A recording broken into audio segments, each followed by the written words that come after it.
Hello, Internet! I am Insane Lane, and welcome to Book Club. Oh, I am close to being on time. I think I'm only like 10 seconds late, so that's pretty good. It has been a crazy busy day with all kind of things going on. Oh, I forgot to set my timer. Damn it! I always forget something. There has to be one thing that I forget. It's just a universal thing. And I had so much time to get ready. I was so proud of myself that I planned out my day and I had a clear get ready window. And then somehow I look and I have like 7 minutes and I have nothing. And I can't find my tie because I retied it. And I think I made it worse somehow. But I tried to retie the tie. I tried to make it better. I hope it's better. We'll see.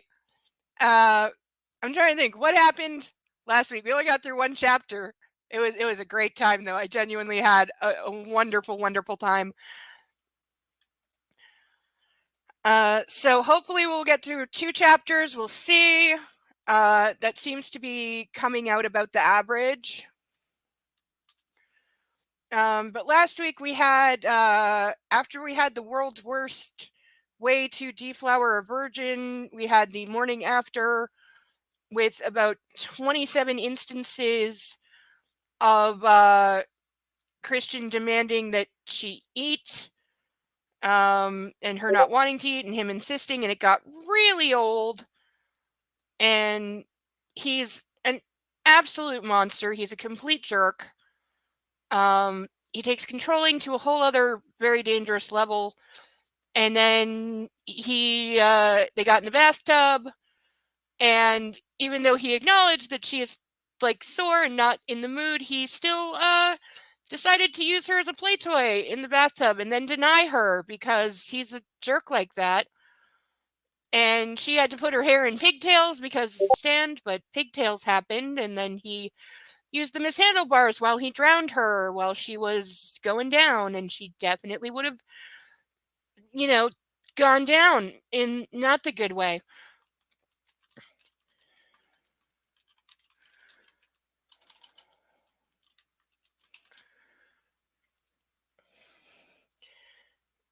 So we had that, and I think that is literally all that happened. They discussed kind of the contract a little bit more, I think. I don't think she's read like the whole thing yet. He gave her like an overview and a list of like hard no's, most of which were crimes and things that you should not have to specify are not acceptable things to do. And yet, he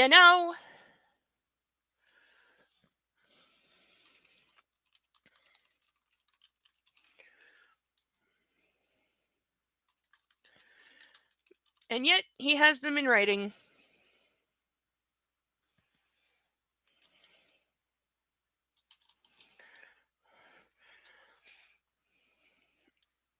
And she is still the world's most naive virgin somehow. Like, it is so inconsistent, the level of what she knows and does not know. And for somebody who is supposedly about to graduate college, she makes less than no sense. Because somebody who's about to graduate college would definitely be more experienced and more worldly than this girl. And I will continue to call her a girl because I'm sorry, I don't care if they say she's like 21 or whatever. She's intellectually about 12. And in terms of experience, less than that, though certainly more experience now because he's started, he started initiating her the second that they met. Let's be clear about that. Because he knew exactly. Again, you have to remember, Christian Grey knows exactly what he is doing. He is known from the beginning. He saw this raw lump of clay and said, hey, let me see what I can do with this. How far is she willing to let me go? What can I get away with? Because I am a bored, rich guy, and having willing submissives is no longer fun. So let me see if I can take somebody who is unwilling and make them do what I want against their will. But because I am that sexy and that dominating, and therefore I will feel powerful, is kind of the gist. So, with that said, I'll rise for the national anthem. That's the wrong button. I got it. I'm good. Okay, here we go. Shh. If you're still struggling with consent, just imagine instead of initiating sex, you're making them a cup of tea. You say, "Hey, would you like a cup of tea?" And they go, "Oh my God, I would love a cup of tea, thank you." Then you know they want a cup of tea. If you say, "Hey, would you like a cup of tea?" And they're like, I'm not really sure." Then you can make them a cup of tea, or not, but be aware that they might not drink it. And if they don't drink it, then, and this is the important bit, don't make them drink it. Just because you made it doesn't mean you're entitled to watch them drink it. And if they say, "No thank you," then don't make them tea. At all. Just don't make them tea. Don't make them drink tea. Don't get annoyed at them for not wanting tea. They just don't want tea, okay? They might say, "Yes, please, that's kind of you." And then when the tea arrives, they actually don't want the tea at all. Sure, that's kind of annoying as you've gone to all the effort of making the tea, but they remain under no obligation to drink the tea. They did want tea, now they don't. Some people change their mind in the time it takes to boil the kettle, brew the tea, and add the milk. And it's okay for people to change their mind, and you are still not entitled to watch them drink it. And if they're unconscious, don't make them tea. Unconscious people don't want tea, and they can't answer the question, "Do you want tea?" because they're unconscious. Okay, maybe they were conscious when you asked them if they wanted tea, and they said yes, but in the time it took you to boil the kettle or brew the tea and add the milk, they are now unconscious. You should just put the tea down, make sure the unconscious person is safe, and this is the important part again, don't make them drink the tea. They said yes then, sure, but unconscious people don't want tea. If someone said yes to tea, started drinking it, and then passed out before they'd finished it, don't keep on pouring it down their throat. Take the tea away. Make sure they are safe, because unconscious people don't want tea. Trust me on this. If someone said yes to tea around your house last Saturday, that doesn't mean they want you to make them tea all the time. They don't want you to come around to their place unexpectedly and make them tea and force them to drink it, going, "But you wanted tea last week," or to wake up to find you pouring tea down their throat, going, "But you wanted tea last night." If you can understand how completely ludicrous it is to force people to have tea when they don't want tea, and you are able to understand when people don't want tea, then how hard is it to understand when it comes to sex? Whether it's tea or sex, consent is everything. And on that note, I'm going to make myself a cup of tea. Yay! And there we go. All right, we do have a special guest this evening. And hello, everybody. Hi, Persnickety! So, as you can see, I retied the tie and I made it worse somehow. I'm not sure how or what I did, but see this right here. I made it worse somehow. I was better at the tying it part because I almost remembered how. See, but now it's all like fucked up and I don't know what I did, but I didn't do it well. I'm not good at this. I hate ties. It reminds me of school. Oh, see, I never went to a uniform school. Thank God, or I would have been kicked out in a minute. Though I still got in trouble for dress code bullshit. But only the thing I always got in trouble for was always having my bra straps showing because I like my bra straps like hiked in, and that's because I'm constantly like in the wrong size because so you have to like pull it in tighter to get it to hold the girls up. I have that issue too. So I'd always have bra straps showing and I'd get in trouble for it. And oh God, by the time I was like even 13, I wanted to be like, fuck off. Like, leave me the hell alone. I'm trying to learn math. What does it matter? I promise you no boys are being distracted because they can see my bra strap. And by the way, this is at the time when like baggy pants and showing half your boxers was in fashion. To which I always wanted to be like, hey, tell them to pull their fucking pants up. You're going to bitch about my bra strap? Tell them to keep their underwear under the pants. No, my school had a very strict school uniform policy. There was ties, shirts. We didn't have blazers, but we had V-neck sweaters with the school logo on. Girls could only wear skirts even in the dead of winter. And when the snow was up to your thighs, you still had Yep. to wear you could wear trousers to get into the school. We had to immediately got into school. You had to change into a skirt. Yeah, Absolutely ridiculous. yeah, the Catholic school here, when I was in high school, I didn't go to the Catholic school, but they were nearby. They had the same bullshit where, yeah, girls had to wear these super short skirts. And some girls, because if you had any kind of a butt, you know, your butt was hanging out in those skirts. They were so short. And so, yeah, there'd be snow up to your waist, and the girls would be freezing. They weren't even allowed to wear knee-high socks. And eventually, like one year, basically the girls and their parents, because they had their parents to back them, that's the only reason they got anywhere, were like, this is bullshit. My kid is coming home with like frostbite on her legs, and you know, the wind's blowing up her skirt, half her butt's hanging out because the skirt's too damn short. Like, enough. Let the girls wear pants, period. And our skirts had to be they were specific. There was only a certain skirt you could wear. And it was a certain length, but I was one of those kids that grew quite early, and everybody else caught me up. So I hit secondary school, we call it here, at 11, and I was much taller than all the other girls. And so my skirt was always short, but I was always in trouble for having my skirt too short. It's like, yeah, it's not my fault. The teachers would say why, because a lot of girls would make them too Roll short, it up, roll it up. Mine wasn't, and they'd say like, your skirts. And I was like, but I'm tall. This is bad. Lifting your sweater up at 13 and going, look at my stomach. I'm not. Yeah, I'm not cheating. Like, yeah, because there were girls at Cathedral that would do that too, but even without rolling the skirts up, they were too short. Like, even the girls who liked a short skirt had moments where they're like, no, this is ridiculous. This is way too short. And like, God help you if you like, you know, bled through your underwear, the entire school knew it. So yeah, eventually they dropped it and they're like, okay, girls can wear pants. To which the next year, I think like 80% of the female population was wearing pants, because it's like, screw the stupid ass skirts. Had enough. The white shirts are bad enough. Because of course, then you can only wear like the plainest of plain white bra underneath a white shirt, which is, and it's a button down. Which, if you're a girl, button down shirts are not your friend. Because you're gonna get a gap right here, and then you get yelled at for the gap, and it's like, I didn't design the damn shirt.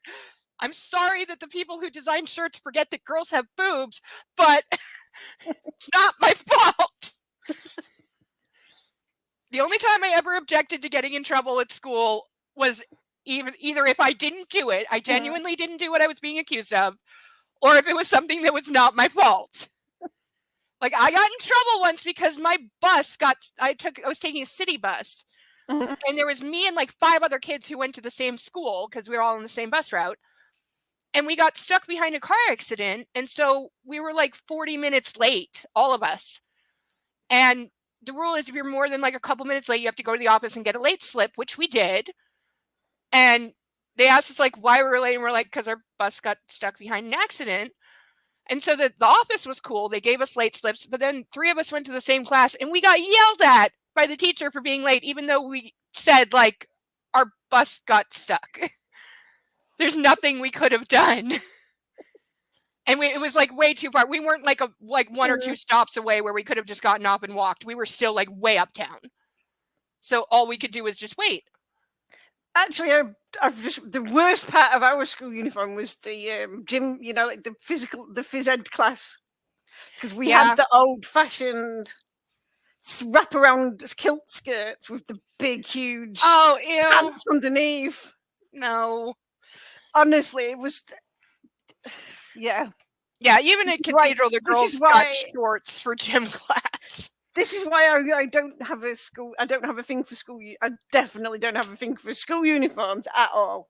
No, because of that reason. I know that's some people that's their thing, but because I had to wear Yeah, one some for like people- 6 years, no. Yeah, no, I would have been so kicked out because I would have been like modifying. I was such a goth back then. I would have dyed the whole thing black and been like, "Hey, it's still the school uniform. I just dyed it. You didn't say I couldn't." Mhm.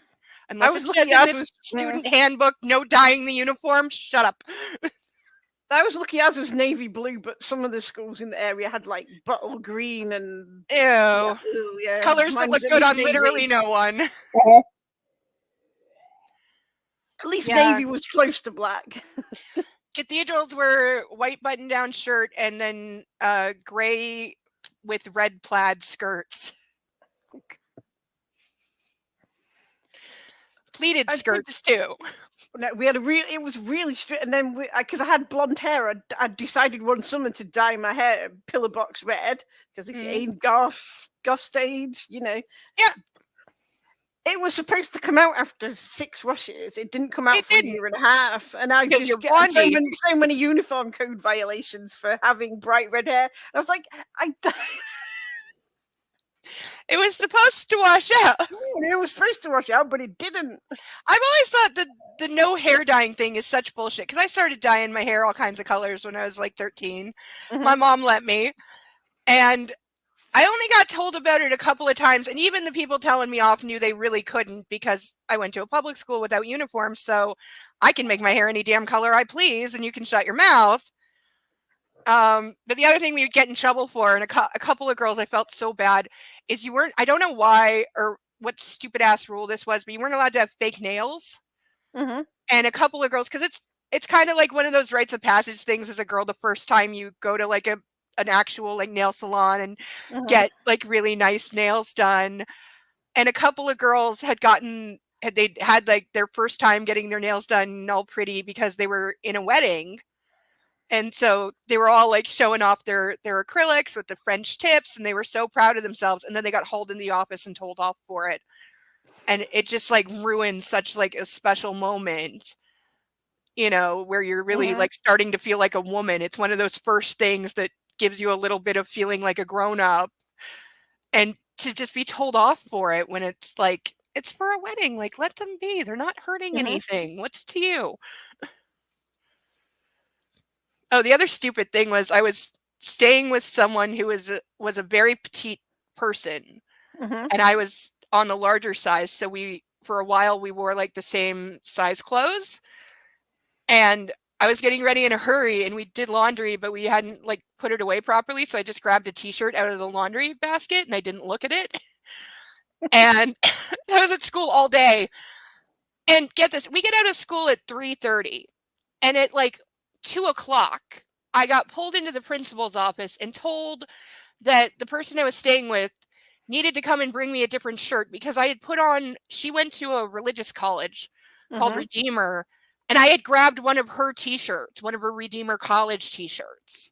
And so it said Redeemer College on it, which I hadn't noticed all day.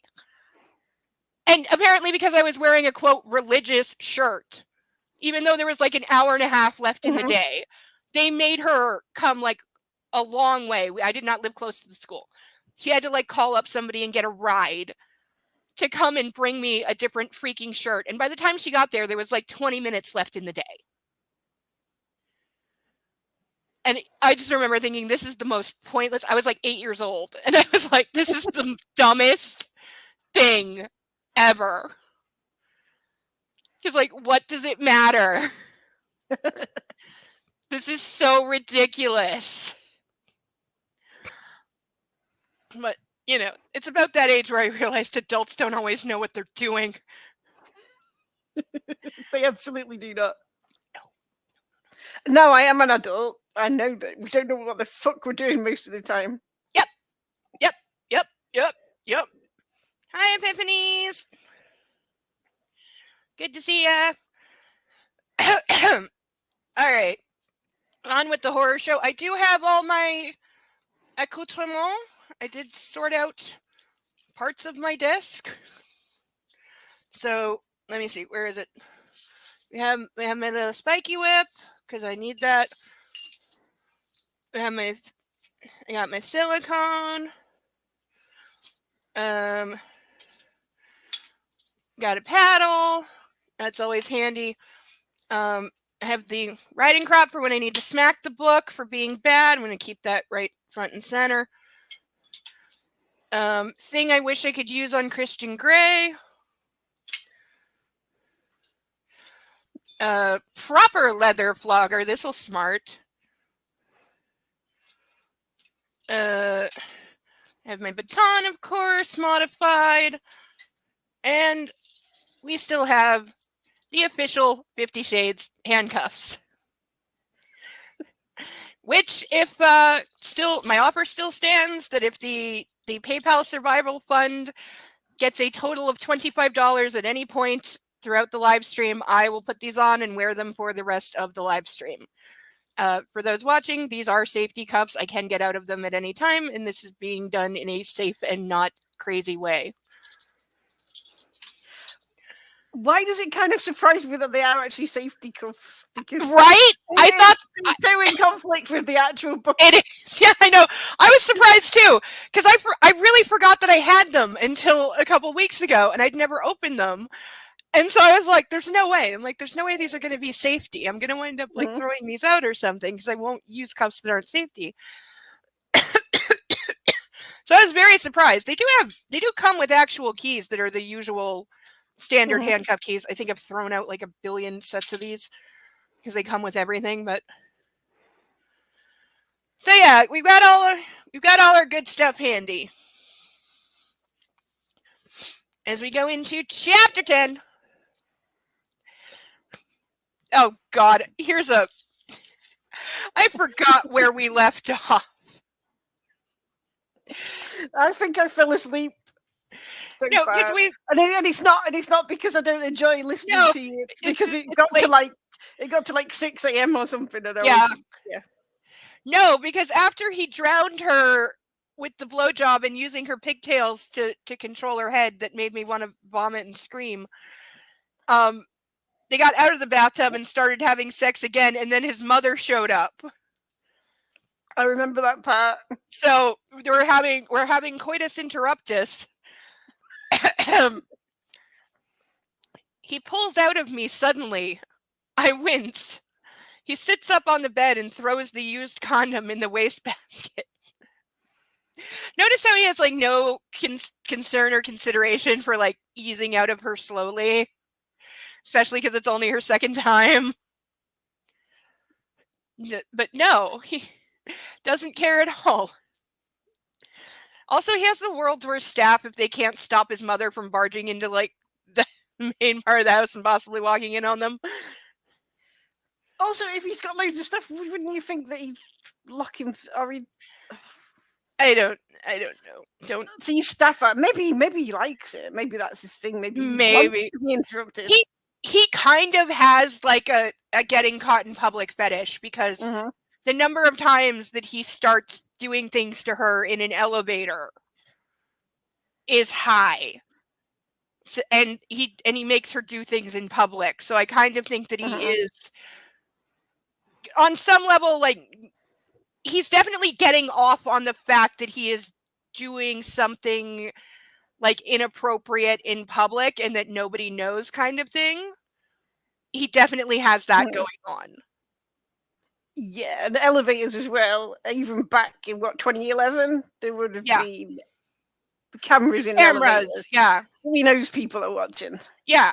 Yeah, no, he's definitely got like a kind of public voyeurism thing going on. For sure. He's just got everything going on. He really does. Like, you name it. Yeah. Because somehow that's sexy, even though it's not. And some of the things he has going on would blatantly contradict each other and you wouldn't see them in the same person. Come on, we need to get dressed. That's if you want to meet my mother. Yes, person that I'm trying to convince to be my sex slave, and I've said I don't do the girlfriend thing and will never go out in public because I only want you in my red room and nobody's allowed to know that we have a relationship, to the point that I made you sign an NDA. Come and meet my mother. That makes sense. That's an awkward conversation to have with your mother as well. Oh, by the way, meet my sub. I know. And the mom, like, his family supposedly knows nothing about his, like, extracurricular activities. Oh, they know. They've got to They'd know. have to. They'd have. I guarantee you, the brother knows because he sent the brother to run interference on the roommate. Mm. So the brother has to know something. He grins, leaps up off the bed, and pulls on his jeans. No underwear. Why is this noteworthy? I struggle up as I'm still tethered. Christian, I can't move. Oh, so he hasn't even thought to, like, untie her. His grin widens, and leaning down, he undoes the tie. Oh yeah, that's the scene where he tied her up with this tie. Because he doesn't like being touched, and that's why he supposedly, like, ties her hands away. The woven pattern has made an indent around my wrist. That means he tied it too fucking tight, honey. Mm-hmm. If a soft cloth tie is leaving marks on your wrist, that thing was fucking tied way too tight. Like, And at cut this off point, she's also lost the circulation. feeling. She's also lost the feeling in all her fingers too. Yeah. Like, No, absolutely. She would have had no circulation at all, and it would have been very painful with a cloth tie that tight. That would take serious effort.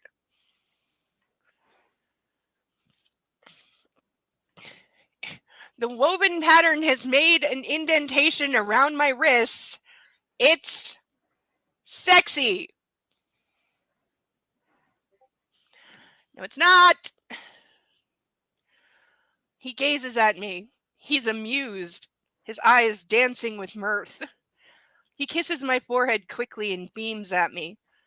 Another first, he acknowledges, and I have no idea what he's talking about. I have no clean clothes in here. I'm filled with a sudden panic, and considering what I've just experienced, I'm finding the panic overwhelming.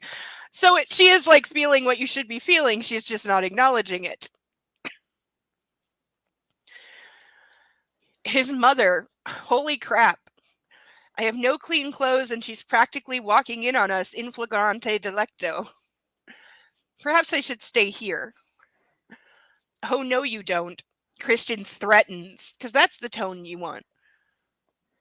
You can wear something of mine. Because that works. And your mom's not going to know that you were just fucking if she comes out wearing his clothes.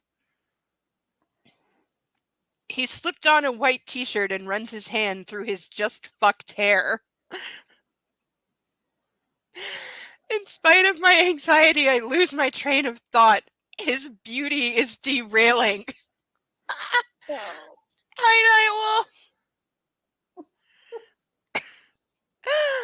No, I understand more and more why there was so much hashtag not my Christian when Jamie Dornan was cast and it was released. And people were like, no, because I have confession time here. I've never seen the movie. Good. Don't. Unless you watch it as a comedy, well, as either a comedy or a horror. If you mentally redub the genre to be a horror movie, it plays way better. And people have actually done that. I've seen cuts of it on YouTube where all people did was change the music from the romantic, like, piano songs to, like, horror movie music, and it's still it's way too easy to cut that into a horror movie. It should not be that easy. And it is. It's really, really easy. Like, there are some good ones. Really, really good ones. Like, they're scary AF, and all they did is change the music, and it's like, okay, that was not intentional, but it works. Anastasia, you could be wearing a sack and you'd look lovely. Please don't worry. I'd like you to meet my mother. Get dressed. I'll just go and calm her down. Why does she need calming down? Why does the mum need calming down? Yeah, I don't understand. Is it just because she's there and she, like, never comes over? His mouth presses into a hard line. I will expect you in that room in 5 minutes. Otherwise, I'll come and drag you out of here myself in whatever you're wearing. My t-shirts are in this drawer. My shirts are in the closet. Help yourself. He eyes me speculatively for a moment, then leaves the room. What about pants, idiot? I was just about to say that. Where's she gonna get some pants or some shorts? Yeah, like she needs pants, you utter dickwad. And then also the pants. Presumably they're not exactly the same size as what she's supposed to do. Like hold them No! up. I'm assuming she's supposed to, because it says through and through that he's quite buff and she's very she's slim. tiny. So what's she gonna do? Like hold them up while she's walking around? Yeah, like his pants would be way too big on her. There's a reason that it's different. Hi, Deadpool. Holy shit, Christian's mother. This is so much more than I bargained for. Perhaps meeting her will help put a little part of the jigsaw in place. Might help me understand why Christian is the way he is. Suddenly, I want to meet her. I pick up my shirt off the floor and I'm pleased to discover it has survived the night well, with hardly any creases. I find my blue bra under the bed and dress quickly. But if there's one thing I hate, it's not wearing clean panties. I rifle through Christian's chest of drawers and come across his boxer briefs. After pulling on a pair of tight gray Calvin Kleins, I tug on my jeans and my Converse. So she just put her own clothes back on with his boxers, which still would not fit her. And she's got a blue bra with a white t-shirt. Yeah. It saves me sat here and clashing. I mean, I'm totally clashing, but it's 1:30 in the morning. I don't care. I'm not. Yeah. I'm not being on a date, and I'm not about to meet somebody's parents, so I don't give a shit. But right. Yeah, exactly. Like the pants would be falling off of her in a ridiculous fashion. Like, and girl jeans do not have room for boxer shorts underneath.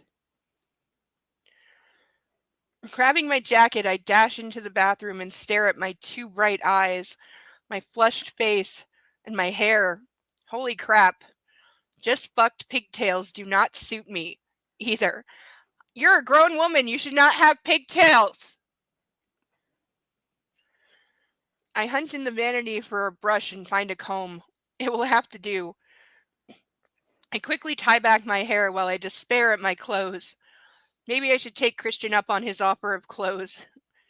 My subconscious purses her lips and mouths the word hoe. I ignore her. Why is borrowing his clothes in this situation make you a hoe?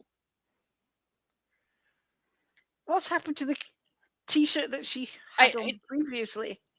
He said that she could wear one of his t-shirts. I don't know what happened to her blouse.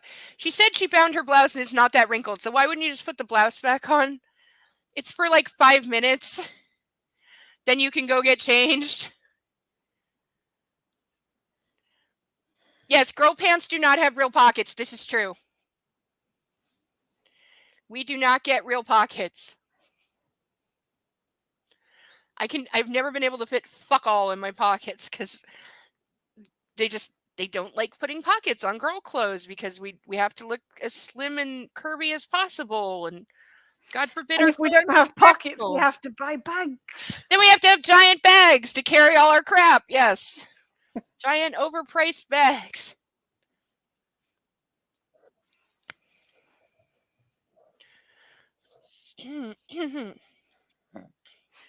Struggling into my jacket, pleased that the cuffs cover the telltale patterns from his tie.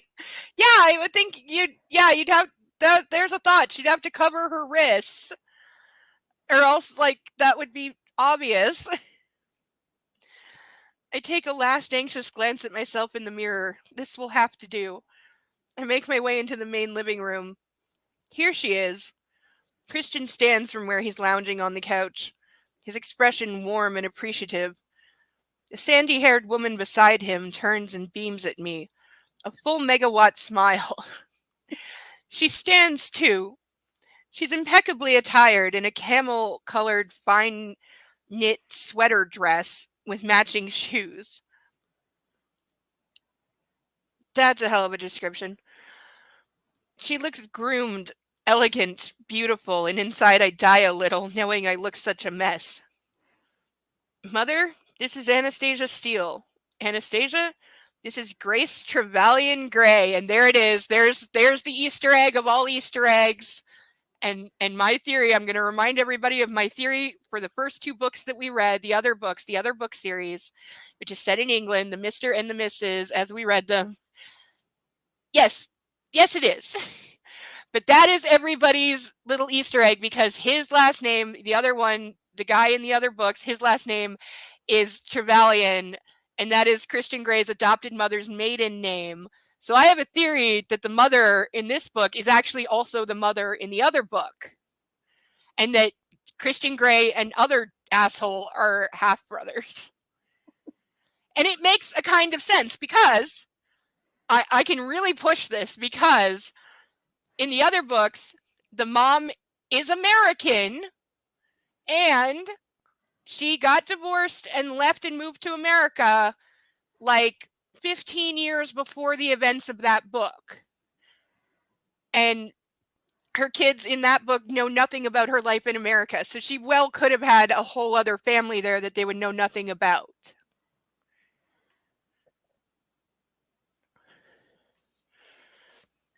So that is my personal headcanon, is that Maxim Trevelyan and Christian Grey are half brothers, and the mom is the same mom.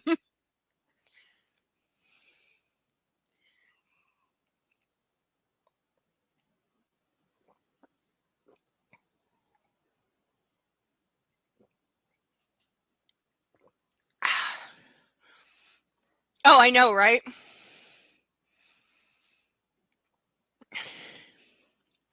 Yes, but have you figured out who Lady Deadpool is? Because apparently there's a new trailer, and they were like concealing the identity of who's playing Lady Deadpool, and I'm like, you people who make the trailers, you know IMDb is a thing, right? Because in like 2 clicks, I can find out who was playing that role. You're not that smart. I think the last actual clever trailer I saw was probably the horribly panned 90s Godzilla movie with Matthew Broderick. The trailers for that were actually smart.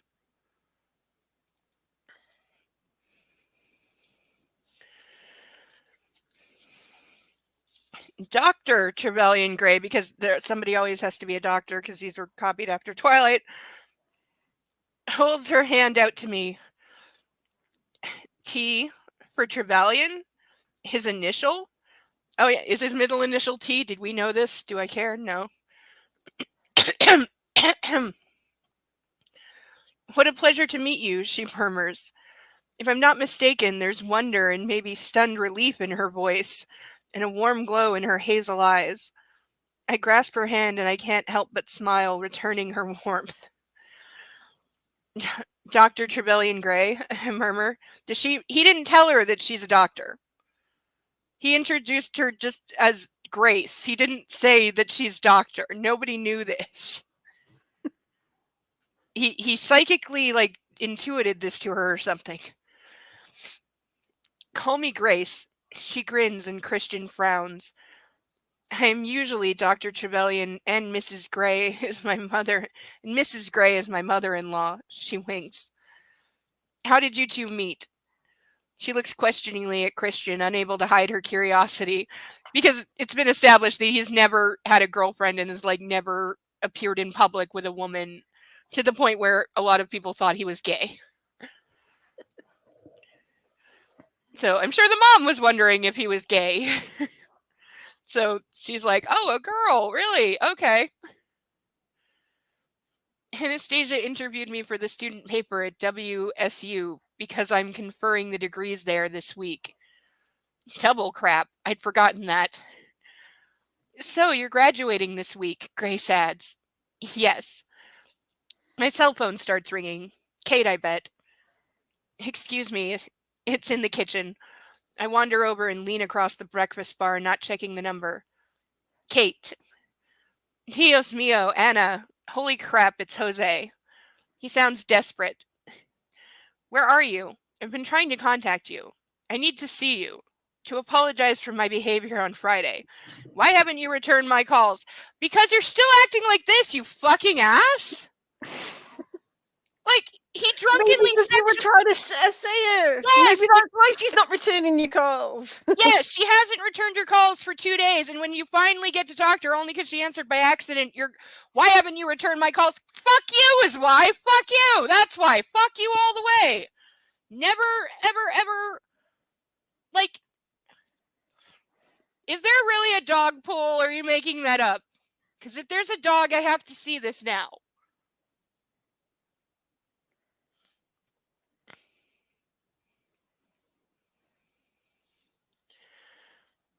Yeah, this is the appropriate answer to Jose. Yeah.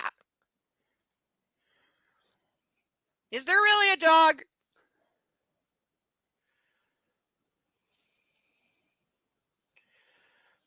Look, Jose, now's not a good time. I glance anxiously over at Christian, who's watching me intently, his face impassive as he murmurs something to his mom. I turn my back to him. It's called hang up the phone. Where are you? Kate is being so evasive, he whines. You don't get to know where she is. Fuck you. I'm in Seattle. What are you doing in Seattle? Are you with him? Yeah, you're really making the case for me to want anything to do with you ever again right now. There really is a dog, because I'm going to look up the trailer.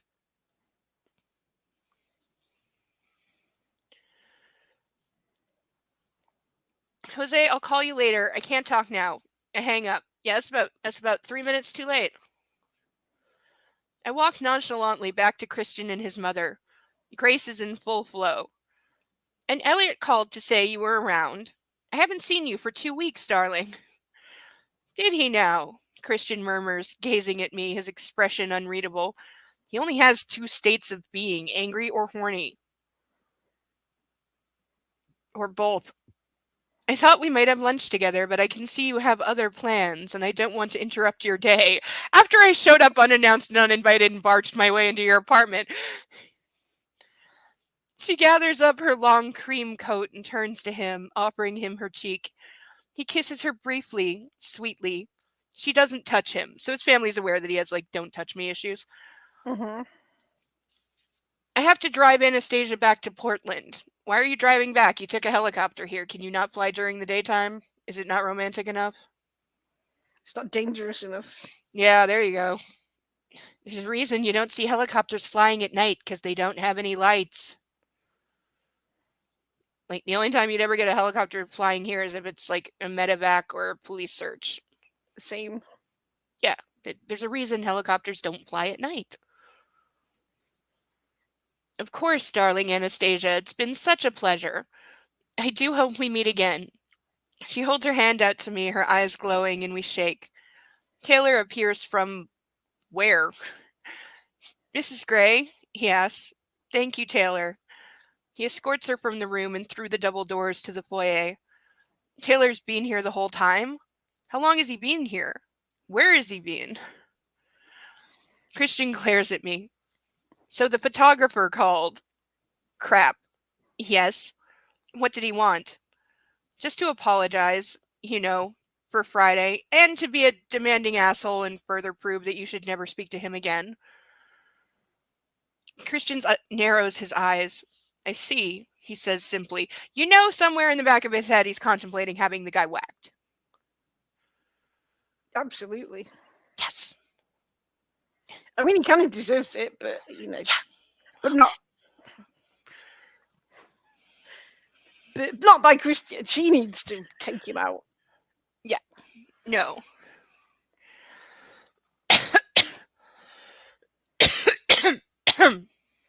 Hi, Mark. Hi, Mark.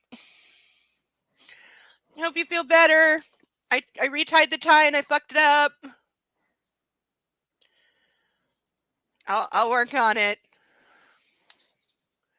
Mark went to school in the UK like me, so he'll be very familiar with how to tie ties, Windsor knots, and all that.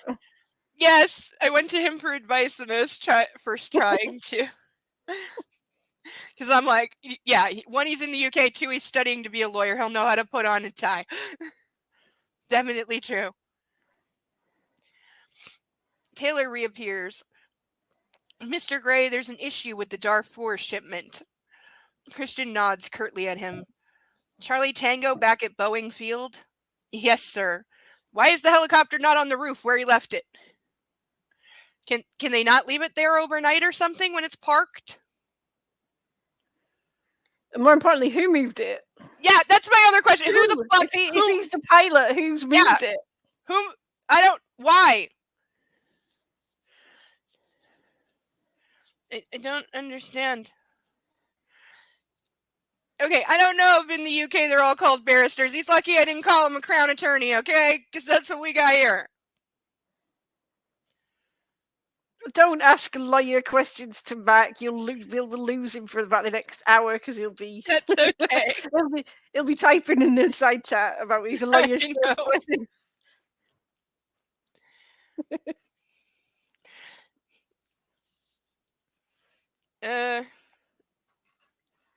Yes, sir. Taylor nods at me. Miss Steele. I smile tentatively back at him, and he turns and leaves. Does he live here? Taylor? Yes. His tone is clipped. What's his problem? He's a jealous 5-year-old. That's his problem.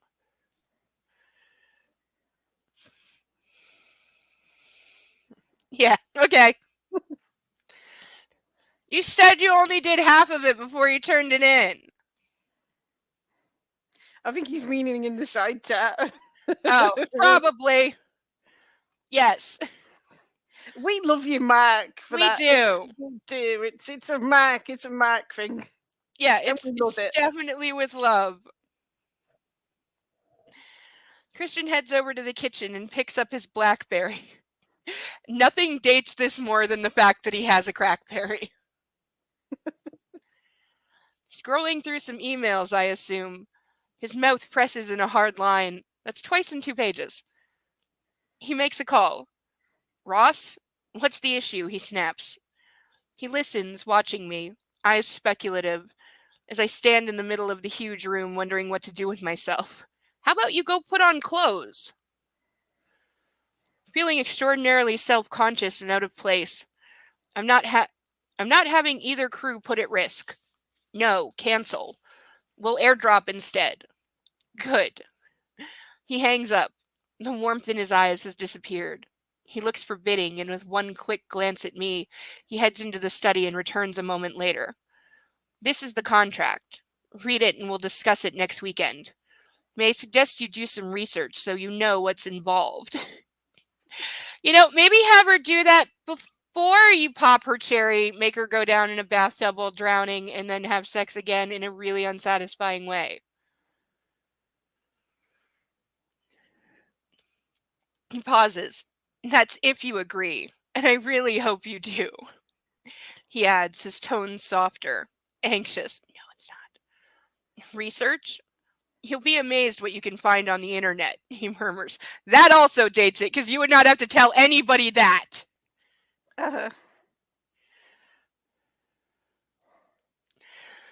Oh, yes. Oh, okay, better.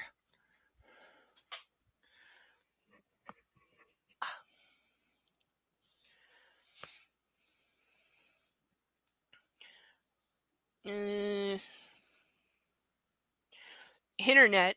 I don't have access to a computer. Only Kate's laptop. There's more dating because there's no way in hell. How is she in college and she doesn't have her own laptop? And how does she not have her own BlackBerry? Or something, anything. Even a phone with yeah. iPhone. My first phone that I could actually get on the internet with was like 2003 or something like that. Yeah, it was ridiculous. It was a Nokia thing, and it was the most ridiculous. It obviously wasn't amazing, but you could get on the damn thing.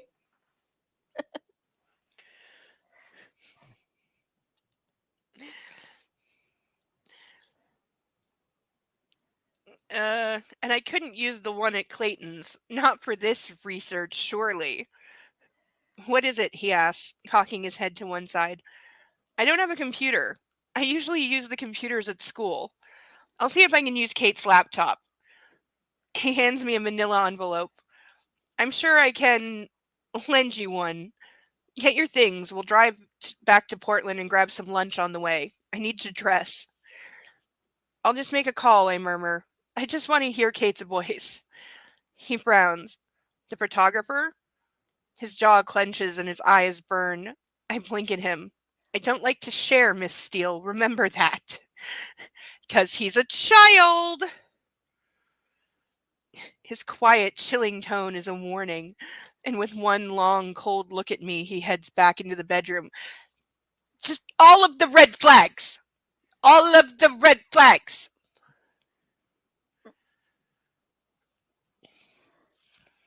It's not sexy when your guy is possessive and jealous AF all the time.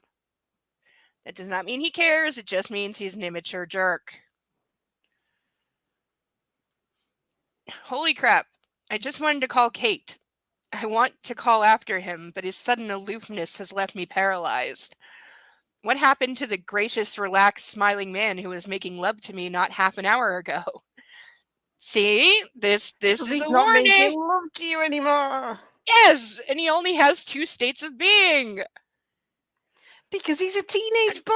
He really is. He Angry really. honey. I know, it's interchangeable. That's Yep, teenagers. Yup, that's all it is. That is all it is.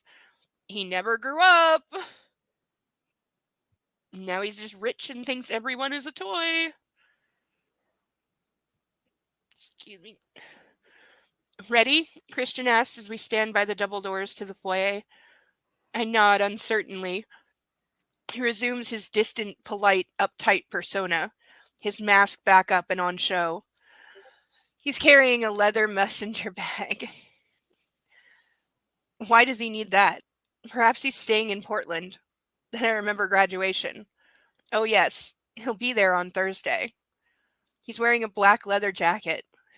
He certainly doesn't look like a multi-millionaire, billionaire, whatever heir in these clothes. The hell What was do that? they look like? What do they? I don't. All we know is leather jacket. No, but what do this? Have you seen the way Mark Zuckerberg dresses? A millionaire or billionaire? No.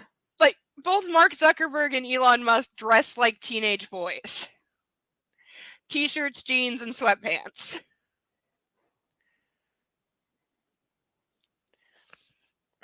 He looks like a boy from the wrong side of the tracks. Maybe a badly behaved rock star or a catwalk model.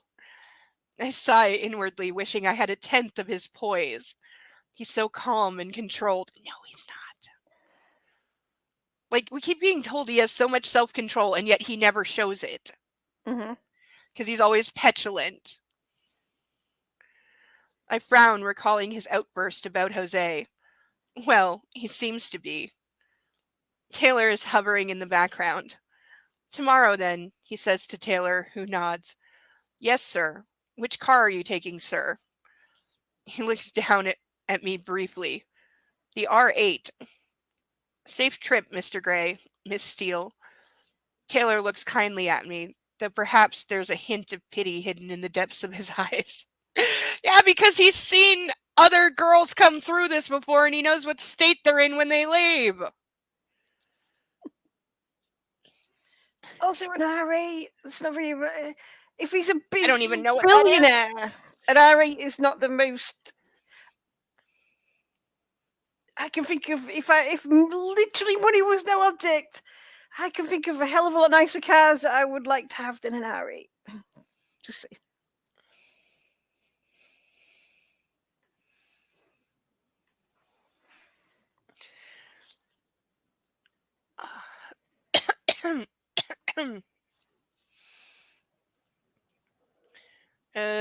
No doubt he thinks I've succumbed to Mr. Gray's dubious sexual habits. 'Cause you have. Not yet. Just his exceptional sexual habits. Or perhaps sex is like that for everyone. I frown at the thought. I have no comparison, and I can't ask Kate. That's something I'm going to have to address with Christian. Yeah, because a guy is going to give you a straight answer on whether other guys are as good as him in bed. No chance. Nope. Especially from him as well. I know, because he really does think he is God's gift to women. He really does.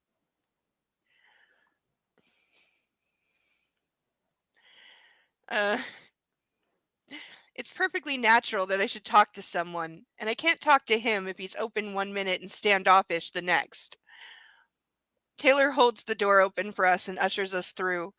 Christian summons the elevator. What is it, Anastasia? He asks. How does he know I'm chewing something over in my mind? He reaches up and pulls my chin. Again with the head controlling. I hate any measure of head controlling, but it's certainly to a grown woman going like, "Hey, get bent." Yeah, I don't like Get your anybody touching fucking my head. hands off me. I especially don't like I do not like anybody's hands on my face. Yes, Somebody exactly. puts their hands on my face, I freak out. No, whoa, you are backing the fuck off and you are doing it now. You can back off on your own or I will lay you out. Your choice. No, because I have somebody in my family who tries to do that shit with me and I have threatened to punch them in the face. And they looked at me with like such shock that I was not just letting them manhandle me.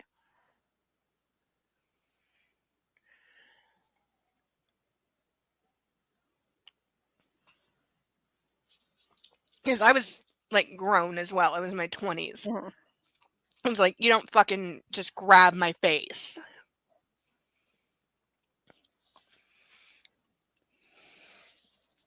Yes, I just threatened. They're bigger than me and have a history. They're bigger than me and they could actually take me out and get away with it. There's kind of a history, so.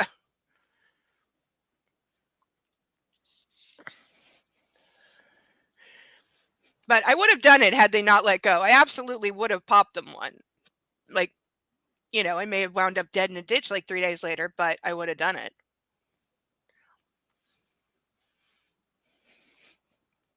This is a person who's no longer in my life, hasn't been for a long time, and never will be again.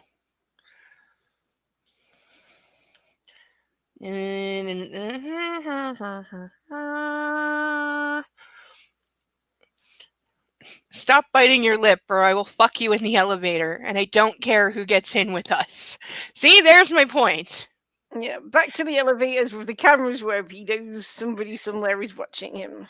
And also, he just used sex as a threat. So there's an entire truckload of red flags with him saying, I will fuck you as punishment because you are doing something I don't like, implying that he will fuck her against her will. Or in like such a rough, violent fashion that she won't enjoy it. But he doesn't care if she enjoys it. He doesn't. She enjoys it. No, that's the part she is not yet getting, that he wants her to be a fuck doll for his use and amusement only, and he does not give a damn whether she enjoys it or whether she even survives it. Because she is a thing for him to use, and that's it.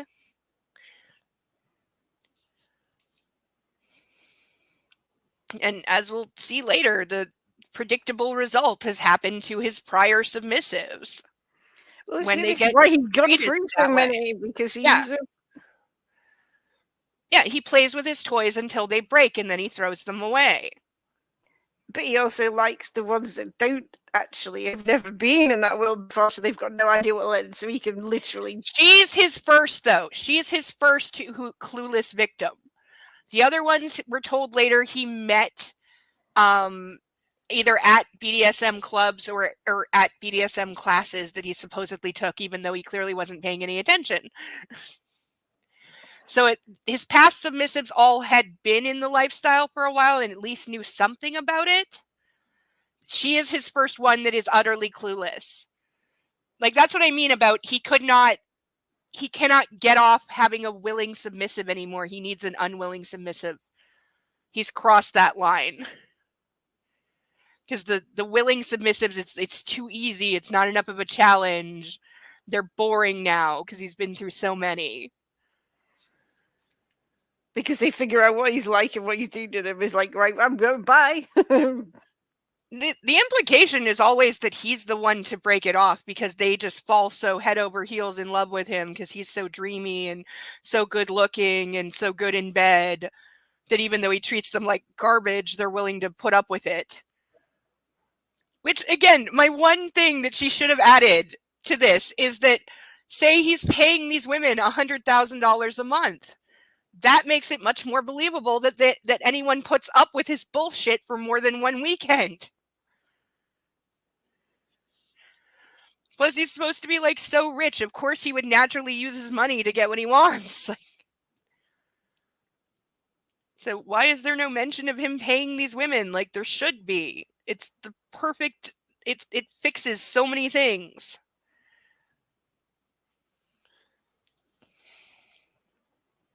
I blushed, but there's a hint of a smile around his lips. Finally, his mood seems to be shifting. Yes, he makes a violent threat and then he's smiling about it. Christian, I have a problem. Oh? I have his full attention. The elevator arrives. We walk in and Christian presses the button marked G. Well, I flush. How to say this? I need to talk to Kate. I have so many questions about sex and you're too involved. If you want me to do all these things, how do I know? I pause, struggling to find the right words. I just don't have any terms of reference. He rolls his eyes at me. Yeah, that's the appropriate response. Talk to her if you must. He sounds exasperated. Make sure she doesn't mention anything to Elliot. I bristle at his insinuation. Kate isn't like that. How the hell would you know? You've never had anything to tell before. She wouldn't do that, and I wouldn't tell you anything she tells me about Elliot, if she were to tell me anything. I add quickly. Well, the difference is that I don't want to know about his sex life, Christian murmurs dryly. Elliot is a nosy bastard, but only about what we've done so far, he warns. She'd probably have my balls if she knew what I wanted you to do. He adds softly. I'm not sure I'm supposed to hear it. So again, on some level, he knows what he's doing is wrong. But he's not going to stop. Which one? There have been several. I'm sorry, but I'm going to need a more specific answer. Yeah, I think the book should be called 50 Shades of Red Flags. It really should. It really, really, really, really, really, really, really should. It should be rebranded as educational. How not? Yes. Who not to get into the lifestyle with? Yeah, Look no. out for this guy guy who don't knows get into the lifestyle with nothing. anybody who has any of the attributes. No, and that this is not representative of the lifestyle. Mhm. Yeah. Because again, I was actively involved in several BDSM relationships at the time when this came out, and I saw the effect that it had. And wow, Mhm. one of the reasons I dropped out of the circuit for a while, because I couldn't handle one, that it was just constantly being referenced, and I hadn't read it yet, so I didn't care. But even what I was hearing, I was like, what? And just the flood of like inexperienced noobs who were just too stupid and cringy, and I could not handle them. Because also, all of a sudden, all these guys show up looking like Christian Grey with like gray ties and white button-down shirts and torn up jeans on, and then they just assume that any woman there is a sub.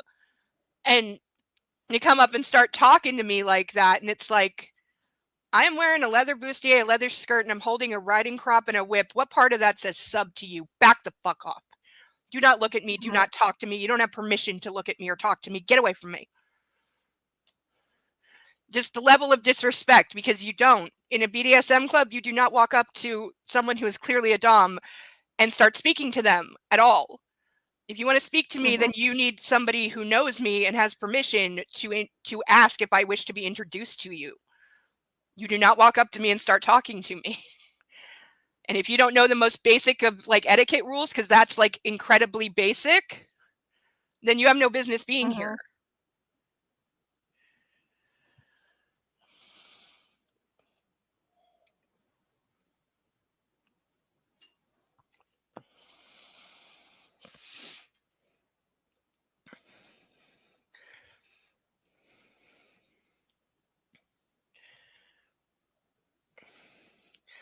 Okay, I agree readily, smiling up at him, relieved. The thought of Kate with Christian's balls is not something I want to dwell on. Yes, but she doesn't know what that is. If I could make one... She hasn't seen the T videos. Yes, no, she did not see the T video. Because there have been multiple non-consensual acts in this book. Yes, and that I know where that's from. That's Austin Powers. I know Dr. Evil. I know that one. I'm always surprised that I like those movies because they ride the line of being a little too crude or crass for me in some places. There's a couple of jokes in them that I don't like. They go too lowbrow for me. But on the whole, I do like those movies. I do find them funny. Mostly that they have a level of self-awareness. And so I can respect that. You know, I like movies that are in on their own joke. Yeah. You know, that's why not I would say like 7 out of 10 jokes in the scary movies or like the adjacent like epic movie, date movie, all those bullshit things. 7 out of 10 of it I will hate, but every now and then they'll get a good one. But that's just because those are deliberately like lowest common denominator comedy movies. It's intentional that they're terrible.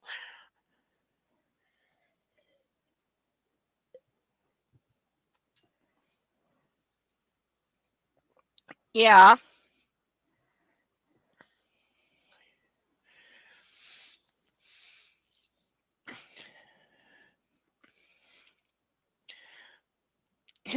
His lip quirks up at me and he shakes his head.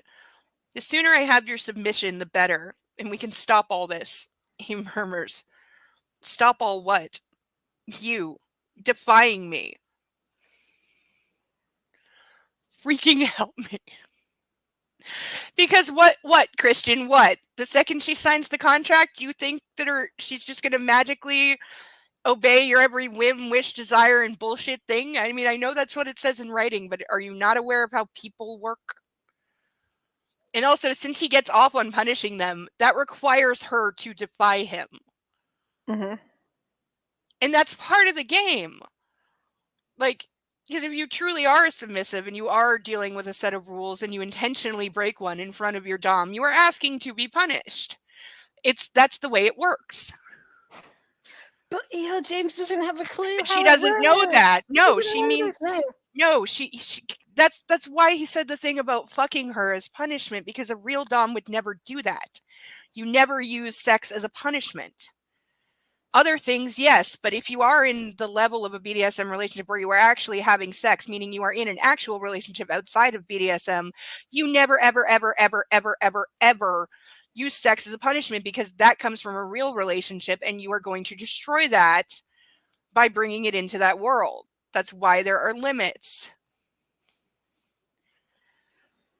And that was the other thing. That's the other thing this book ruined, is that everyone just assumed that any kind of BDSM relationship involved sex, when 9 times out of 10 they do not. Mm-hmm.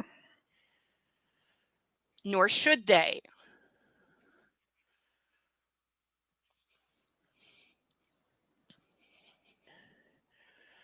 He reaches down and cups my chin and plants a swift, sweet kiss on my lips as the doors to the elevator open. He grabs my hand and leads me into the underground garage. Me defying him? How? By having any free will at all, which is only like, she's shown like 1%. The only really defying him thing she has done is refuse to eat when he has ordered her to eat. That's about it. That's the only thing I can think of. That, or not just immediately sign the contract and, quote, voluntarily surrender all free will to him. That's the only smart thing she's done all this way through, is not signing it yet. Yeah. Beside the elevator, I can see a black 4x4 Audi, but it's the sleek black sporty number that blips open and lights up when he points the key fob at it. It's one of those cars that should have a very leggy blonde wearing nothing but a sash sprawled across the hood. Okay, so it's some kind of sports car. They're not. They're very good. I know less than nothing about cars, so I have no clue. Nice They're not my car, favorite, let's put it that way, but yeah. I murmured dryly. He glances up and grins. I know, he says. There's the ultimate douchebag response. I know. For a split second, sweet, young, carefree Christian is back. This guy changes, like, moods every 10 seconds.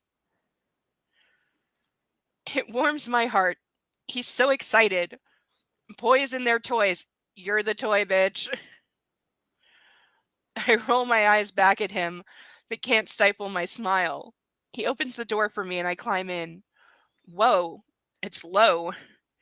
He moves around the car with easy grace and folds his long frame elegantly in beside me. How does he do that? Get in a car? The things that impress her. Again, make it her first week of college and not the last. Make her, like, extremely religious, conservative, homeschooled until, like, a week ago, and she makes a lot more sense. What sort of car is this? It's an Audi R8 Spider. It's a lovely day. We can take the top down. There's a baseball cap in there. In fact, there should be 2. He points to the glove box. And sunglasses if you want them. Almost like this is his usual car for doing this sort of thing, so he has it stocked. Yeah, so yeah, why has he got 2 hats, 2 sunglasses? Because this is the car he drives all his submissives in to, you know, get them going.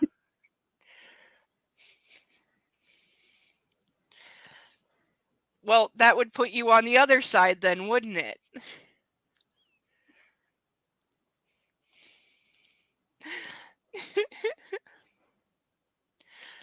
I've seen clips of the old Bond movies, and yeah, there's some stuff that, like, Jesus, I can't believe they got away with that even in the 60s. Have you ever read the books? No, I've heard they're bad. But there's a They're like written by they're similar to E.L. James. They seem like they're written by like a 12-year-old, honestly. I know there's 2 scenes because I've seen all the cinema sins of taking apart the old Bond movies, and so I've seen clips, and they're both Sean Connery ones. And in one of them, there's like a girl on his lap, and he like stands her up and he slaps her super hard on the ass, and you can tell that Connery really did it. It was not faked. And he slaps her on the ass and is like go on, man talk. And if that like isn't bad enough, just dear God, the fact that was like an acceptable and even sexy thing to do. And then there's another one where it's one of the leading like well-known Bond girls. I think they're in a barn or something. And he like I don't know what the setup is, but it's like him like confronting her or something. Like he catches her like spying him because she's working for the bad guy, of course. And I guess he like catches her because he pins her down. He's got her hands like above her head and he's holding her down. And she's clearly struggling and saying no over and over. And he proceeds to have sex with her while she's resisting and saying no the entire time. And then in the next scene, she's like fully on his side now because James Bond has magic penis.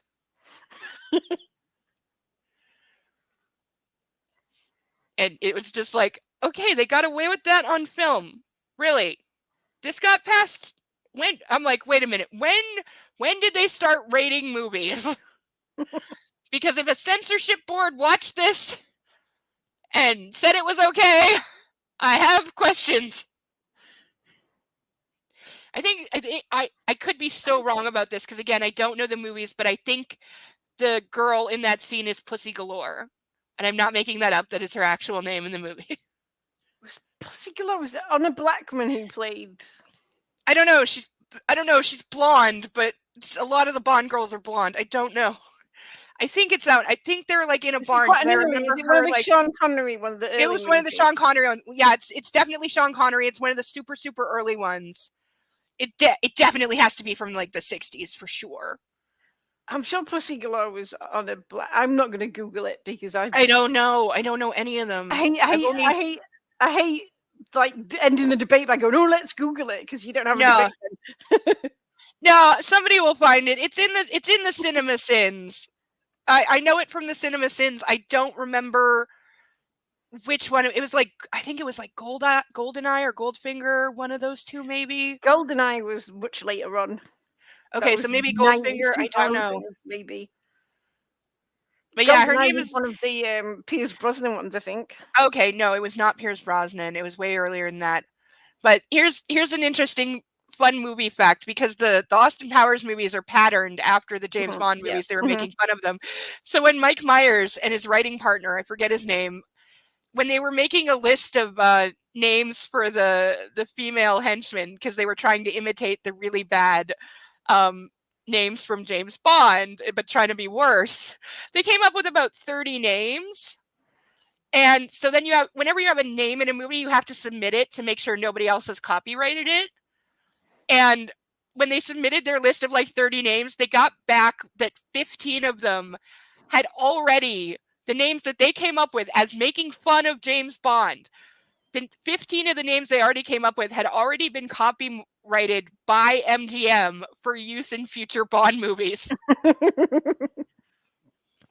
Yes, in Austin Powers, they had a lot of vagina and Ivana Hump a lot. Which, Yeah. like you say, legit could be. They really could. Like, they had, what are some actual ones from Bond? Because I've heard quite the list. Some of them are so bad. Pussy Galore, Xenia Onatop, Molly Warmflash. I'm not making that up. So bad. Somebody was Dr. Christmas. I forget. There's so many bad Bond girl names. They're just awful. Oh, honey, there was. Oh, Honey Rider, I think was one. Oh, something. Yeah, Honey something was definite. Somebody was named that for sure. I'm sure it was Honey Rider. But I bet it was. I'm having a weird go back to my childhood watching Bond movies on it. They always played them like public holidays. They always had the Bond movies. I think the only one I've ever seen in entirety is the who was the last Bond, the one that just retired? Daniel Craig. Daniel Craig. Yeah, it was one of the Daniel Craig ones. And it was the one where they have the super gay scene with the bad guy and a train crashes into a subway station. I've only ever seen the first. Then at the end it Daniel turns into Craig Home one, Alone. because I went to this. I saw it at the cinema. Did that Die Another Day? No, it's not Die Another Day, because that was the most recent one. It was Casino Royale? No, that was the first Brosnan, Daniel wasn't it? Craig one. No, that was the first Daniel Craig one. I Okay, think. it wasn't his. That I was the don't one I think saw it was his first one. It was the one where it turns into Home Alone at the end. Skyfall. It was Skyfall. Because I remember the opening song, the Adele song. It was Skyfall. I mean, I've seen all the Sean Connery ones, the Roger Moore ones, and stuff like that, because they were when I was they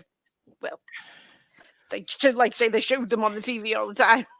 Because me and Mark. I don't think you could show those here. We don't have any choice. We get James Bond every bank holiday. I bet. Regardless. Yes. There was one named Honey Rider. Oh my god. I'm not surprised, and yet the level of cringe. Because, duh.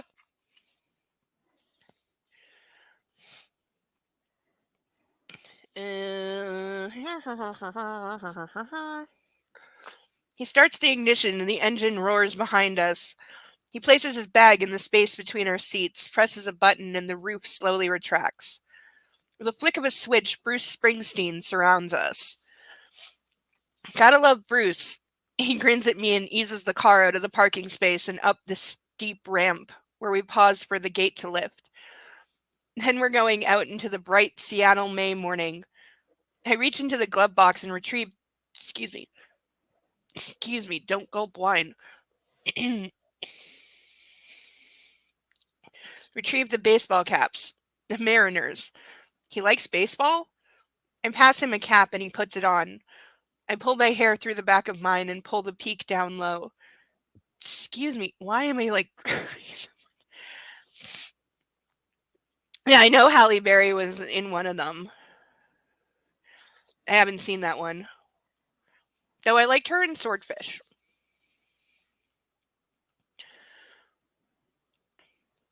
People stare at us as we drive through the streets. For a moment, I think it's him. And then a very paranoid part thinks everyone is looking at me because they know what I've been doing during the last 12 hours. So she even has like super guilt about having had sex. I'm pretty sure it's the cat. You don't get many out. Yeah, It's the car.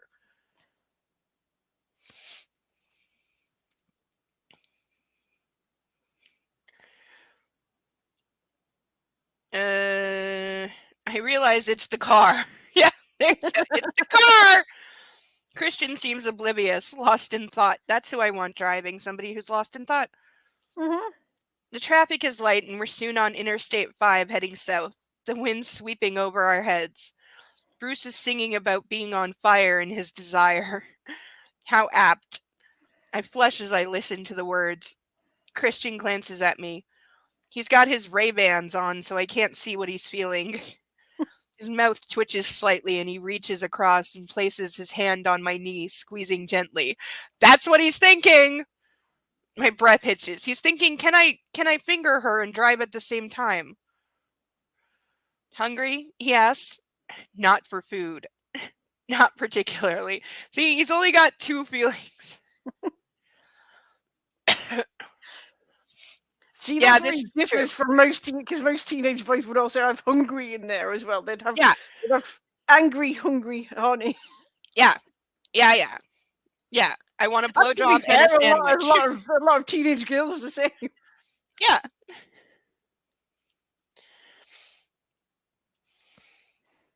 His mouth tightens into that hard line. You must eat, Anastasia, he chid. See, again, getting on her ass about food. Shut the fuck up. I'll eat when I'm hungry. I know a great place near Olympia. We'll stop there. He squeezes my knee again and then returns his hand to the steering wheel as he puts his foot down on the gas. I'm pressed into the back of my seat. Boy, this car can move. I love a guy who speeds while I'm in the car. I have legit made people pull over because they were speeding and let me out of the car. I have a thing about other people driving. I don't drive. I prefer to drive myself. I don't drive, but I don't tolerate careless driving from somebody who's driving me. There's very few people I would get in a car. I've got this kind of control thing with cars where there's a small list of people I would get in a car with when they were driving, but I'd prefer to drive myself. Mark.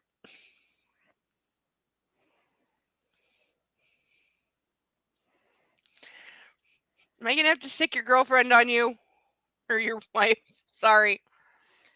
I was gonna say next time you go out driving and you pick up a hitchhiker, we're gonna tell your wife on you. Yeah.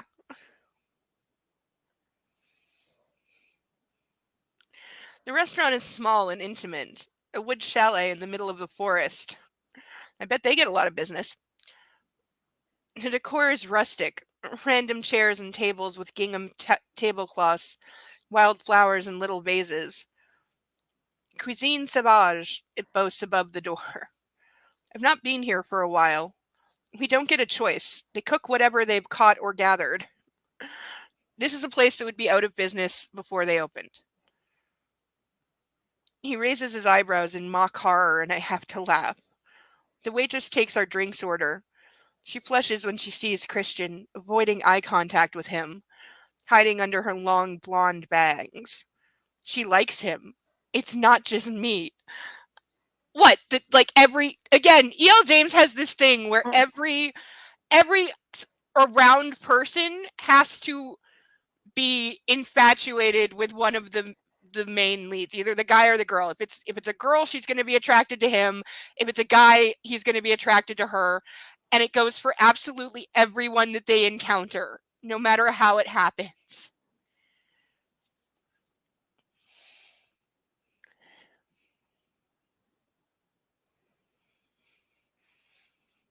Yeah, get him.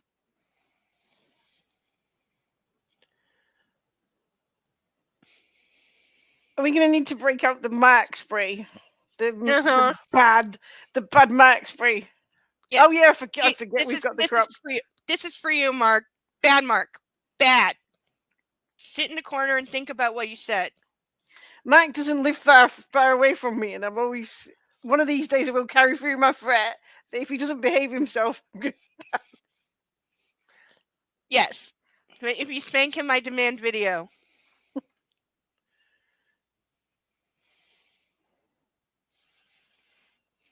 No. Oh. See, and then you say Mark, something you can else. screenshot that and send it to her to save you. Yes. Just send this to her ahead of time, so that when we tell her later, you'll have an alibi.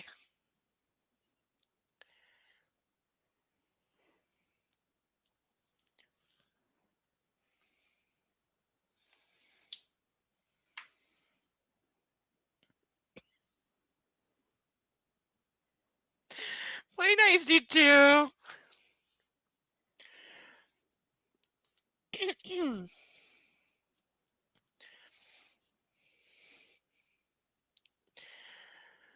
Two glasses of the Pinot Grigio, Christian says with a voice of authority. I purse my lips, exasperated. What? He snaps. I wanted a Diet Coke, I whisper. Then why didn't you say so? Why didn't you just say, no wine for me, I'll have a Diet Coke?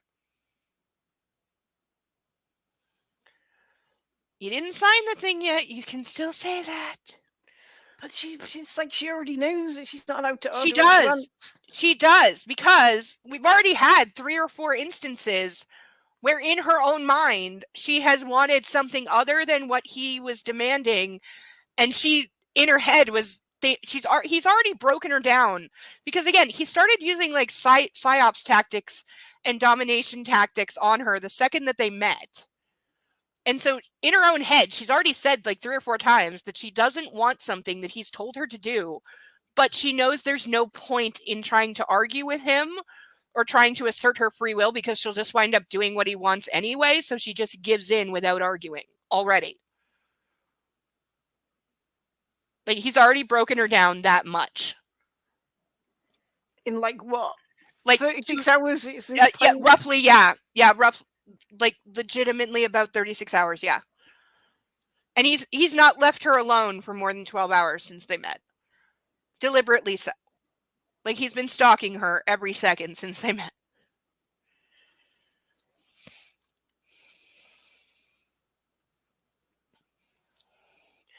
His gray eyes narrow and he shakes his head. The Pinot Grigio here is a decent wine. It'll go well with the meal, whatever we get, he says patiently. Whatever we get? Yes. He smiles his dazzling, head cocked to one side smile. My stomach pole vaults over my spleen. Are you dying? I can't help but reflect his glorious smile back at him. My mother liked you, he says dryly. Really? His words make me flush with pleasure. Oh yes, she always thought I was gay. My mouth drops open and I remember that question from the interview. Oh no. And again, what is her thing about, like, it was so out of line to ask if guy who's never been seen with a woman is gay? Like, I know it, I have to remind myself because it was legal here at the time, but it was not legal in the US at the time. But still, it was, like, accepted enough that that was not a thing. Yeah, right? Yeah, it's a good thing she's an only child. I agree with Mark. I also, like, and we're also told that he has, like, a 12-inch dick, and I'm like, no. Because anyone who acts like this, it's this big.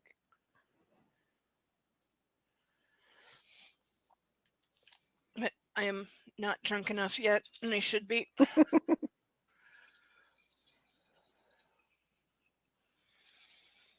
This book comes with a minimum alcohol requirement. Yeah, I think I've way exceeded the amount of alcohol that I needed, so I'm fine. Even though I stopped drinking a while ago, but yeah. You're still decently buzzed. Yeah.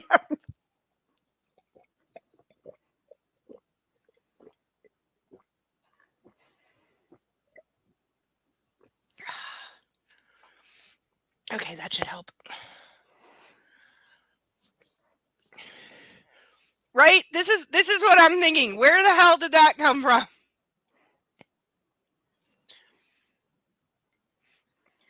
My anatomy's not that good, but No. my knowledge of anatomy is not that. I'm not that medical anatomy, but your stomach. How is your stomach pole vaulting your spleen? Because they're like the same. No. They're about the same height, aren't they? I think so. Like, you could just say, like, oh, my stomach turns, or I'm feeling queasy, or have butterflies of nervousness, and you could do any of those. But no, we get that. Why did she think you were gay? I whisper. Because she's never seen me with a girl. Oh, not even one of the 15? He smiles. He remembered. No, none of the 15. So again, we already see that he is treating her differently than his other subs, because he kept them extremely secret from literally everyone.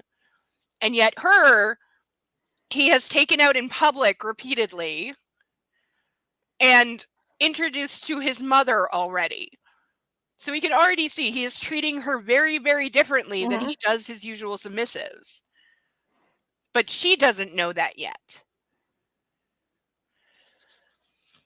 And also 15, how old is he and how long has he been in the lifestyle? 15. He's 27. And we find out later that he was initiated into it when he was 16 by the, at the time, about 40-year-old best friend of his mother. And that it was a sexual relationship from the get. And that he belonged to her as her submissive for about 7 years. So that would make him roughly 23. So meaning he's 50, so he's managed in about 4 years. Yeah. Doing the math, yeah, he's assuming there was no overlap. Let's even be generous and say 5 years, and he goes through about 3 a year. Yeah. And he said, like, some of them last longer than others, because I'm betting some of them were very short once they saw what he was really like and that he really is that shallow and immature. I'm willing to bet some of them did not last very long. Because I certainly, again, like I said, have him be paying them $100,000 a month for their submission.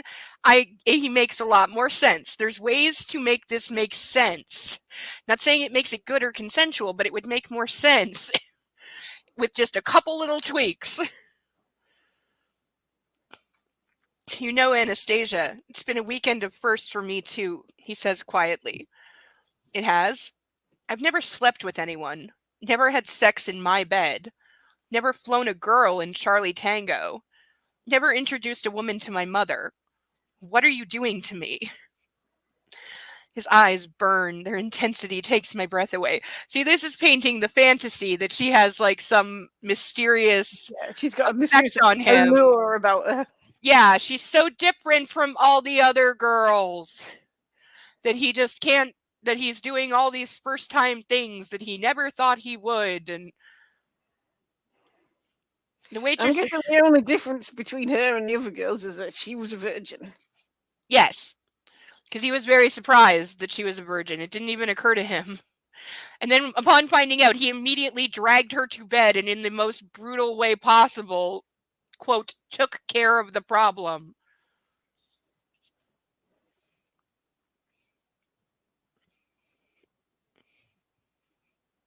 The waitress arrives with our glasses of wine, and I immediately take a quick sip. Is he opening up or just making a casual observation? I've really enjoyed this weekend, I murmur. He narrows his eyes at me again. Stop biting that lip, he growls. Me too, he adds.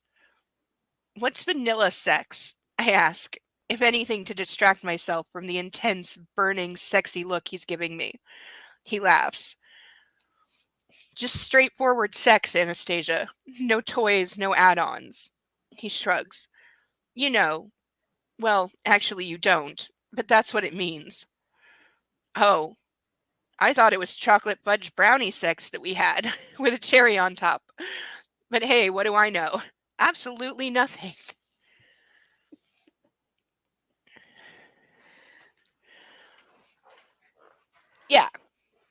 Absolutely.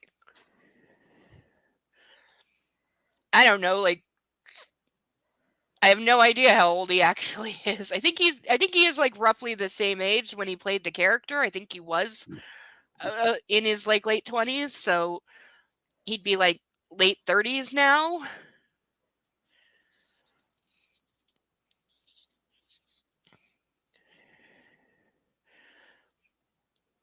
The waitress brings us soup. We both stare at it rather dubiously. Nettle soup, the waitress informs us before turning and flouncing back into the kitchen. I don't think she likes being ignored by Christian. I take a tentative taste. It's delicious. Christian and I look up at each other at the same time with relief. I giggle. He cocks his head to one side. He's constantly doing this. Constantly. Like a puppy listening. I was literally just gonna say my dog does that when he's not sure. He goes like, huh. That's my his last dog thinking. used to do that all the time. It was like, Yeah. It's that's puppy for I'm thinking. I'm thinking. My head's going all the way upside down. I'm thinking I might lay down now. Yeah, that's puppy for I'm looking at something and I don't understand.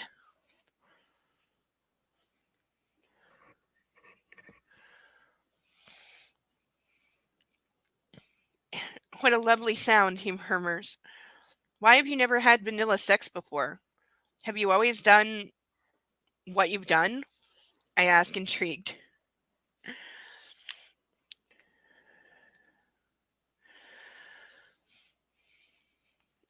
He nods slowly. Sort of. His voice is wary. He frowns for a moment and seems to be engaged in some kind of internal struggle. Then he glances up, a decision made. One of my mother's friends seduced me when I was 15. Oh, excuse me, he was 15, not 16. Oh, holy shit, that's young. She had very particular tastes. I was her submissive for 6 years. He shrugs. Oh, yeah, just casually. Somebody who was one of my mom's friends, so that tells you about how old that person would have been. When I was 15, took me to bed, and then for 6 years.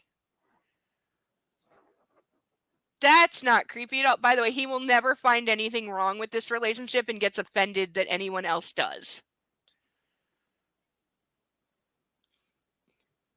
Oh, my brain has frozen, stunned into inactivity by this admission.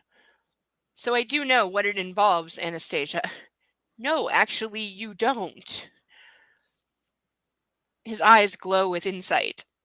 No. I stare at him, unable to articulate anything. Even my subconscious is silent. I didn't really have a run-of-the-mill introduction to sex. Curiosity kicks in big time.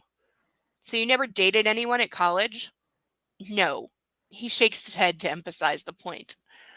The waitress takes our bowls, interrupting us for a moment. By the way, what did they like literally take a straw and inhale the soup? It's been like less than 10 lines. Yes, it is. Yes, 100%. Yes, that's the fucking point. That the even in the movies, they bear it. This is in the movies, the mention of this relationship, and that Anastasia gets pissed off about it, but he never does. Even in the movies, it's never addressed. It's never called out for what it is ever.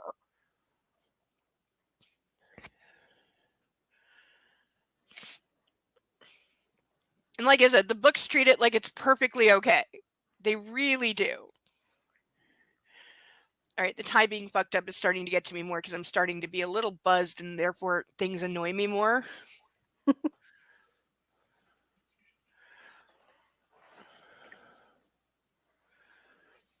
I will fix the tie, but I'm all right. I was gonna say I'm gonna take it off, but I'm not gonna take it off because it's breaking my own rules. But yeah, the tie is annoying me. And I'm going to take this opportunity to remind everyone that I have a PayPal link, and if you want to see me put on handcuffs, that is how you do.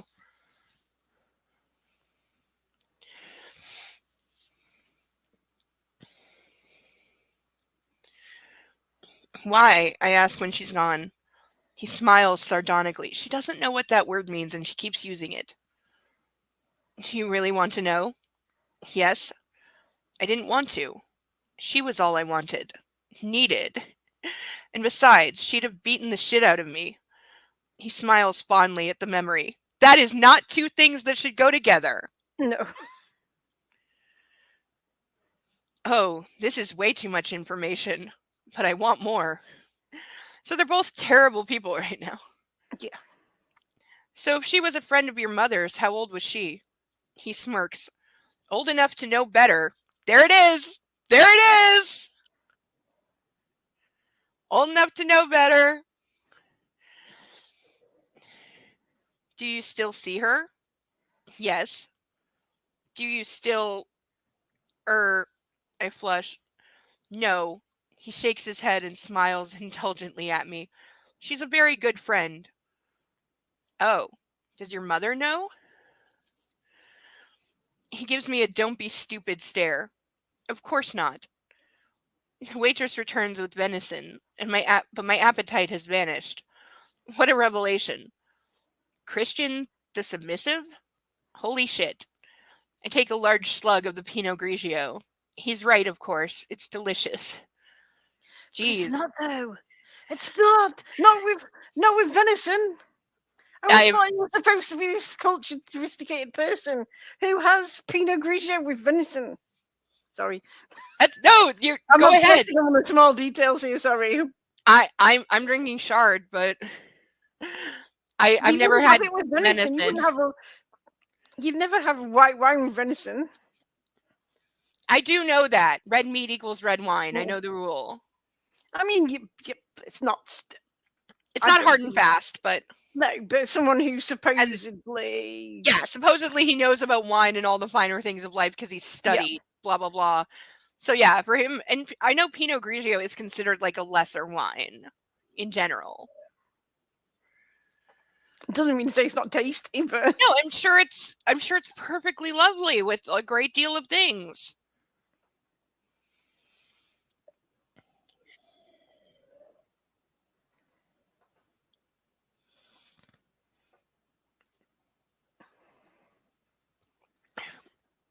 But for what, the wine? Cultured, he will have had sommelier lessons, and then he would know. I think, yeah, he says something like that.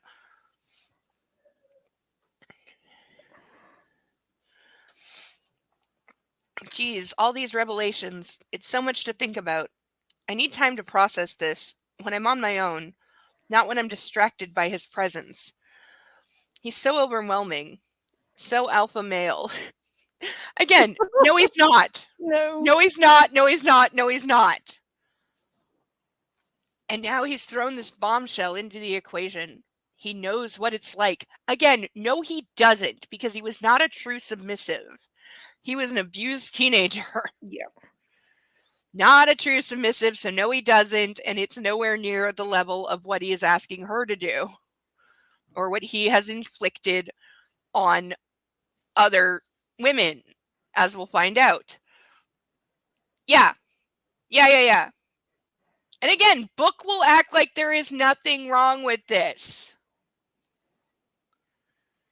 And that it was a good thing. He later says, like, oh, I'm very grateful to her because she, like, saved my life because I was angry and out of control, and she taught me how to have self-control. By apparently raping and beating him.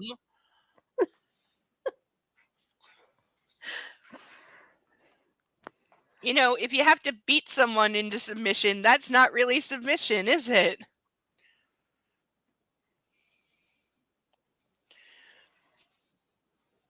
But it can't have been full time. I'm confused. Well, it was. Though I didn't see her all the time, it was difficult. After all, I was still at school and then at college. Eat up, Anastasia. Again, with like he's acting like this is nothing, and basically he's saying that she indoctrinated him into this probably over a summer, I'm guessing, because it would have taken some time. And then she left him with like a list of rules, is what I'm guessing, of how he was to behave when away from her, because that's what he has in his contract, is that even though he only wants to see her from Friday night to Monday morning, he expects her to follow all his rules during the week anyway, and he'll punish her if she doesn't. Which apparently he's also expecting her to, like, snitch on herself unless he's planning to ever follow 24/7, which I wouldn't put past him because he later does exactly that. I was going to say he's going to do that, but also he's He hoping later she'll does. self-snitch. Yeah, but also he's hoping she'll self-snitch. Absolutely, because he wants that level of submission where she will say, "Oh, I broke your rule and I ate a cookie instead of carrot sticks for a snack." Because he demands that she, like, work out with a personal trainer 4 days a week, that she only eat foods from a list that he gives her, that she goes to the beauty spa and gets her, like, hair and nails and makeup done and gets body wax the way that he likes.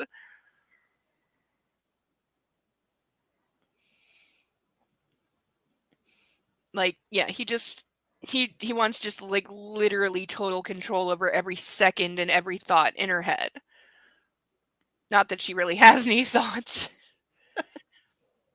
I'm not really hungry, Christian. I'm reeling from your disclosure. His expression hardens. Eat, he says quietly. Too quietly. See, again, this is throughout the thing, which fully supports the theory that she is named Anna and his sister is named Mia because they are representative of anorexia and bulimia, which is why she is constantly denying eating food and he's constantly ordering her to eat food.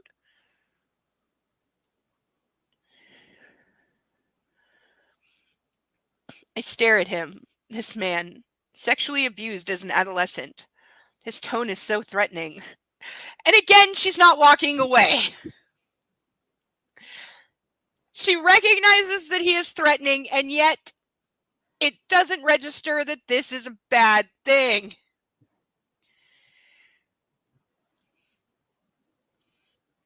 Give me a moment, I mutter quietly. He blinks a couple of times.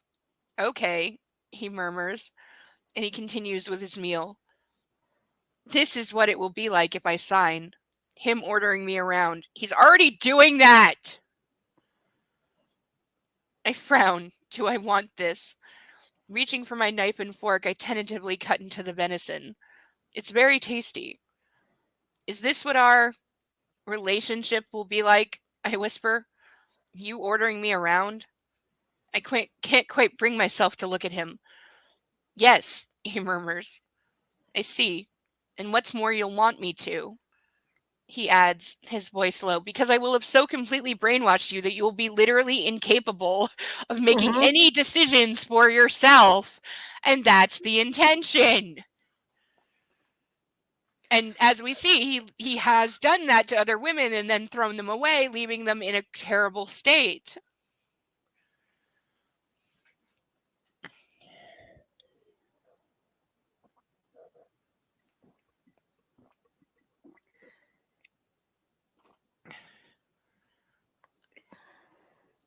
Say whatever you're about to say. No, just it's just the amount of red flags. I mean, how would you? I know, right? Even if you've got no clue about the lifestyle or whatever, surely there's red flags.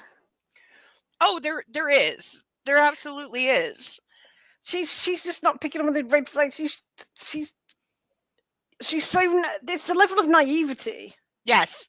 I get that she's not familiar with the lifestyle. I get that, but then it's just the general naivety of just general relationships with anybody. Yeah, you see why I say she should have been written as someone who was homeschooled all the way through high school, and then this is her first week of college, not her last. And then she makes a lot more sense.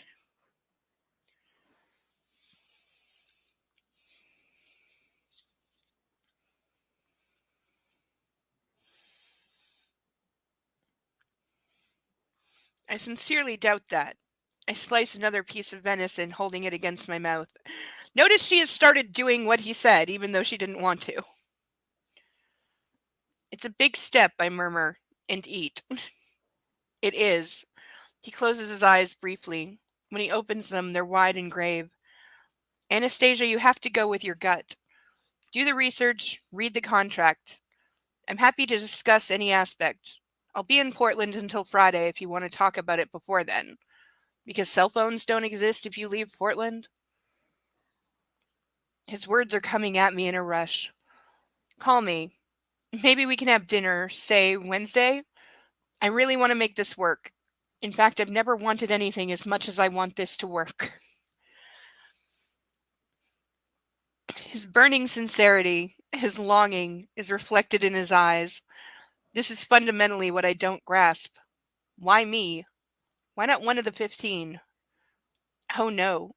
What will that be me? A number. 16 of many. What happened to the 15? I blurt out. He raises his eyebrows in surprise, then looks resigned, shaking his head. Various things, but it boils down to... He pauses, struggling to find the words, I think. Incompatibility. He shrugs. I'd be going, how many of them are buried under the floorboards? Yeah. Like, more How or many, less, how many did you get? How many did you get committed to a mental asylum? that happens! That actually happens! I'm not kidding. One of his past subs turns up completely mental, having attempted suicide and then homicide, and winds up with him having her committed.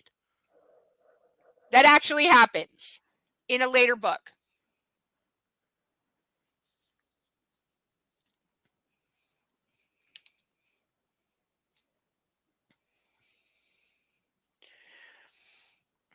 And you think I might be compatible with you?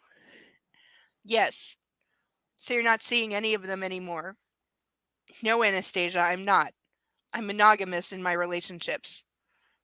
Oh, this is news. So you went to bed with him thinking that he might also be screwing other women at the same time?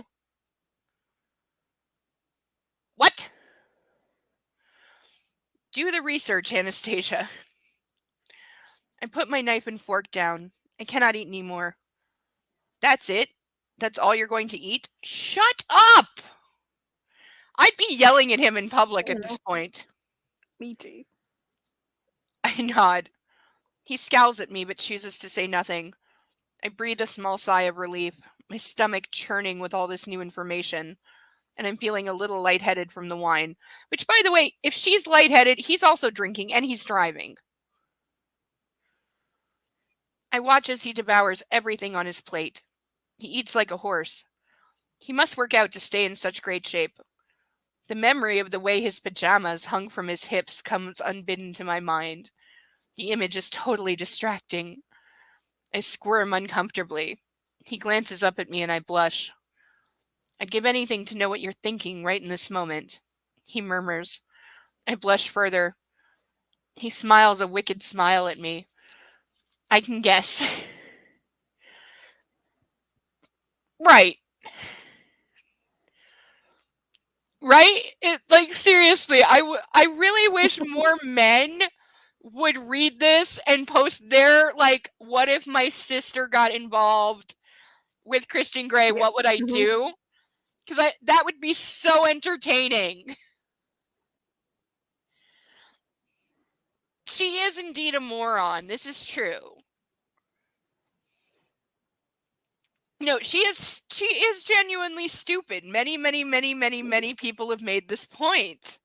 That she is too stupid to exist. But it doesn't work unless she is a complete moron.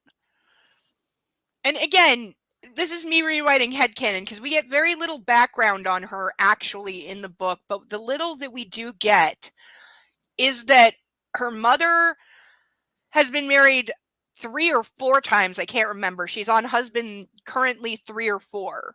But also that her mother is the type that always puts the man in her life first above her child. And so Anastasia definitely grew up seeing her mom go through all these men, some of whom were less than stellar examples of masculinity. And whenever mommy was involved with a man, she got backburnered basically because the mom would focus on and dote on the man and do the trad wife thing basically, which I cannot believe that that's currently a thing because it's so disgusting. And it's just a new name for an old thing. Let's not play. But it's, and then her mom also is very financially irresponsible. She's very scatterbrained, juvenile, not a good mother. you know, and so we can see where she grew up with this, being presented with this image of her mom being a woman who would change herself with each and every guy she was with, and would become devoted to the guy and just focus all her attention and all her energy on pleasing the man in her life. So we get where she's kind of set up to fall into an abusive relationship like this, because that's all she saw growing up, Yeah. was that women are just there to please the men and do whatever they're told, and as long as he's happy, then it's good, and blah blah blah.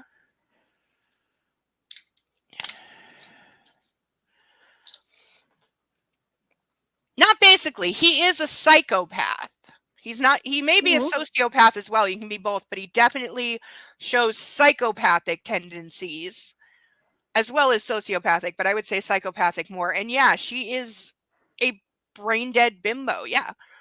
Like I said, make her raised in an extreme religious conservative home and she makes perfect sense. Have her be one of the Duggar children, then she makes sense.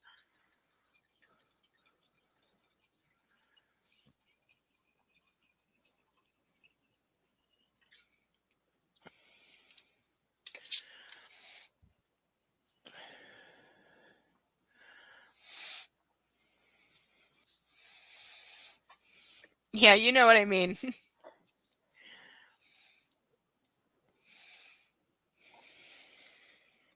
I can guess, he teases softly. I'm glad you can't read my mind. This is ripped directly from Twilight, by the way. The last few lines are directly from the restaurant scene in Twilight. Because there's some lines that she literally copy pasted and nobody caught it, so they were never changed. I've never read that. I've never seen the movie.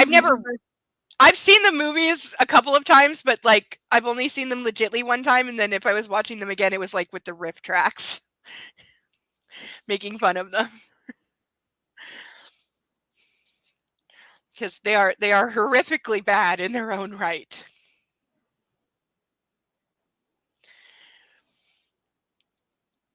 Your mind, no, Anastasia. But your body, that I've gotten to know quite well since yesterday. His voice is suggestive. How does he switch so quickly from one mood to the next? It's called being bipolar. That's taking rapid cycling bipolar to a whole new level. It really is. It's called having no emotional control whatsoever and being incredibly immature. He's so mercurial, it's hard to keep up. No, he was sexually abused at 15, therefore his emotional and psychological development stopped right there and has not improved since, because that's how that works. He motions for the waitress and asks for the check. Once he's paid, he stands and holds out his hand. Come. Taking my hand in his, he leads me back to the car. This contact, flesh to flesh, it's what is so unexpected from him. Normal. Intimate. I can't reconcile this ordinary, tender gesture with what he wants to do to me in that room. The red room of pain. He's holding your hand! Has nobody ever held your hand before? Apparently not. Apparently she didn't go through that. Well, we know she didn't go through that, like, teenage stage when you're like 14 of having your first boyfriend and holding hands with them when you holding hands, linking arms, having a little peck, you know. Yeah, no, she never did that. She's never had a boyfriend, and even though every guy that we've encountered has been trying to get in her pants, she's never had any interest until she met billionaire fuckboy Christian Grey. I almost have. I point out, and I have a witness to this. When I was reading, I think it's in the book The Mister, the other ones, the other series. When I was reading it for the first time, because I didn't want to read them blind on a live stream, when I was reading through it the first time, I was on a video chat with my at the time boyfriend, and I was reading it to him, and I legitly had to turn away and threw up in my trash can 3 times because of something in the book. And I was very worried that when we got to that part on the live stream where I was reading it on book club, that I was going to throw up. I did not on book club, but I have a witness, and they did confirm it on the live that yes, they saw me puke during that part of the book. It legitimately made me hurl. Do you get why I'm drinking now? I said, yeah, I told you this book comes with a minimum drinking requirement.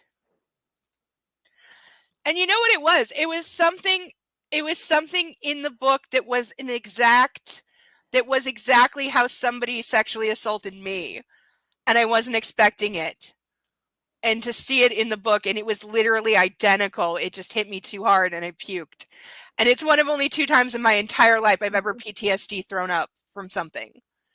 And I was very surprised and very pissed off that it happened. I was very, very pissed off. I really got to grab a highlighter next week because this is written in such like block text that when I lose my place, it's like hard to get it back. We're quiet on the drive from Olympia to Vancouver. Both lost in our thoughts. Why are they driving? They're not driving to Vancouver. They're driving to Seattle. Did you forget where they were going? No, they go to Portland. They're going to from Seattle to Portland. They're not See, the thing is, the Twilight movies were all filmed in Vancouver. So I wonder if that was just a mistake and nobody caught it. Because again, there are actual typos and spelling mistakes in this book. Even though this is not a first edition. Apparently the first editions are 10 times worse. But there are actual typos and shit and genuine mistakes. So the publishers never heard of proofreaders. There were so many they couldn't fix it in time to meet the publishing date. And that's like 100% confirmed that they were editing until the last minute, but there were just so many mistakes they couldn't. And so even in subsequent reprintings where they had more time and they did fix a lot more of the mistakes, there's still mistakes that are still there. So no, they're not in Vancouver because that's another country.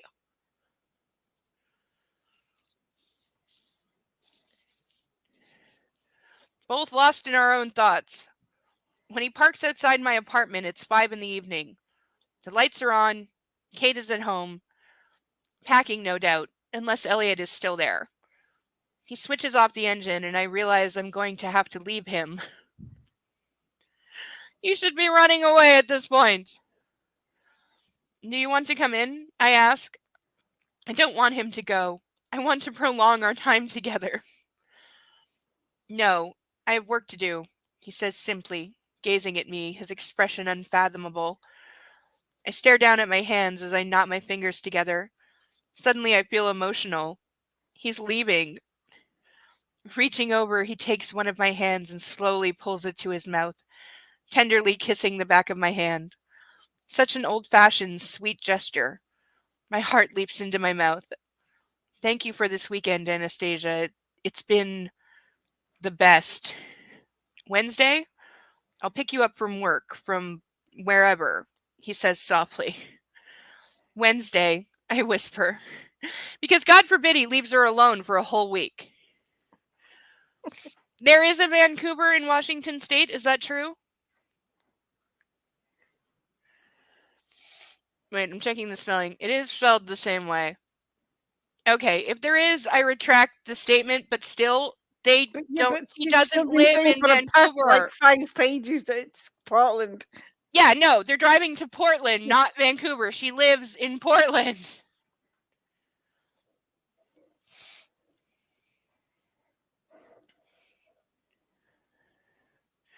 Like, that's just not where they're going. That's just a straight up mistake, and they didn't, it's just a mistake. He kisses my hand again and places it back in my lap. He climbs out of the car and comes around to my side and opens the passenger side door. Why do I feel suddenly bereft? A lump forms in my throat.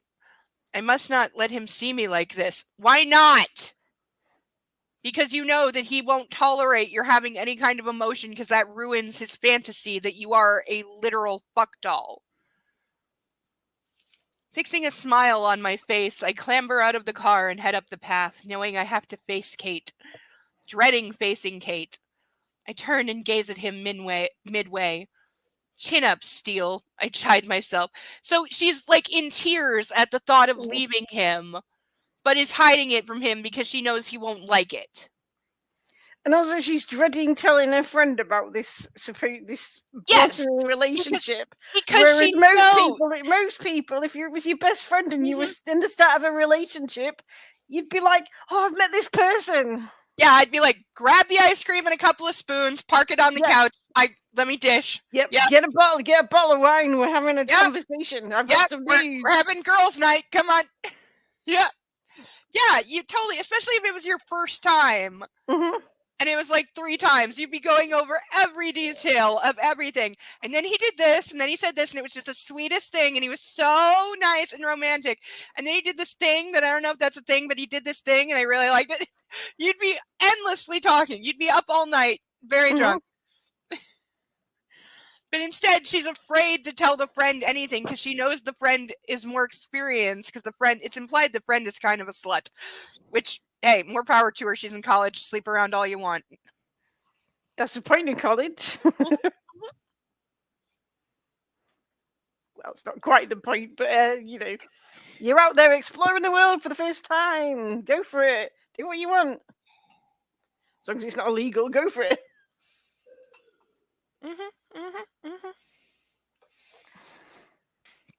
It happens.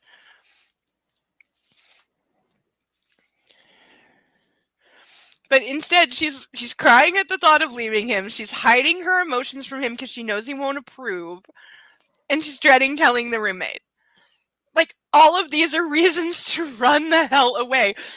And on some level, it proves that she is aware that this is a deeply unhealthy relationship and that other people around her are going to recognize that and raise it as a problem, and she doesn't want them to.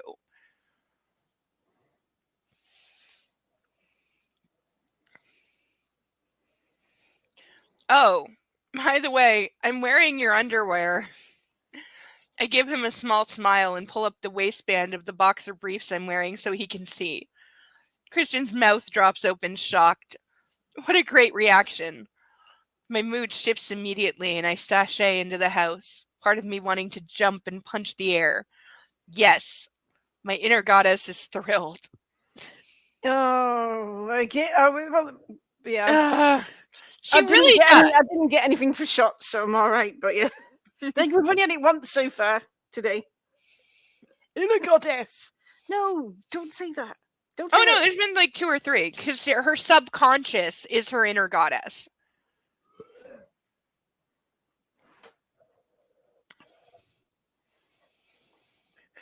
But yeah, no, she clearly does. Kate is in the living room, packing her books into crates. You're back. Where's Christian? How are you? Her voice is fevered, anxious, and she bounds up to me, grabbing my shoulders. See how everyone around her also is always physically grabbing her, and she's just so used to it? That also speaks to somebody that grew up with abuse, is that they have no bodily autonomy.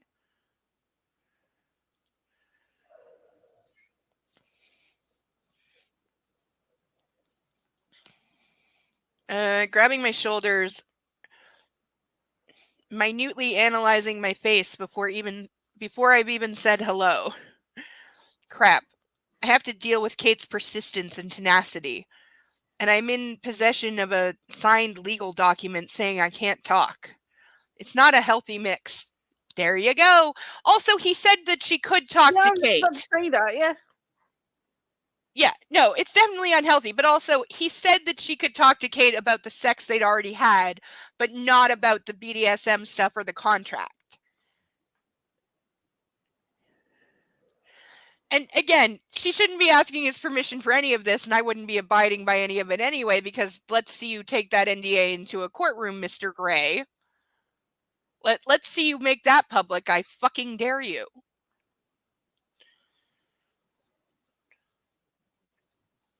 I can't help but smile at her concern and her burning curiosity. But suddenly I feel shy. I blush. It was very private. All of it. Up to the point where his mother walked in. Seeing and knowing what Christian has to hide. But I have to give her some details, because she won't leave me alone until I do.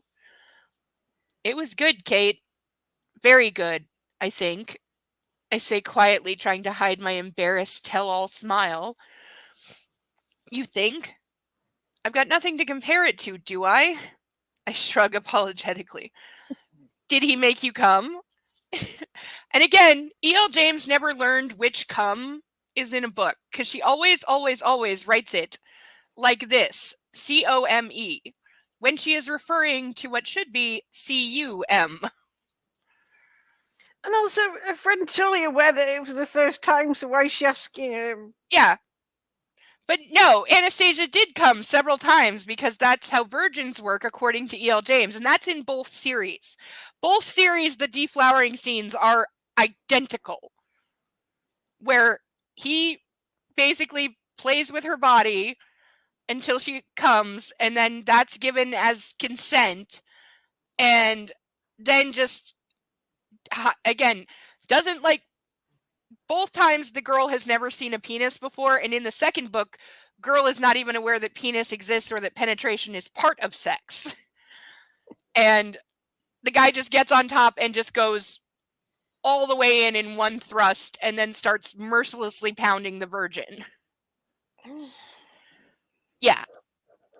And because this is a book, they experience little to no pain and then subsequently have several orgasms because the guy has a huge dick.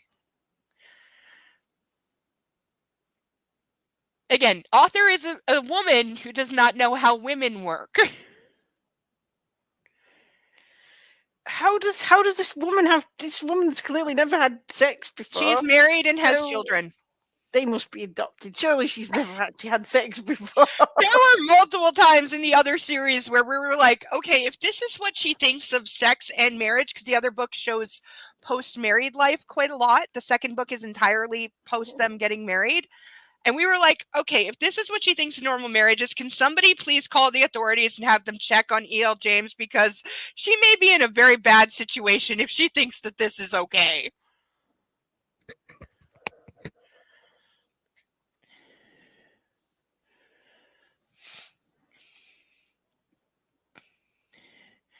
Did he make you come? Holy crap, she's so blunt. I go, Scarlet, it's kind of an obvious question. Yes, I mumble, exasperated. Kate pulls me to the couch and we sit. She clasps my hands. Again, somebody who allows this is somebody who's been physically abused because they've given up on having control over their own body when they're literally letting everybody else around them constantly control their body. But again, that was a thing in the other one too, and I kept a tally of it. And it got into like the 60s of him controlling her body, because he did it all the time, and it annoyed the fuck out of me. And I had separate counters for like controls her head, grabs her face, grabs her hair, holds her around the waist, holds her by the shoulders, physically picks her up. And all of them were like in the 20s or 30s individually. And there were like 7-8 categories of physical control.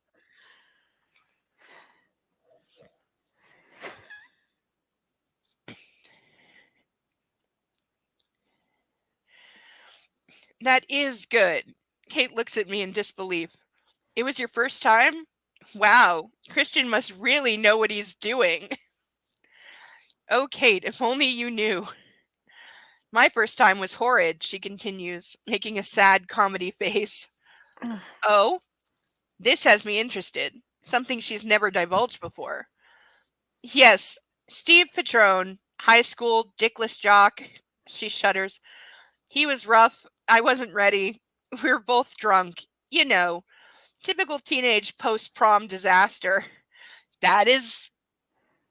Yep, that's a lot. That is way too many girls' story right there. Mm-hmm. Yep.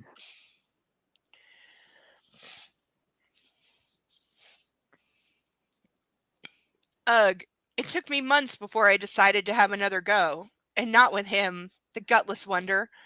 I was too young. you were right to wait. I do believe there is an age that's too young. I'm not sure if I think prom is that. It depends on the person. Mm-hmm. It I really mean, does. I'm in the UK. Our age of consent's a little lower anyway. I'm not even talking about like age of consent. Like that is a Mm. concern. Everyone should be Yeah. above age of consent, but also there's a maturity factor. Yeah. Mm-hmm. And and a lot of things contribute to that. And I don't think there's anything wrong with waiting until you're a little older, and I do think more No. people should, because having sex comes with a lot of responsibility that people don't often see. And there's, you should be aware of certain things before you do it and have some kind of a plan. Yeah. Like, above all, please have a plan for contraception. Yes. Like, please, please, please. But again, book fucks up contraception like so much because E.L. James could not be bothered to Google how the pill works. Because in the other series, the girl goes on the pill and then she's been on it for 3 days and says, it's okay, we don't need to use condoms anymore because I'm on the pill. But it's only been 3 days. Do you know what is wrong with this picture? I mean, even the fastest one is about 7 days before you're okay. Really? We don't have that here. Here, the one that we have is like 4 to 5 weeks. No, there's 7. I'm sure there's. Is there one now? I'm trying to think. I can't take birth control because it doesn't agree with me. It does very, very, very bad things to me.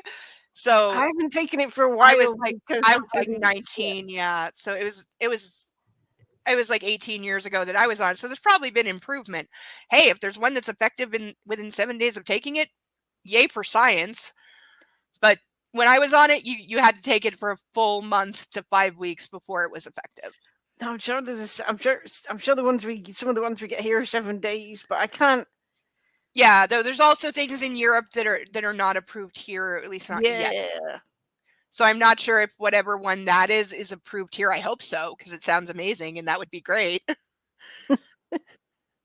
I'm huge. Precautions you can do. There's plenty of precautionary. Yeah, there's other things you can do. I'm a huge I have absolutely voted for free birth control, and I was a girl who went to. That's what we do. We do get that here. Yeah, no, I did too, because we have in the UK health clinics here that don't ask any questions. Across the board, you free the pill, IUDs, and the implants and the injections are all free charge here. Yeah, like that was one thing because I'm like 30 minutes from the U.S. border, and when Roe v. Wade got overturned, the clinics here, because they are free and they are no questions asked, they don't ask for ID or your name or anything. They're actually legally prohibited from asking your name, and they saw in some cases up to a 3,000% increase in the first month after Roe v. Wade, and it was American women, grown women, married, like 30s, 40s women, coming up to Canada because they were close enough to drive across to get birth control, IUDs, implants, everything, because they saw what was coming. And now at least one state has criminalized contraceptive pills, and others are moving to do it.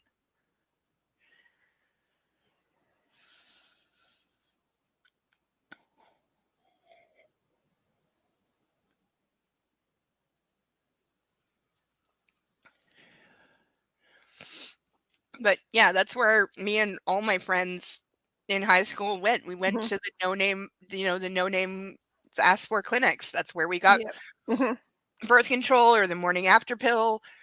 And it, like, those places definitely saved the lives of some girls that I know.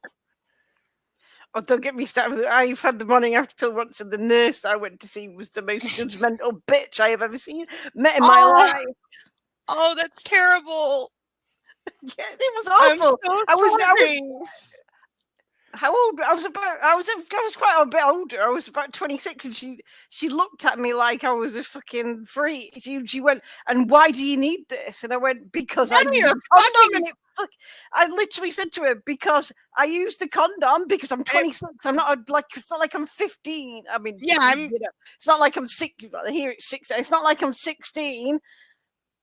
And even if I was, you shouldn't be judging me anyway. No, but I said, I wouldn't. I mean, I can't remember how. I was in my mid to late 20s, and I said, "I'm not stupid. I used a fucking condom, and the fucking thing broke, and I just want to make sure. So fuck you." Yes, that would have been my only answer. Would have been "fuck you." Don't you dare fucking judge me. Because I got the morning after pill twice, and the only thing I got was like a detailed talk about like, here are the potential side effects. Yeah. Here is a number. If you start feeling any of these, call this number immediately. We are not playing because it can be serious. Yeah. And they should have said, "Well, while you're here, do you want to, if you want to consider, and here's your options if you are going to get into, if you need them, here's your options." Yeah, because when I had similar, we also used a condom, but the guy didn't know that when he pulls out, he has to hold on to the condom. So the condom wound up inside me entirely, which is not what you want. No. And it was like, okay, you go to all the trouble to be safe, and then we were both teenagers and stupid.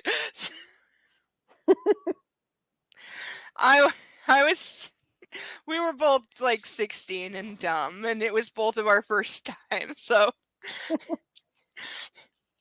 I will point out that in all the health class, when they were demonstrating how to use the condom, never did they say, "Hey, when the guy pulls out, make sure he's holding it around the base so that the condom stays on and comes out." We never got told that.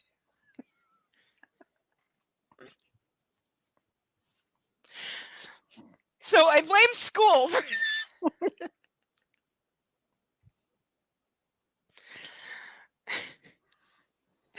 I blame school.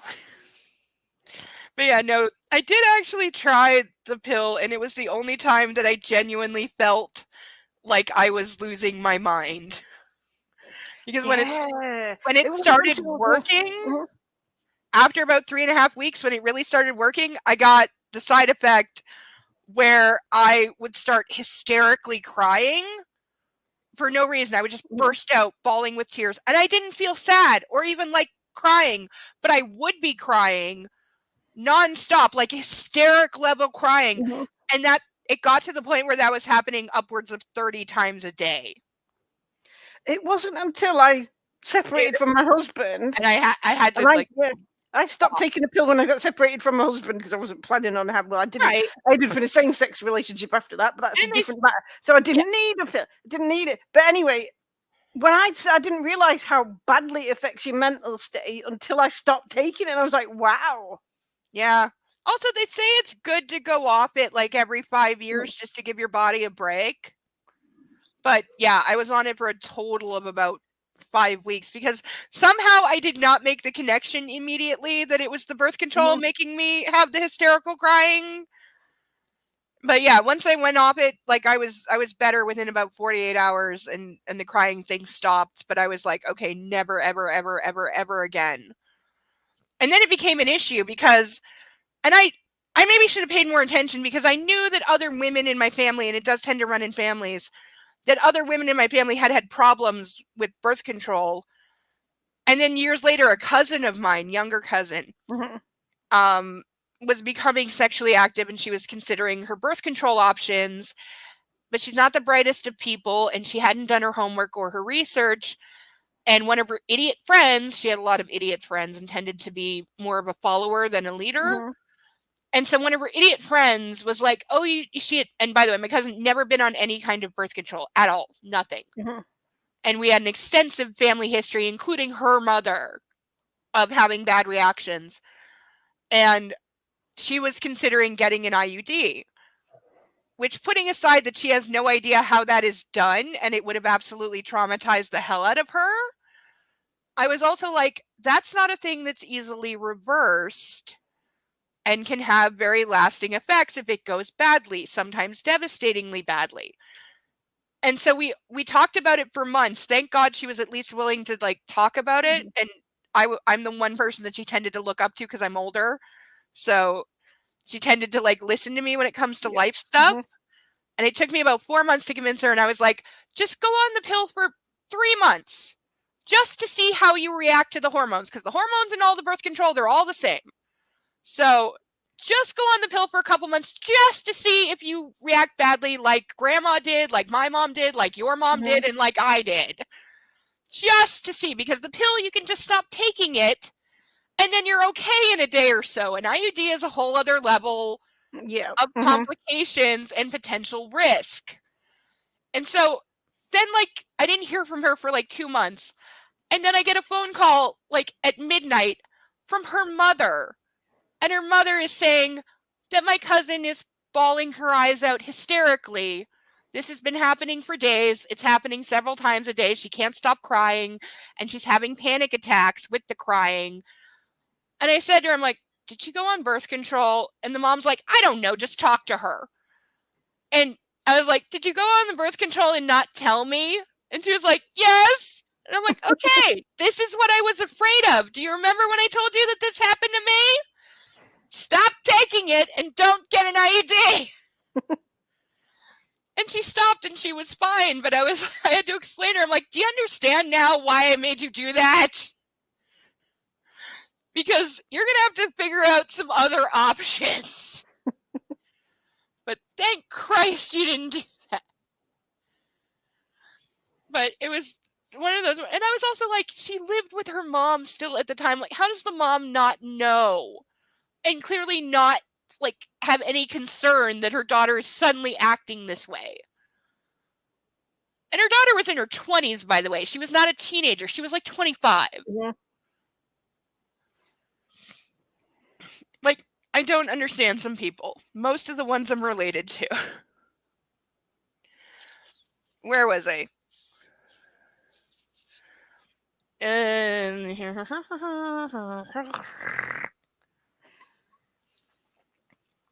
You were right to wait. Kate, that sounds awful. Kate looks wistful. Yeah, it took almost a year to have my first orgasm through penetrative sex. And here you are, first time. Yeah, that's true.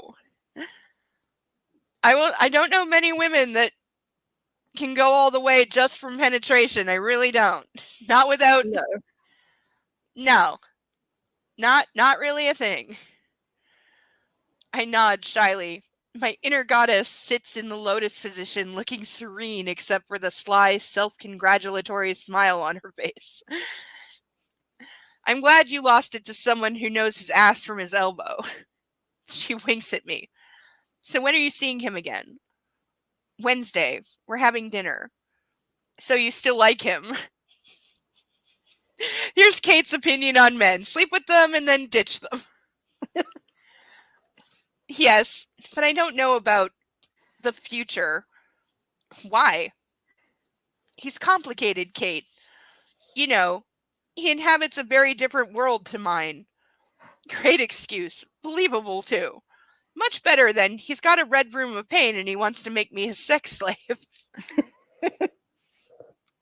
Oh, please, don't let this be about money, Anna. Elliot said it's very unusual for Christian to date anyone. Did he? My voice hitches up several octaves. Too obvious, Steele. My subconscious glares at me, wagging her long, skinny finger. Sorry, several octaves. If she's gone up several octaves, only dogs can hear her at this point. Yup. And morphs into the scales of justice to remind me he could sue if I disclose too much. This should not be a thought. Ha! What's he gonna do? Take all my money? I must remember to Google penalties for breaching a non-disclosure agreement. They're generally outlined within the agreement. That's part of why it's a binding agreement. They have to make the consequences of breaking it clear as part of the contract. It's not nebulous. Like, while I'm doing my research, it's like I've been given a school assignment. Maybe I'll be graded. I flushed, remembering my A for this morning's bath experiment.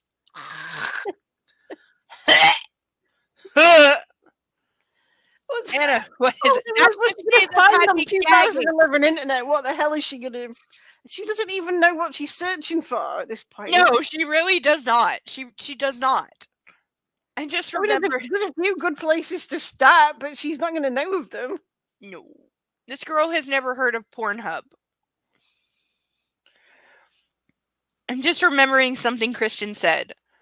You look different, Kate says fondly. I feel different. Sore, I confess. Okay, if your grand takeaway from the first time I had sex is ow, it wasn't that good. Sore? A little. I flush. Me too. Men, she says in mock disgust. They're animals. We both laugh. You're sore? I exclaim. Yes. Overuse. Okay, so there's so much in there, meaning her and the brother, Christian's brother, had so much sex that she got to the point where her vagina needed a break, but they clearly kept doing it and she kept letting him. So I guess stupid. Yeah. And with the boys, it I guess runs in the family a little bit to be nothing but a horn dog. I giggle. Tell me about Elliot, the overuser, I ask when I've stopped giggling. Oh, I can feel myself relaxing for the first time since I was in line at the bar. So she admits she's always tense around Christian because of his constantly changing mood. Before the phone call that started all this, when I was admiring Mr. Gray from afar, happy, uncomplicated days. Kate blushes. Oh my. Catherine Agnes Kavanaugh goes all Anastasia Rose Steele on me. The fuck is that line? God, no, this is bizarre. It's so bad. She gives me a dewy-eyed look. I've never seen her react this way to a man before. My jaw drops to the floor. Where's Kate? What have you done with her? So both these women are being extremely manipulated by the men in their lives, both of whom are the brothers I'm beginning to wonder if they're chemically, they're sticking things in. That's why they want them to eat and drink, because they're putting stuff in their food. No, absolutely. No, we established in the other book that guy was definitely roofying the girl. No, and by the way, when Christian quote unquote rescued her from a bar where she got drunk for the first time and then passed out, and rather than taking her home, even though he knew where she lived, he took her to a different city to his hotel room. And she woke up with 2 pills next to the table that said eat me and a glass of orange juice that said drink me, and she popped them and did it. So I maintain that was roofies. Because her behavior for the next 24 hours makes way more sense if he drugged her. Plus, I don't put it past him at all. Plus, she's done 3-4 years of college and she's not had an alcoholic. She's not got drunk. Yeah, exactly. Who makes it to the end of college? And I don't care whether it's you can't buy alcohol till you're 21. Bullshit. That's not college. Bullshit. Yeah, it's college. Come on. I don't think. Well, actually, the alcohol age is 18 here, but I don't remember being sober my way through college. Nobody. In fact, I know I wasn't sober most of the way through college because I lived with 6 rugby players. There you go. Players. So there was a lot of beer. There was. Yeah. Yeah, 6 teenage boys, 6 18-year-old. And somebody I had lived their with them own the whole 3 years. I was there. 6 18-year-old rugby players. So who were away from, like me, were away from home for the first time. There was no way we weren't going to have nothing but beer in the fridge. Yep.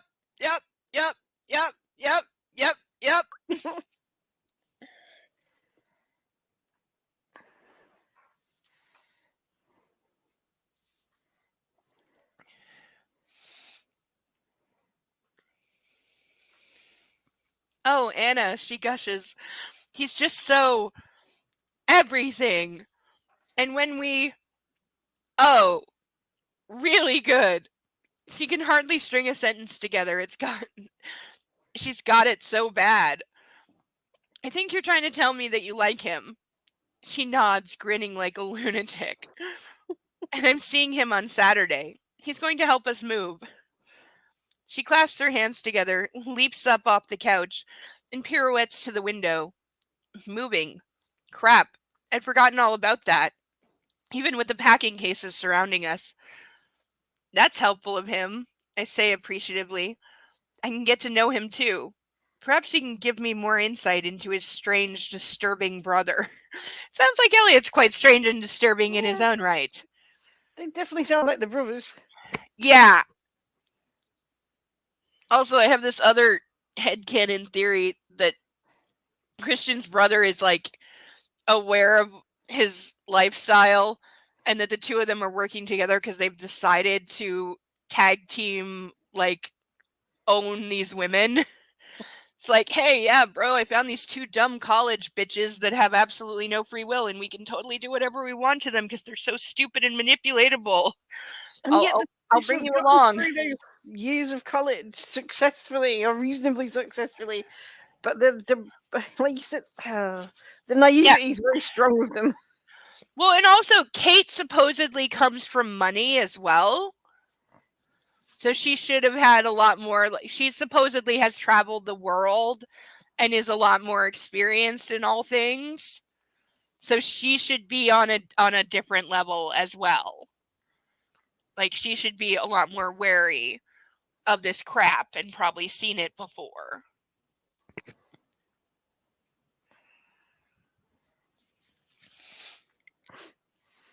What did you do last night? I ask. She cocks her head at me and raises her eyebrows in a "what do you think, stupid" look. Pretty much what you did, though we had dinner first. She grins at me. Are you okay? Really? You look kind of overwhelmed. I feel overwhelmed. Christian's very intense. Yeah, I could see how he could be. But he was good to you. Yes, I reassure her. I'm really hungry. Shall I cook? She nods and picks up 2 more books to pack. What do you want to do with the $14,000 books? She asks. I'm going to return them to him. Really? It's a completely over-the-top gift. I can't accept it, especially now. I grin at Kate and she nods. I understand. A couple of letters came for you, and Jose's been calling every hour on the hour. He sounded desperate. Block his number! I'll call him, I mutter evasively. If I tell Kate about Jose, she'll have him for breakfast. I collect the letters from the dining table and open them. Hey, I have interviews. The week after next in Seattle for intern placements, meaning she's not getting paid. For which publishing house? For both of them. I told you your GPA would open doors, Anna. Unpaid doors. Kate, of course, already has an internship set up at the Seattle Times. Her father knows someone who knows someone. How does Elliot feel about you going away? I ask. Kate wanders into the kitchen, and for the first time this evening, she's disconsolate?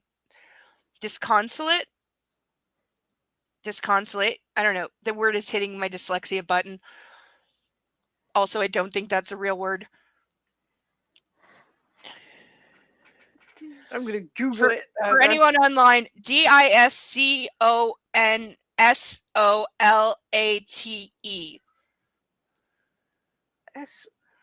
DISCONSOLAT.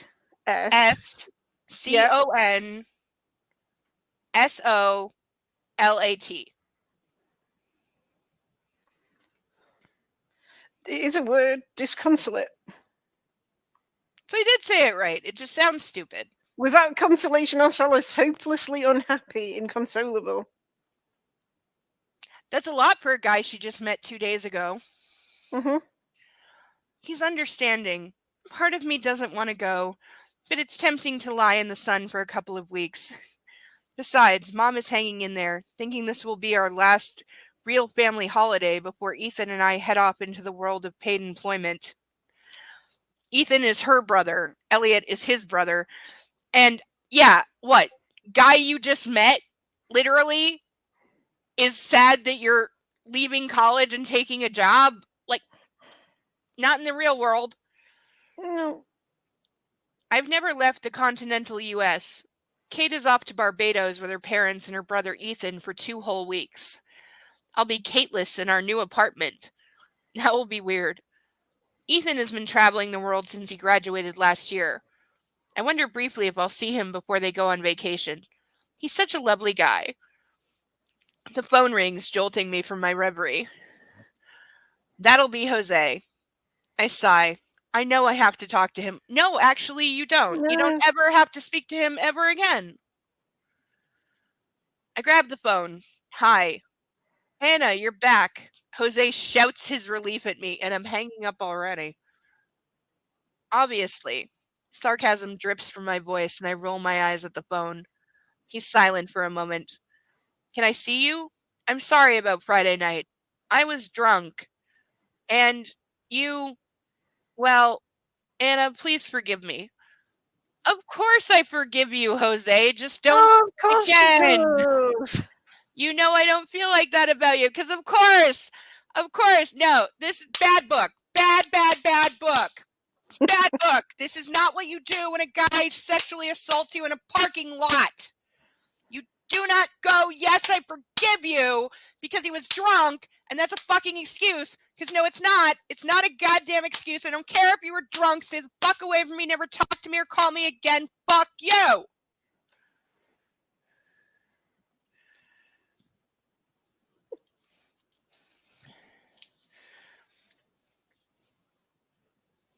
This is why this book needs to come with warnings.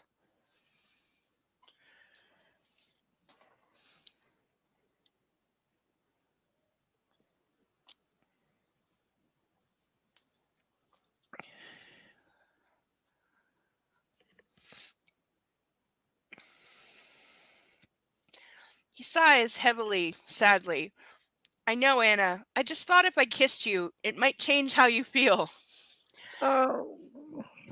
Yeah. You see why the messaging in this book is problematic? Jose, I love you dearly. You mean so much to me. You're like the brother I never had. That's not going to change. You know that. I hate to let him down, but it's the truth. Actually, you're encouraging more of the same. So, you're with him now. His tone is full of disdain. Jose, I'm not with anybody, but you spent the night with him. That's none of your business. Again, hang the fuck up. This guy is sending off so many, like... And the fact that he does not turn out to be the villain of the piece is still... When he's set up like this, but then he pretty much disappears after, like, this scene.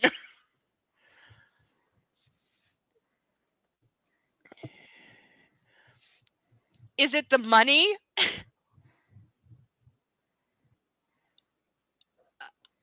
I would reach through the phone and rip your fucking balls off if you... Jose, how dare you? I shout, staggered by his audacity. Anna, he whines and apologizes simultaneously. That's not an apology. I cannot deal with his petty jealousy now. I know he's hurt, but my plate is overflowing dealing with Christian Grey. I don't give a fuck if he's hurt, and I don't think that's what it is. But again, she's like, do we see what her personality is being set up as this is her response? Maybe we can have coffee or something tomorrow. I'll call you. I'm conciliatory. He's my friend, and I'm very fond of him. But right now, I don't need this. Again, how not to treat a guy who just did that, because you're definitely encouraging more of the same. Again, to be extraordinarily clear to the internet, not saying that she wants it, not saying it gives him permission, not saying it makes it okay, or that she is asking for it in any way. Go fuck yourself if you think that. But I'm saying this is not how you respond to what he did or any of what he just said.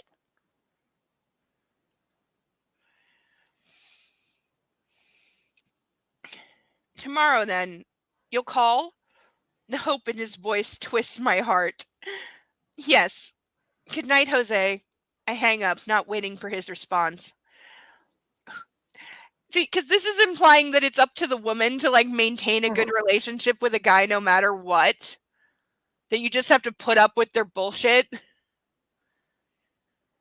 And you always have, the whole always smile, always be polite, never be rude, like all that bullshit. Like I remember being told, because I have resting bitch face, and that's just a fact, and it's been that way since I was a kid. And I remember as young as like 4 years old being told constantly by family, teachers, random strangers at a mall that I should smile because I'll be prettier. Yep. Go fuck yourself. I didn't watch a lot of Simpsons growing up because my mom kind of didn't approve. But I remember, this is old Simpsons. This has to be from the 90s. I don't even remember what episode, but I remember, because this hit home with me, there is an episode in which Lisa Simpson, who is the character that I always identified with, in which she is depressed, and people around her do that thing. They tell her to just smile and basically pretend that she's not sad, that she's not depressed, that if you just smile and fake it, then eventually you'll feel better. And at first her mom goes along with it, but then when her mom sees her like struggling and sees how stupid it is, and her mom remembers being told that herself as a kid, she like changes her mind, and she's like, hey, I was wrong. You don't have to smile if you don't want to. You go ahead and feel the way that you feel, and you tell everybody else to fuck off. Basically, I'm paraphrasing because it's The Simpsons, but I have always remembered that episode because I'm like, yeah, I wish. And they're making a very good point, as The Simpsons often did. They were often very ahead of their time. And in that case, they were. It's like, yeah, no, you don't tell girls to just smile and pretend that they're happy. Knock it off with that goddamn shit. Like, let us just be people. My job is not to look pretty for you.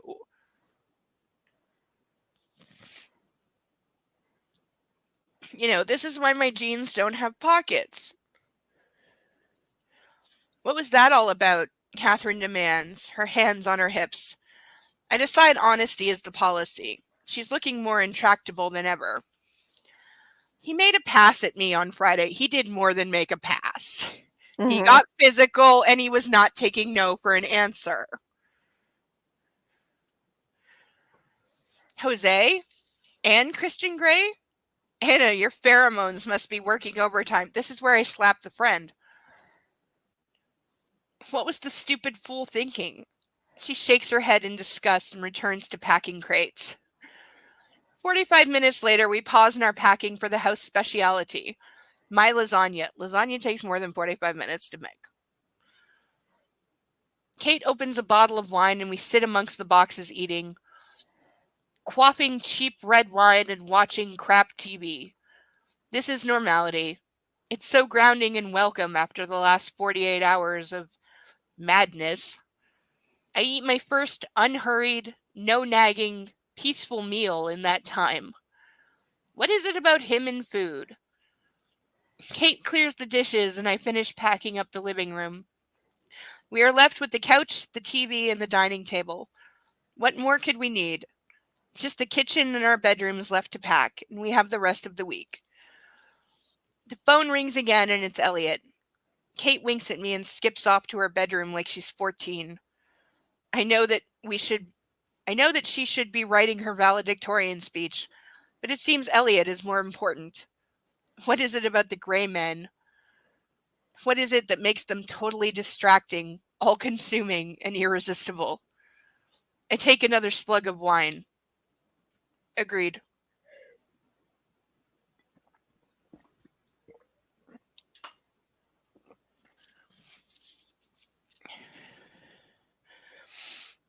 I flick through the TV channels, but deep down I know I'm procrastinating. Burning a bright red hole in the side of my purse is that contract. Do I have the strength and wherewithal to read it tonight? I would say reading it after drinking, probably a good idea. I put my head in my hands.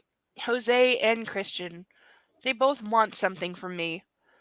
Jose is easy to deal with, but Christian takes a whole different league of handling. So understanding. Understanding. Part of me wants to run and hide. What am I going to do? His burning gray eyes, that intense smoldering stare come into my mind's eye, and my body tightens at the thought. I gasp. He's not even here and I'm turned on.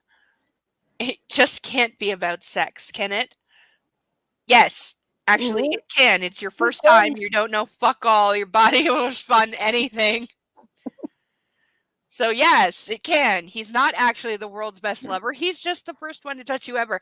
By the way, her first orgasm, all he did was run his thumb around her nipples, and that was enough to get her off. That's how, like, sexually repressed and easy to orgasm this woman is. Because again, she is a pure work of fiction. An author knows nothing about sex.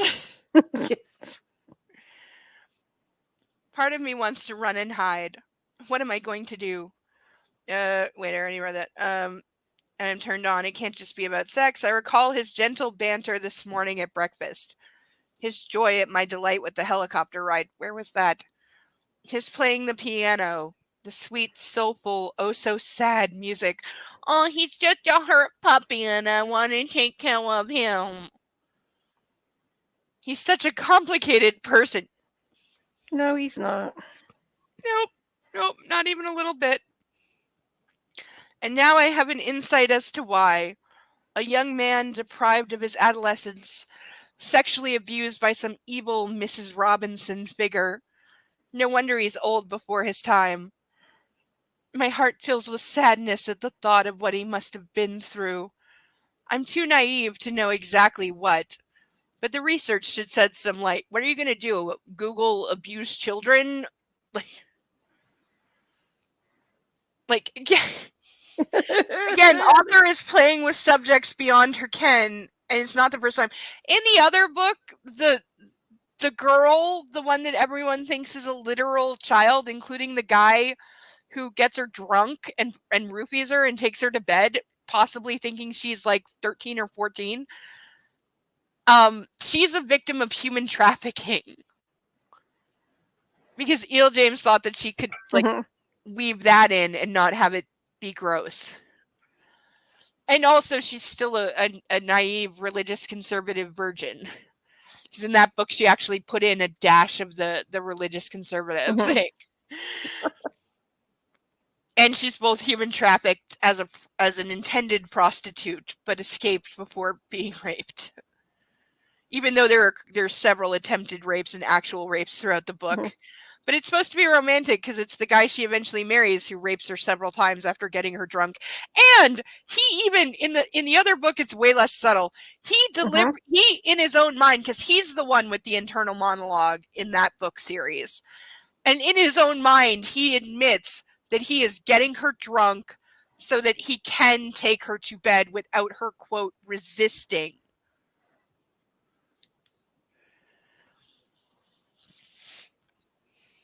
And that's supposed to be very, very romantic. But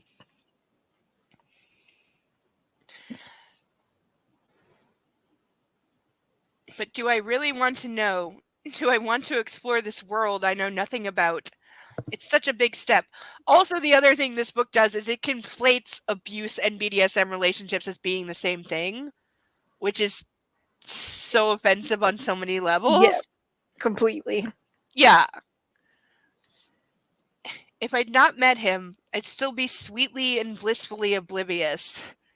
My mind drifts to last night and this morning, and the incredible, sensual sexuality I'd experienced. Do I want to say goodbye to that? No, screams my subconscious. My inner goddess nods in silent Zen-like agreement. Because again, part of what he has done is make her think that he is the only man who can make her feel that way. That's the big thing of it. is that he's put that in her head that he's the only one who can make her feel this way. And that's just not true. Kate wanders back in the living room, grinning from ear to ear. Perhaps she's in love. I gape at her. She's never behaved like this. Hannah, I'm off to bed. I'm pretty tired. She's definitely going to go have phone sex with Elliot. Me too, Kate. She hugs me. I'm glad you're back in one piece. There's something about Christian, she adds quietly, apologetically. I give her a small. See, Kate has clearly been picking up like danger signals. Yeah. Because Kate tried to warn her a couple times and was calling her incessantly when she disappeared and wasn't at home after the bar. Kate was the one like spam calling her, like, where are you? Are you okay? I'm really worried. What is going on? Where are you? Where are you? Where are you? Like, so Kate's radar clearly went off Mm-hmm. at Christian Gray's stalker behavior, and she's genuinely worried about her friend, but also she's like being distracted by the brother so that he's like drawing her attention away, which is why, again, I have headcanon that the two of them are in on this together. Yeah. Yeah, I get that. I give her a small, reassuring smile, all the while thinking, how the hell does she know?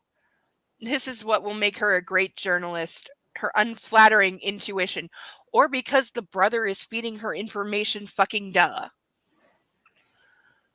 Collecting my purse, I wander listlessly into my bedroom. I'm weary from all the carnal exertions of the last day, and from the complete and utter dilemma I'm faced with. I sit on my bed and gingerly extract the manila envelope from my bag, turning it over and over in my hands. Do I really want to know the extent of Christian's depravity? Also comparing BDSM to depravity, go fuck yourself. Mm-hmm. It's so daunting. I take a deep breath, and with my heart in my throat, I rip open the envelope. End of chapter. So I will pause and refill my glass. Can you hang with me for another chapter? Yeah, just like I'm gonna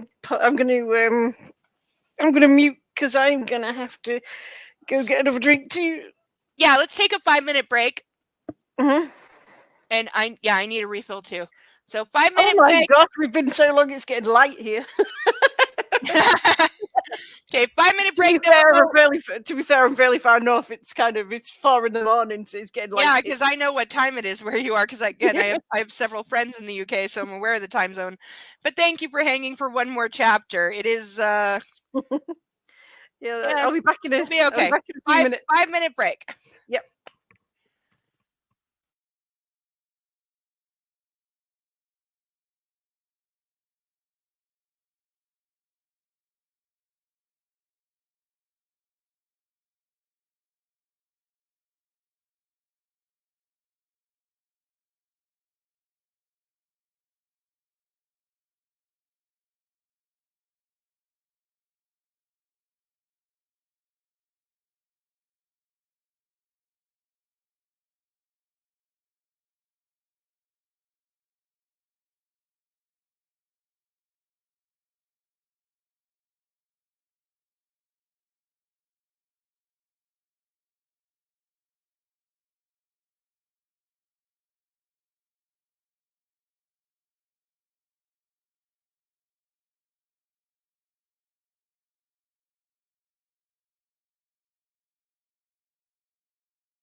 We are just waiting for I'm back.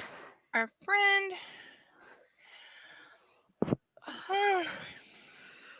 I'm back. I've just got a drink and a hoodie because I'm gone cold all of a sudden. Well, they do say it's coldest at dawn.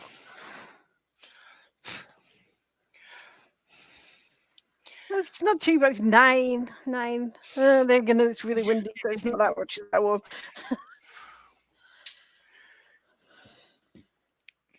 I just have to take a picture of my puppy because he's in his crate and he looks so cute.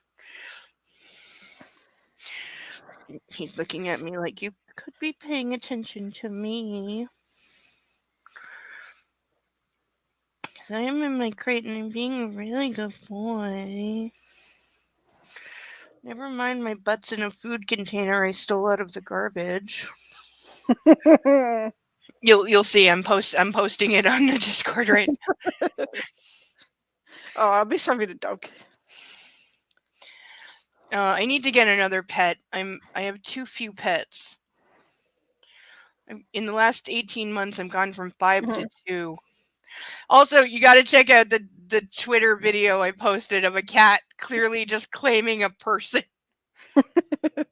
I'm not kidding. It's the cutest video where a kitty is just like, okay, I belong to you now. I've got a real soft spot for any cute animals. Any cute animal videos is just like my real it's like my kryptonite. I have an entire channel in my Discord that's devoted to pet pictures. You should pay more attention to it because it's really cute. But yeah, one of my online friends knows that to cheat if I get in a mood or if I get like upset or anything, they spam my inbox with cute animals. Now, a very sleepy doggy has dragged himself out of the puppy bed because I paid attention to him. And so I must, of course, and Persnickety's clearly watching because she already hearted the picture. But a puppy has said, you paid attention to me and therefore you want me. So I need to come up and say hi now. And hi, everybody. I'm a cute puppy. I'm a cute puppy. Look at me. I don't like being on camera. But everyone. Glare from it. I was going to take a picture and put it on the Discord of how light it is. Look because we've been here that long. Look at how cute the puppy is. He's so sleepy. Oh, bless him. He's really sleepy right now. I can see. Yeah. He's going to fall asleep. He's so tired. Yeah. You just want me to hold you in my arms so you can take a nap. I know. Yeah, I know. You have stinky puppy breath. I know. I know you're so tired. Go back under your... Okay, I know you want to give kisses, and I paid attention to you. So you came to get some cuddles, and you're licking, and you're licking, and you're licking. Yes, you're licking. I know. Okay, that's enough. I know you want more. I know you want more. Okay, say goodbye. Okay, say I get my big belly rubs. I get my belly. Yes, I get my belly rubs. Oh. Sleepy dog. Yeah. Okay, you're going to go curl up on your pillow, okay? Yeah, that's what you're going to do. You're going to go curl up on your pillow. Be a good boy. Mommy loves you. Yes, I love you. You're a good boy. Good boy. Okay, here we go. Down we go. On your pillow. Good boy. That's a good boy. He's so sleepy. He's like,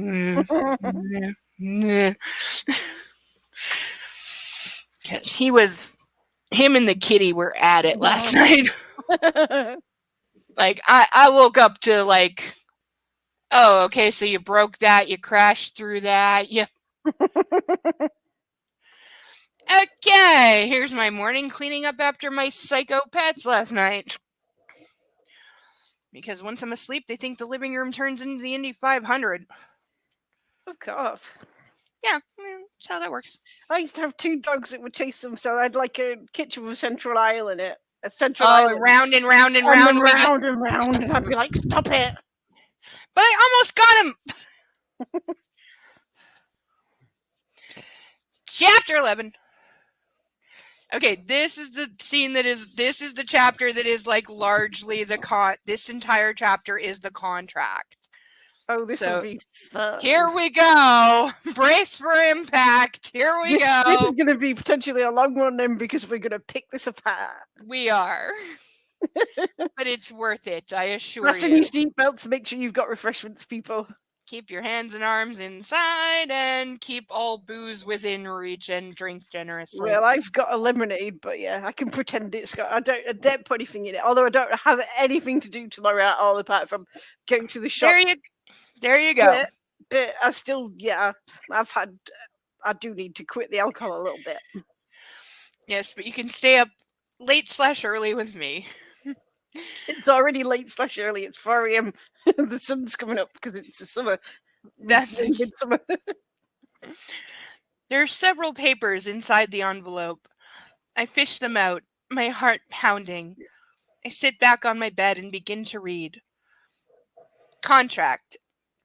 Made this day, blank, of 2011. The commencement date. Where's Mark when we need him? We need the lawyer. I know. He's Mark. Mark, are you still listening, Mark? I'm gonna DM him and see if he's still up. I doubt it though. He's like sick He's in right a voice now. chat. He's in a voice chat with somebody. So I'm gonna. If we He both is? DM him at the same time, we might be. Oi, Mark. I'm putting oi, Mark. We need you.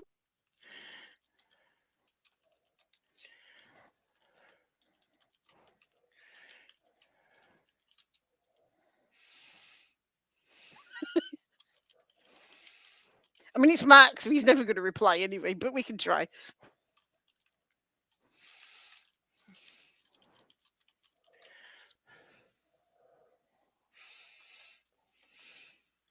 I love the way I was so polite. Oi, Mark!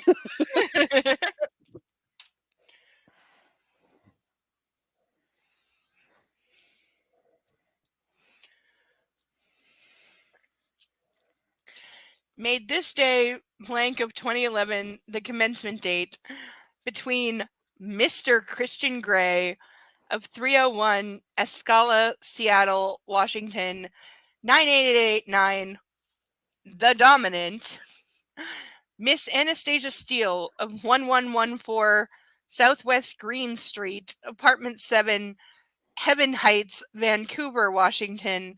That's not where she lives. 98888. Those are not real postal codes. Like, she just held the 8 key. Like, these are the most bullshit fake addresses. California. Is it? Yeah. Like, she couldn't have Googled, fucking, like, Washington. I'm not saying she should have used real addresses, but she couldn't have, like, Googled what is a, like, Washington address just to see how it's, like, formatted.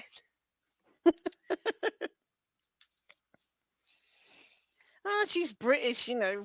We just, you know, we don't know. How yeah, and yet I don't think she actually exists. I think that she's just like. You are the second person I've heard say that she cannot possibly be a real person, and the other person who said it was also British, and it wasn't Mark.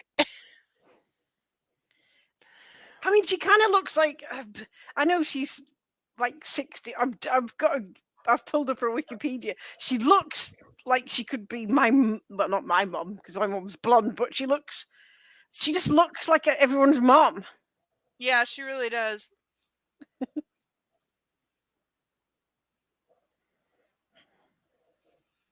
Sorry, puppy's barking like somebody's at the door, which shouldn't be happening right now.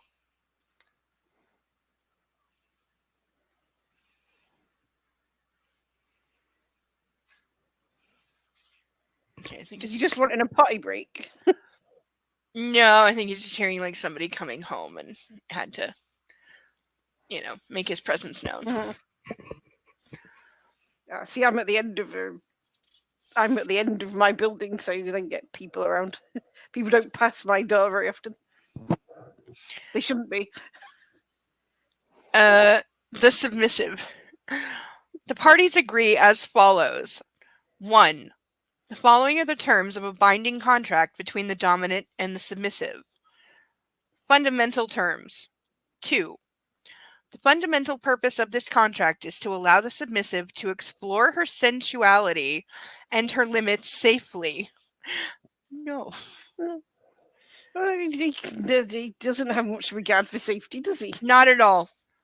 With due respect and regard for her needs, her limits, and her well-being. None of that is true. 3. The dominant and the submissive agree and acknowledge that all that occurs under the terms of this contract will be consensual, confidential, and subject to the agreed limits and safety procedures set out in this contract. Additional limits and safety procedures may be agreed in writing. Okay. 4. The dominant and the submissive each warrant that they agree and will be adhered to by both parties during the term. Both parties accept that certain matters may arise that are not covered by the terms of this contract or the service provisions, or that certain matters may be renegotiated. In other words, this contract is worthless. Yes. In such circumstances, further clauses may be proposed by way of amendment. Any further clauses or amendments must be agreed, documented, and signed by both parties and shall be subject to the fundamental terms set out under clauses 2 to 5 above. Okay, that was 2 to 4, and it's all bullshit already because he has already not abided by several of those terms. And he's said the things that he has said makes it clear that he would not abide by those terms, because there are terms in there saying what she has as a limit when clearly he has said, I want you as a slave with no limits. So it doesn't, and again, she has said no to things that he's pressured her into already. And also, he doesn't know anything about her, but yet he's written this. This is his She's had zero input into this. This is his standard contract for all of his subbies.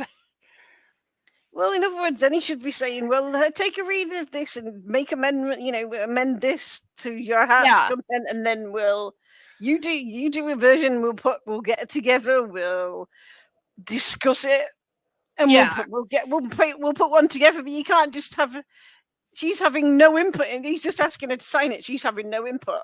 So how, and he doesn't know anything about her, so how can he make those decisions?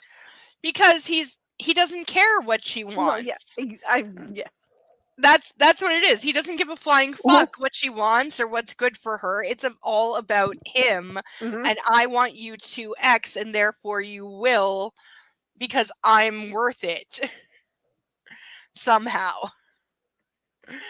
Like, somehow that's the thing, that he's just so dreamy. Again, if he was paying them $100,000 a month, this makes a lot more sense. But he's not. He's saying they get to be used and abused by him, and they're supposed to find some kind of gratification in that. Because E.L. James doesn't understand how BDSM works at all. I don't care if I was getting paid $1 million a week. If it's a no for me, if something's a no for me, it's a no for me. Like, exactly, but author doesn't understand this. Dominant 15.1. By the way, we've gone from part 5 to part 15. Or did I actually skip a page? I did.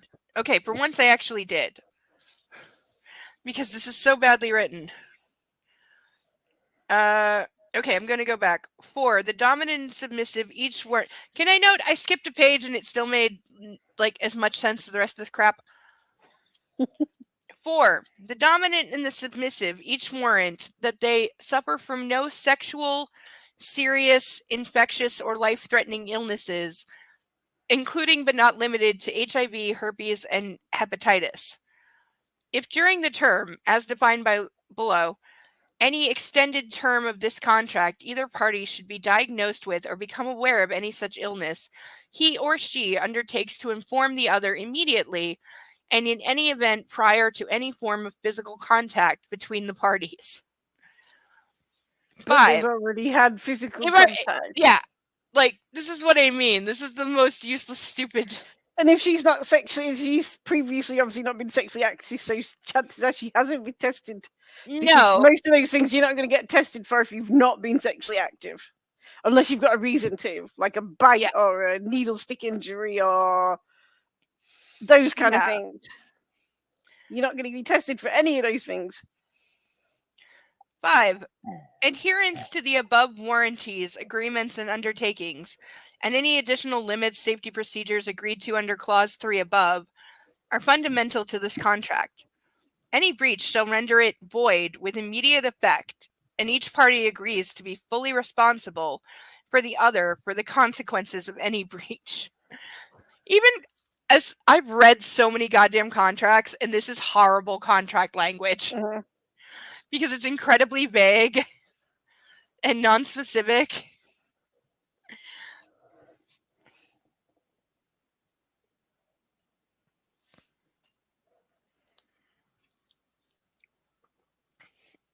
Six, everything in this contract must be read and interpreted in the light of the fundamental purpose and the fundamental terms set out in clauses 2 to 5 above.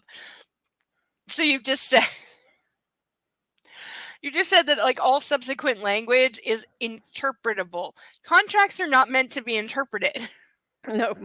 They're meant to be black and white boilerplate language for a reason, because they are not subject to interpretation and are meant to be clear and defining, which none of this is. Roles. 7. The dominant shall take responsibility for the well-being and the proper training, guidance, and discipline of the submissive. He shall decide the nature of such training, guidance, and discipline, and the time and place of its administration, subject to the agreed terms, limitations, and safety procedures set out in this contract or agreed additionally under Clause 3 above. In other words, I can do whatever I want, whenever I want. That is what that translates to, is I will decide what is best for you, and you agreed to it by saying that I could decide what was best for you.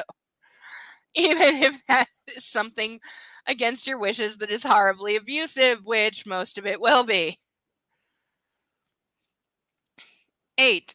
If at any time the dominant should fail to keep the agreed terms, limitations, and safety procedures set out in this contract or agreed additionally under Clause 3 above, the submissive is entitled to terminate this contract forthwith and to leave the service of the dominant without notice. Yeah, I don't see him allowing that. No.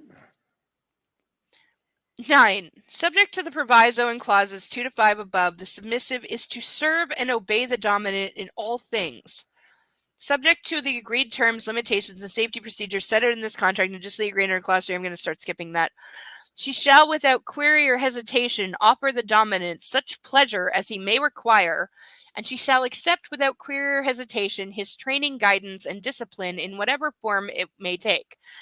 In other words, put up with whatever I wanted to at any time. Commencement and term. 10. The dominant and submissive enter into this contract on the commencement date, fully aware of its nature, and undertake to abide by its conditions without exception.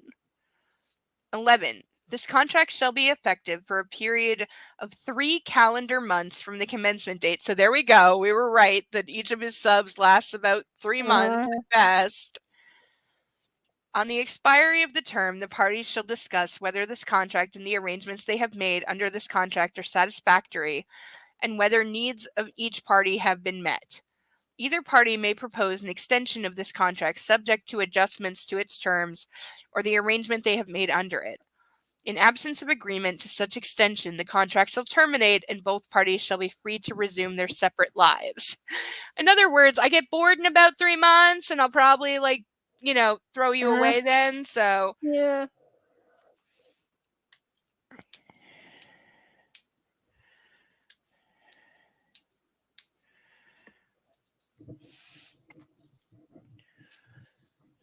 Availability. 12. The submissive will make herself available to the dominant from Friday evenings through Sunday afternoons each week during the term at times to be specified by the dominant, quote, the allotted times. Further allocated time can be mutually agreed on an ad hoc basis. 13. The dominant reserves the right to dismiss the submissive from his service at any time and for any reason. The submissive may request her release at any time, such request to be granted at the discretion of the dominant, subject only to the submissive rights under clauses 2 to 5 and 8 above. So that's really critical. Mm-hmm. Because so in other words, he can get rid of her at any point he chooses, but she can't get out of it. Yep. Unless he grants that. Yep. This is that right there is a slave contract.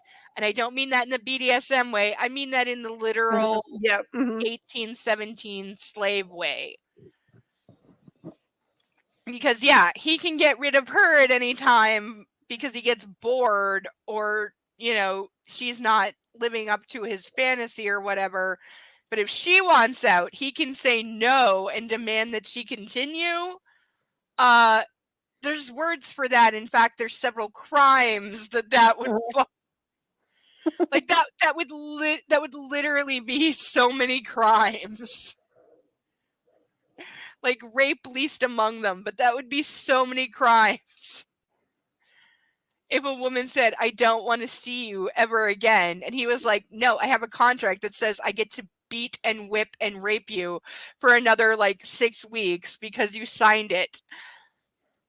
Again, take this into a courtroom, Mr. Gray, I dare you. Try and sue her for breaching this contract, I dare you.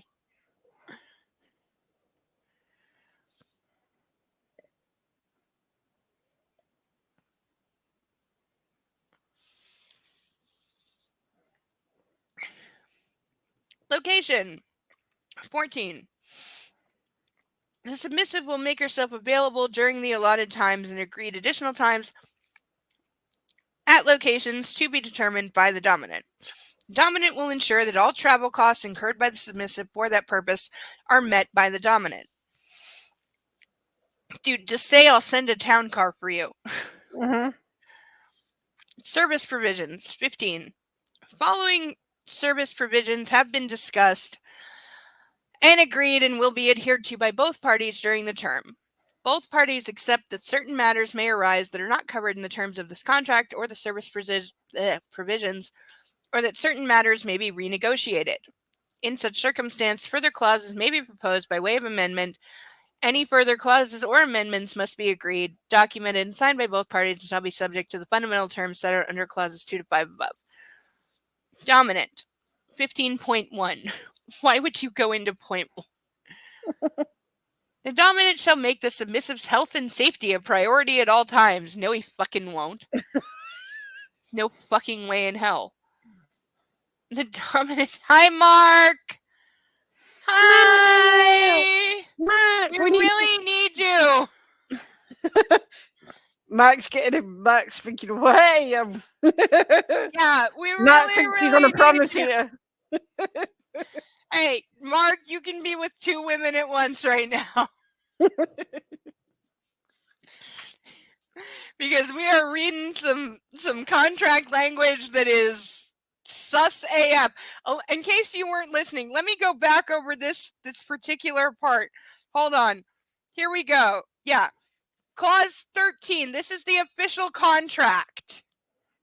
Yeah, you should brace for impact, my friend, because this is the official contract that he wants her to sign. It's written as a very bad contract language from somebody that doesn't know how to write a contract and didn't look it up.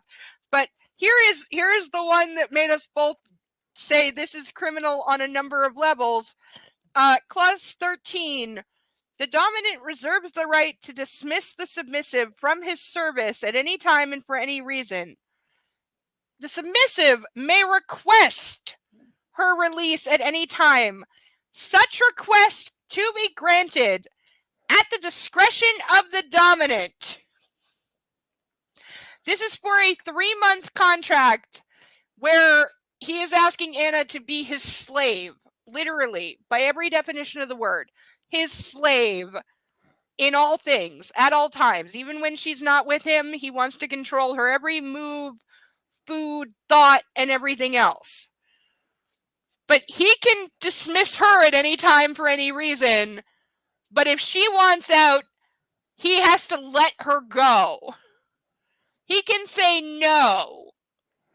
Like, if they have a month left on the contract and she wants out, he can say no and then expect her to still keep acting as its submissive and as his sex slave. Would there be a legal problem with this? I'll give you a moment to reply.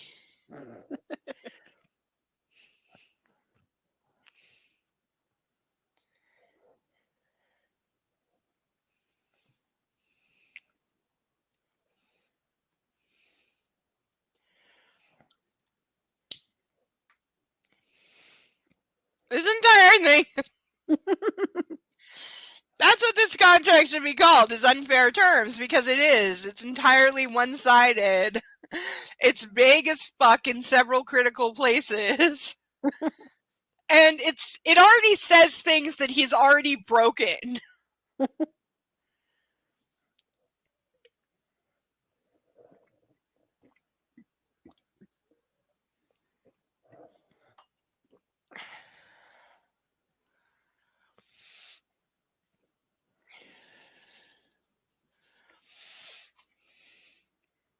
Where was I?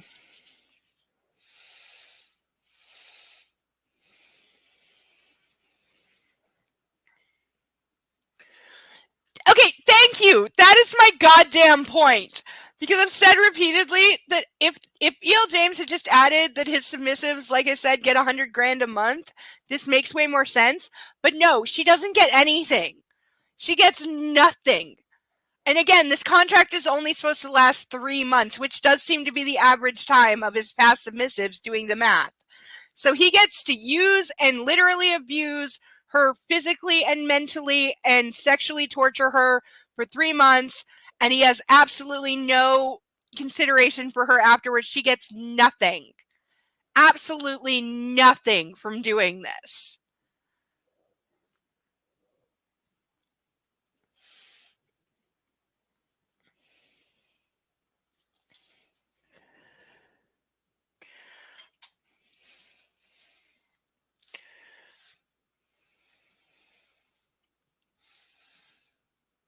But yeah, that's the thing. Like, that's what I mean. It's beyond one-sided, because he gets like a living fuck doll to abuse, and she gets nothing other than taking his abuse, severely damaged, definitely traumatized, and possibly like physically messed up, because he even said he has gone too far and like actually hurt in a like too far way his submissives later. He tells the story later where he legitly like almost a girl almost like, I think it was like he did a bondage thing wrong, but she almost lost an arm because of it. And apparently that did not like ring any bell with him. Oh, it's definitely like I said, I want him to walk into a courtroom and try to enforce this. I really do. Your Honor, she has 3 weeks left on her contract, but she's refusing to let me tie her up and put a dragon dildo in her vagina. You have to force her to let me because I have this contract. Like, I want to see that argued in a courtroom. Please, please, please, please, please.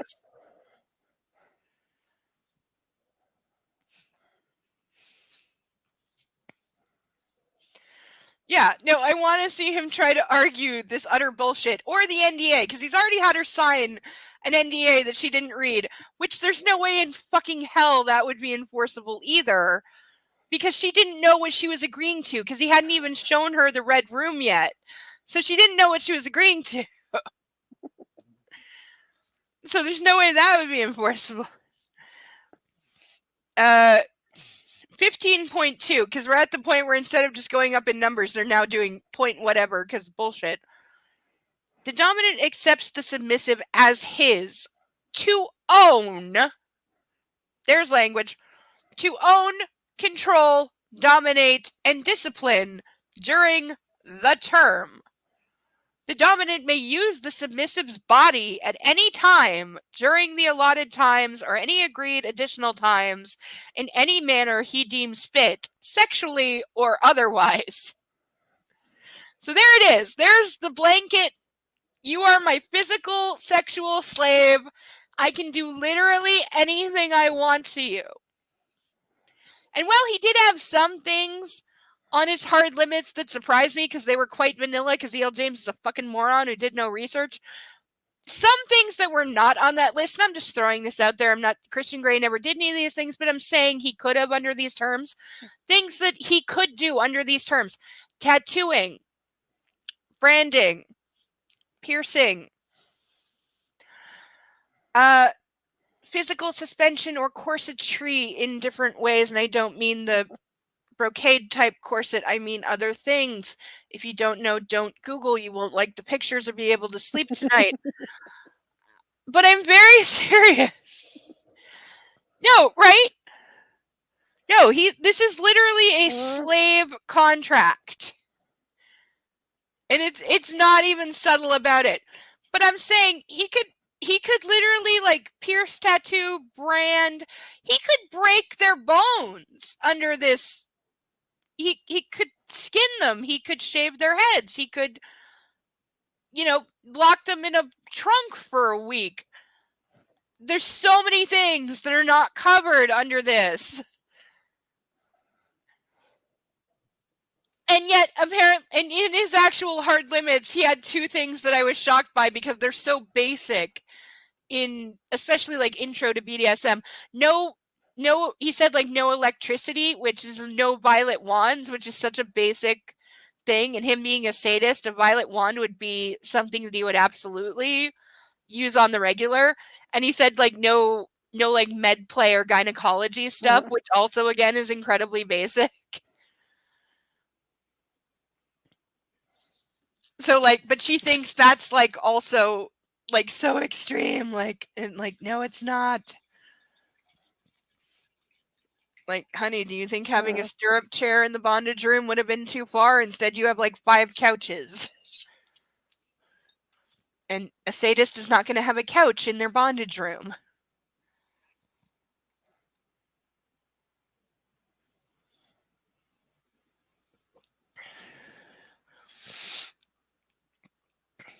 Yeah, and he references this health and safety clause all the time while blatantly violating it. Like, I would argue the way he took her virginity certainly was not caring for her health or safety in the manner in which he did it.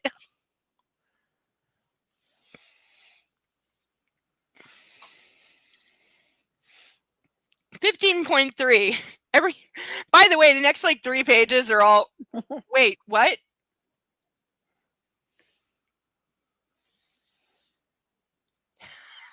Okay, when we get there, I'm going to point this out, but. Okay, 15.3. The dominant shall provide the submissive with all necessary training and guidance in how to properly serve the dominant. They've said this like 3 times already. But also that he literally gets to decide what proper training, guidance, and submission is. So again, it's an anything I want clause. Most of these clauses are anything I want. 15.4. The dominant shall maintain a stable, safe environment in which the submissive may perform her duties in service of the dominant. Nothing about this is safe.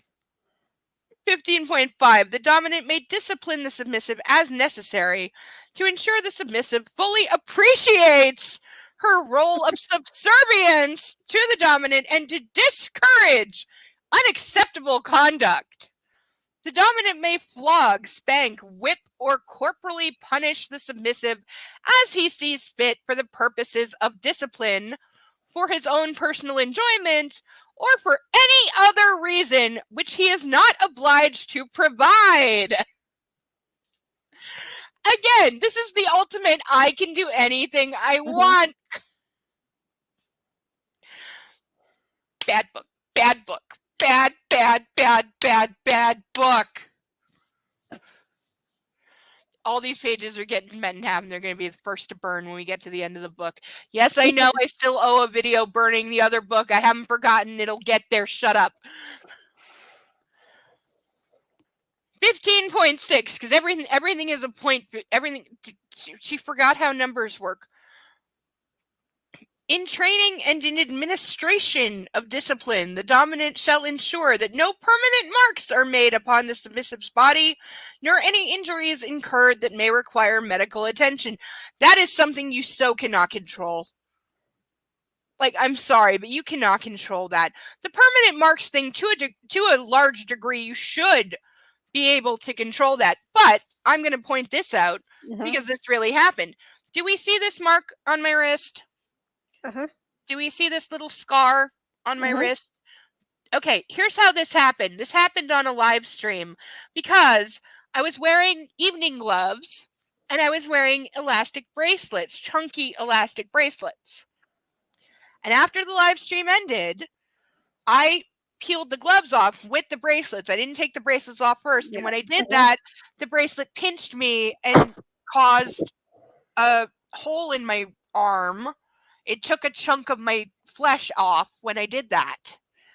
And even though this happened early days of the first book, this happened about 8 months ago, this scar is still really red. For some reason, it has not, like, the pigment has not gone back to what it should be. And so I have this little red mark right here from a completely accidental thing. Yeah. And it was a completely innocent accidental thing. And my point is, accidents happen. Yeah.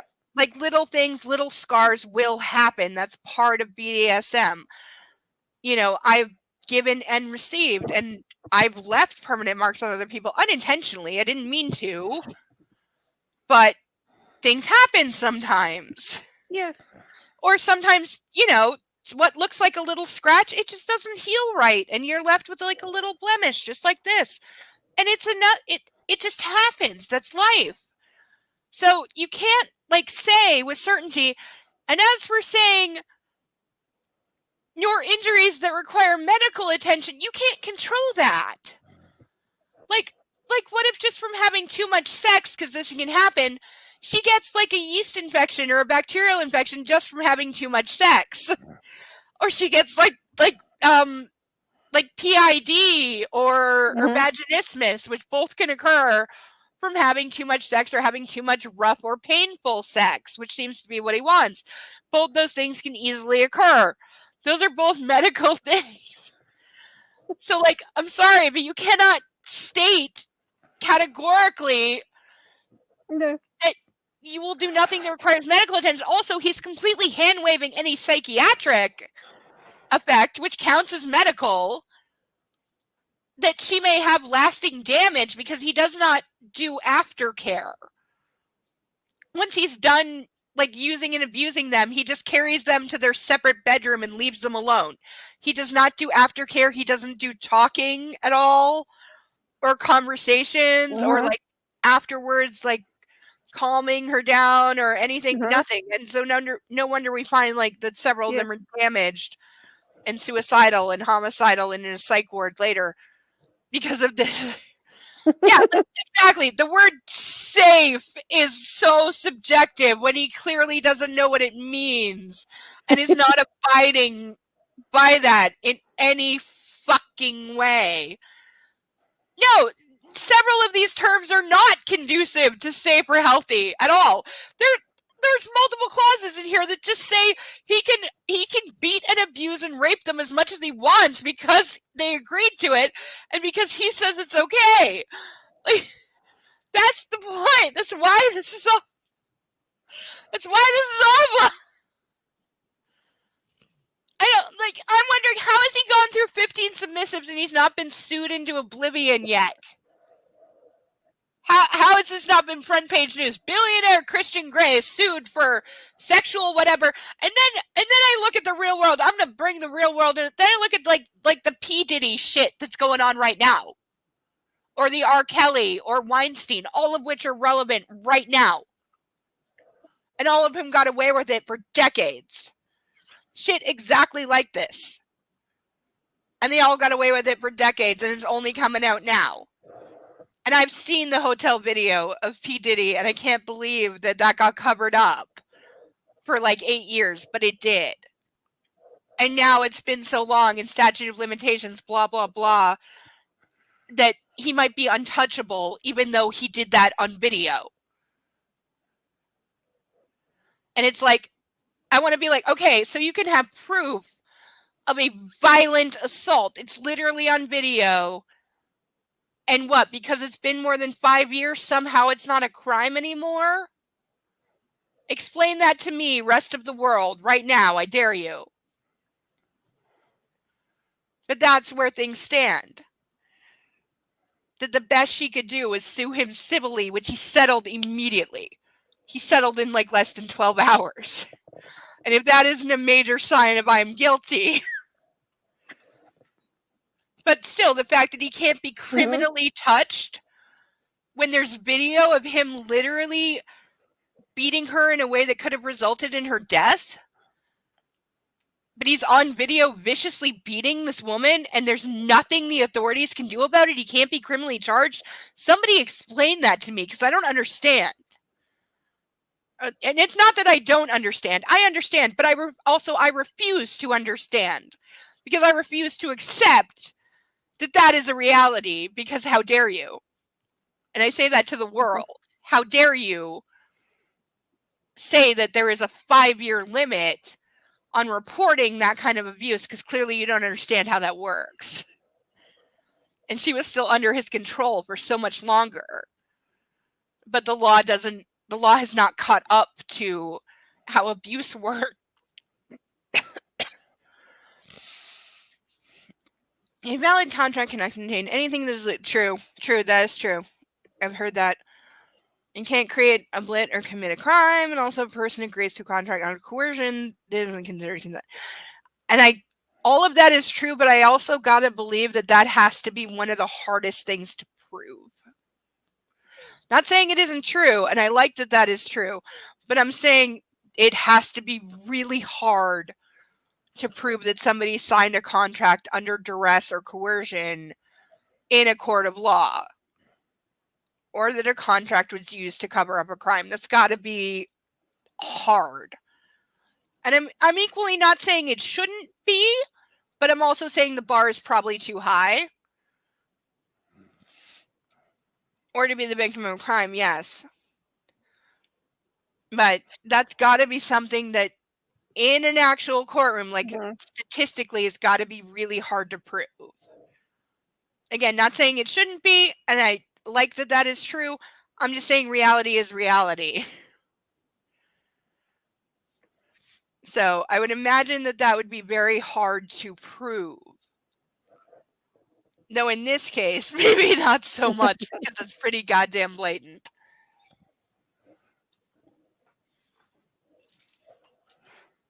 I really would like to see some law school, one of the credentialed ones, they'll never do this, but any law school out there, I put this challenge to you, because law schools do mock courts all the time. It's how they train lawyers. They do mock courts, and they tend to, some of them, pick ridiculous cases, because the more ridiculous the case, the more you got to fight for it. Teaches you how to think like that, so it's a good thing. So I put this out there to all the law schools in the world, any country in the entire world. Take this contract and put it into a courtroom. Have somebody be Christian Grey, have somebody be Anastasia Steele, saying she wants out after 6 weeks, but he's demanding she complete the contract, and go at it. I dare you. Because I want to see where this contract falls in any country in the world. How they would adjudicate it if it ever wound up in a courtroom. I fucking dare you. Any law school in the world. Come on. Mock courts were made for this bullshit. Come on. Would that not be great? Would it? Again, I'm saying this could serve as a really good teaching tool. I think that it could. Where was I? 15.6. 15.7. In training and in the administration of discipline, the dominant shall ensure that the discipline and the instruments used for the purposes of discipline are safe, shall not be used in such a way as to cause serious harm, and shall not in any way exceed the limits defined and detailed in this contract. Again, this contract ignores mental health entirely. Mhm.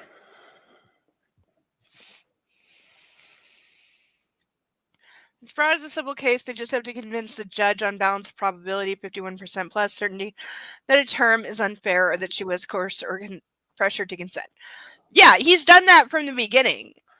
Because he started doming her the second that she tripped into his office. And it's evident that even before she signed the NDA that she was, after she signed the NDA, but before she was aware of this contract and before she's seen the Red Room, that she had already realized that saying no to whatever he told her to do was a useless endeavor because he was just going to insist and then intimidate her until she did it. Mhm. And so she already had stopped physically and vocally resisting him. And even though she mentally didn't want to do something, had already done it knowing that he would override her even if she said no before he even showed her the Red Room. Because in like as little as 2 days, he had already broken her down and conditioned her to say yes enough.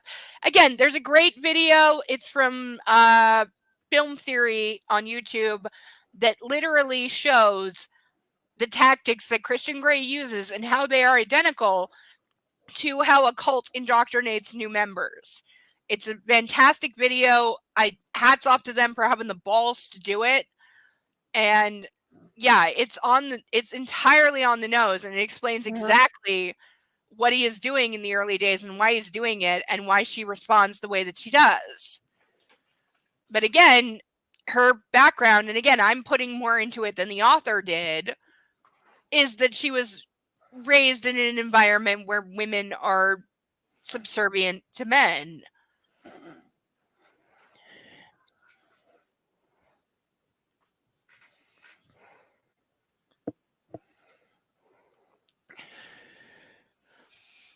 What's the reasonable person test? Is this a real thing or is this a made-up term?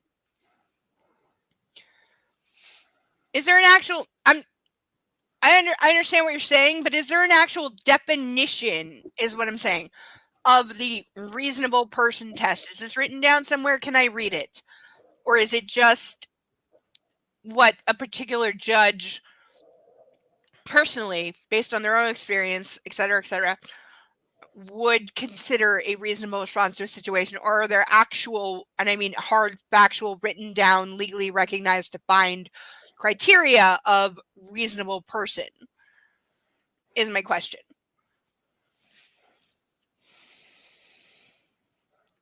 .8. In case of illness or injury, ding ding, the dominant shall care for the submissive, seeing to her health and safety, encouraging, and when necessary, ordering medical attention when it is judged necessary by the dominant. Massive red flag. There would be so much like HIPAA law violation because they're in the US, so HIPAA law. There would be so much. Like, I'm sorry, you cannot order her. Like, because this would, and I'm gonna put this right in the today. That would include that he could order her to have an abortion and physically force her to have an abortion if she got pregnant, is what that says.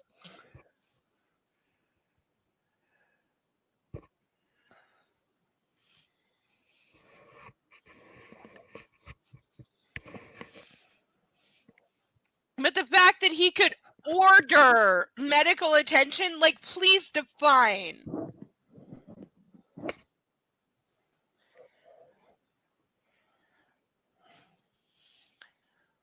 Like, what does that even mean? Because that is so much.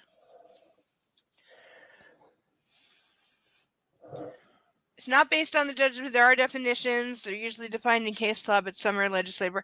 What are the definitions? Send me a link in my DMs right now. I want to know what is legally defined as reasonable person.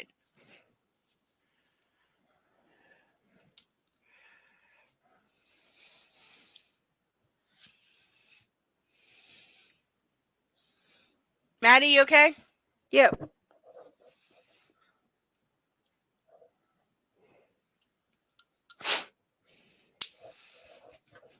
You need Kleenex? Hmm? You Okay, sound like probably pollen started up again because it's got light. Oh. I understand. Like I said, I puked. And if you were here last week, you saw me have a panic attack and struggle to breathe,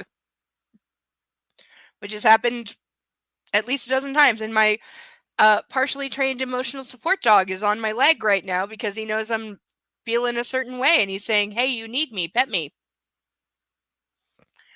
It's okay to be upset.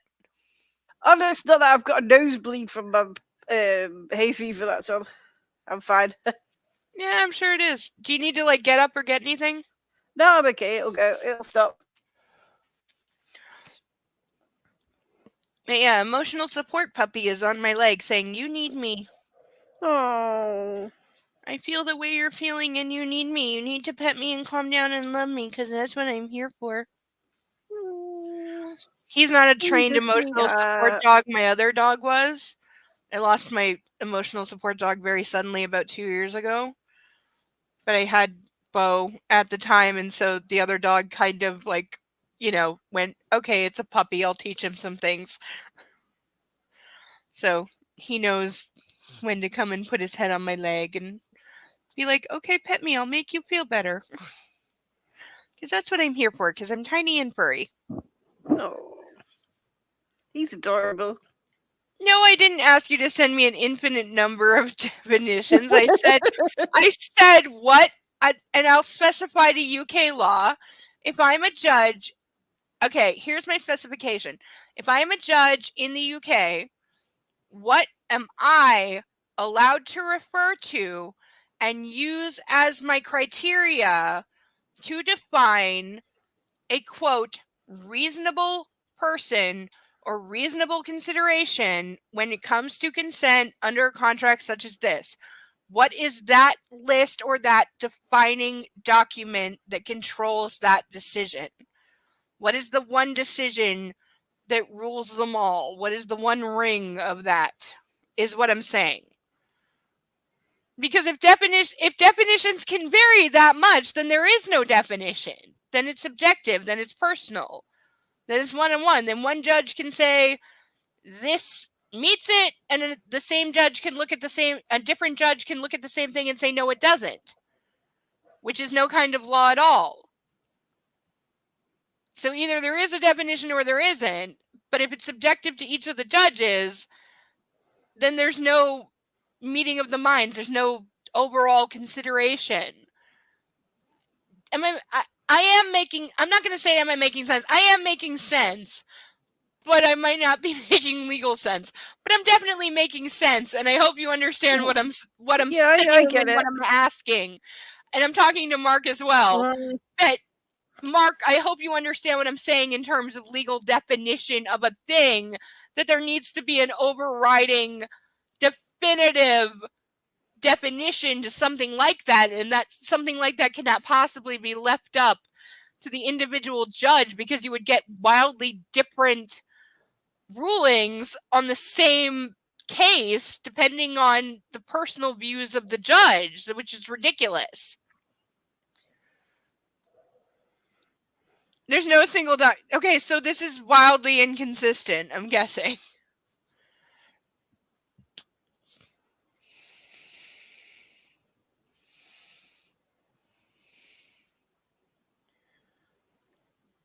How do you have any kind of consistency of law or ruling when there's no overriding? I'm not trying to be a bitch here. I'm really not. I'm like making a reasonable point, I think. Yes. That's my point. What is the reasonable person standard? What is it? Is it defined, or is it whatever somebody decides in the moment? Because if you have to decide whether a reasonable person agreed to this or whether this is reasonable, you have to have a definition of what is reasonable that you are then basing subsequent decisions on. I've had 2 bottles of wine and I can still reason that far.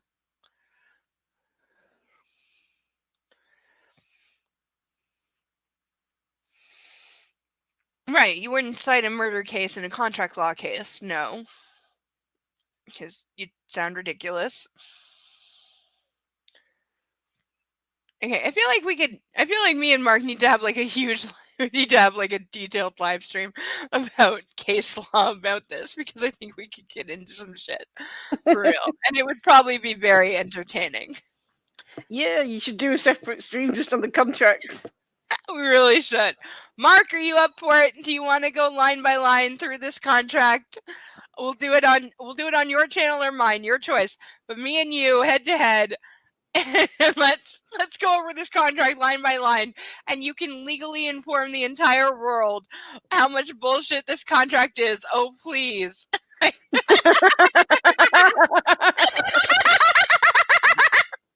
You made both of us cackle like witches. That tells you you're onto something. Get your little witch, get your wifey on, me, you, and her, and like one other person of your choice, and go over this contract line by line. Please, please, please. It would be so much fun. You know we should. You know you'd be doing a service to the world. Come on. It would be so good. You would earn points in heaven for doing it.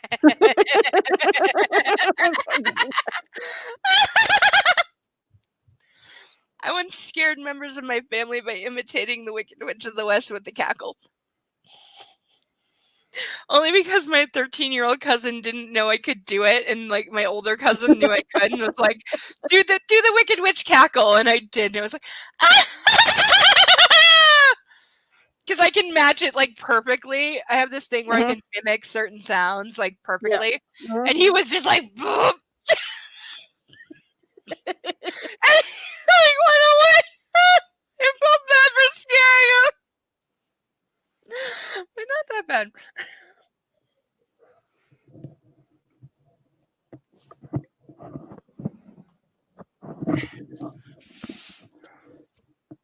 Ahem. 15.9. The dominant shall maintain his own good health and seek medical attention when necessary in order to maintain a risk-free environment. Does that not contradict the previous clause? Because that basically says that if he has chlamydia and he gets treated, then he doesn't have to tell her.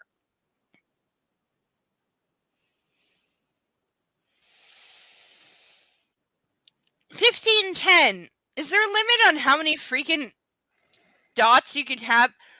The dominant shall not loan his submissive to another dominant. The fact that you have to fucking say that. Again, this would literally be slavery and rape if, like, they'd been together for 8 weeks and he's like, oh, by the way, this is my friend Brad, who's also a dominant, and I've loaned you to him tonight.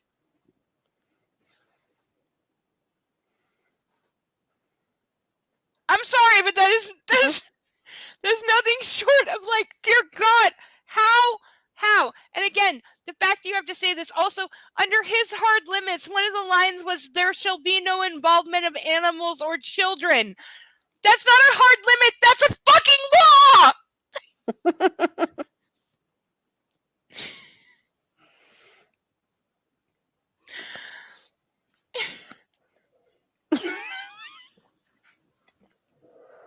Oh, it's just bewilderingly bad. But things you should not have to say!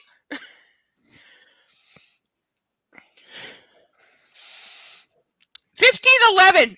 Did she get allergic to numbers? Like, what the fuck is with this 15 point whatever? Bitch, please. By the way, you can do as many point digits as you like. Not how anything works. The dominant may restrain, handcuff, or bind the submissive at any time during the allotted times or any agreed additional times for any reason and for extended periods of time giving due regard to the health and safety of the submissive. We later learned that he has disregarded this in the past and it has led to serious injury. Submissive, even though this is a new category because it's in bold, 15.13. Learn new numbers, bitch! The submissive accepts the dominant as her master. I'm going to point this out because I'm a fucking bitch and fuck you. Master should be capped, you fucking lazy ass fucking bitch that couldn't do any goddamn research. Master and sir in these circumstances is always capped because that's the mark of respect.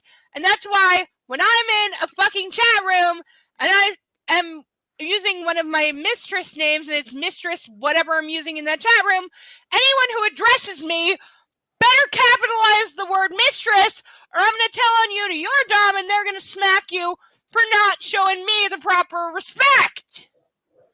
And that actually happened at a club once where someone was there with a new submissive who was not fully trained, did not fully understand the rules. They thought I was very pretty. They knew I was a dom, yes, but they also, their dom was talking to somebody else, and I guess they got bored and thought that they could, like, wander away, which, nah. And they approached me and started talking to me, which I did not respond because they are not my submissive, and I would not disrespect their dom by speaking to them. But also, I'm very offended right now that a submissive that is owned by somebody else, they're not just, they're in general, there's a difference. This is somebody who belongs to somebody, and so I would be offending their dom if I spoke to them. So I did not respond, and fortunately, their dom noticed quickly and intervened and signaled the submissive to, like, get behind me and shut up, basically. And then that dom actually apologized, which they should have, apologized to me for their submissive's bad behavior, and then took them in a private room and punished them, and I heard them screaming, and I was quite satisfied. Because that is how that works. You don't talk to me without permission, and also, especially, if you're there with somebody else, you do not wander and start talking to somebody else. But thankfully their dom was enough into it that they knew, I'm so sorry, mistress, that my submissive has given offense, and I assure you they will be appropriately punished. And then they were. And that's exactly what should have happened. All of that is completely appropriate within appropriate BDSM relationships. That's how it should work. That person should never have talked to me, and their dom had every right to punish them for breaking those rules and doing something so very offensive. But again, book doesn't know anything, and that's the wrong case. Mark, what's the right case? I won't put it up, but what's the right case that you wanted to mention? Okay. Her master with the understand. Here we go. The submissive accepts the dominant as her master, not capped, with the understanding that she is now the property of the dominant to be dealt with as the dominant pleases during the term, generally, but specifically during the allotted times and any additional agreed allotted times. So that right there, because all of this before has said only during the agreed upon times, like the Friday to Sunday time. But this says generally, meaning all of the time. Generally, but specifically. So all of the time, but especially during the allotted times. 1514. Am I right? Yeah, I'm right. Okay, I didn't skip the page again. The submissive shall obey the rules. The rules set out in Appendix 1 to this agreement, because we have to make this as bullshit as possible. 1515. So we've now paced the seriously, why did she stop? Why is this not just being numbered out? Why is it 15 and then point? What the actual fuck? Because again, I've read real contracts that are hundreds of pages long that I had to read. I've read dozens of real, actual legal contracts and NDAs and etc. They don't sound like this. And those were on things that actually mattered. 1515. The submissive shall serve the dominant in any way the dominant sees fit and shall endeavor to please the dominant at all times to the best of her ability. So again, we've just voided the only during allotted times because now it's all times. So this contract blatantly contradicts itself. 1516. The submissive shall take all measures necessary to maintain her good health and shall seek or request medical attention whenever it is needed, keeping the dominant informed of all times of any health issues that may arise. Didn't he say this already? Isn't this repetitive? Yeah. We've had this already. We said this. 1517. The submissive shall ensure that she procures oral contraceptive or ensure that she takes it as and when prescribed to prevent any pregnancy. So many issues right there.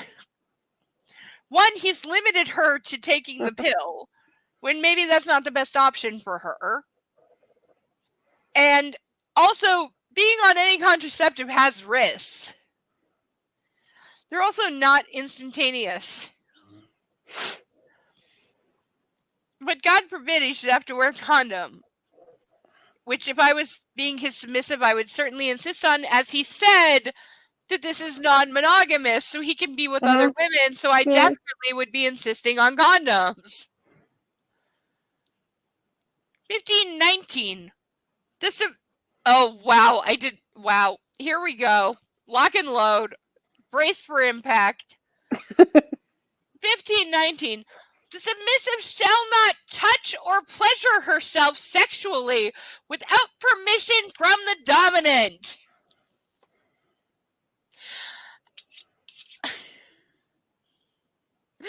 Go fuck yourself, asshole. Fuck you.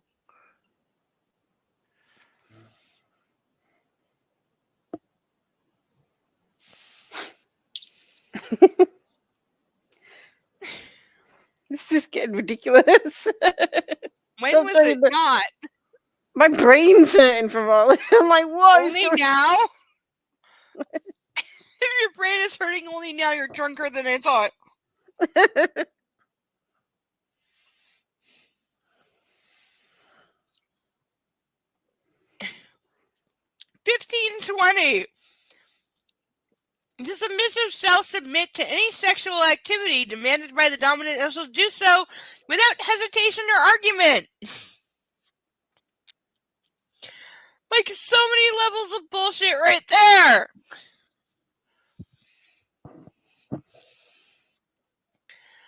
1521. The submissive shall accept whippings, floggings, spankings, canings, paddlings, or other discipline the dominant should decide to administer without hesitation, inquiry, or complaint. Again, this is repetitive as fuck. 1522. Other numbers exist, E.L. James. The submissive shall not look direct. Oh, here we fucking go. The submissive shall not look directly into the eyes of the dominant, except when specifically instructed to do so. The submissive shall keep her eyes cast down and maintain a quiet and respectful bearing in the presence of the dominant.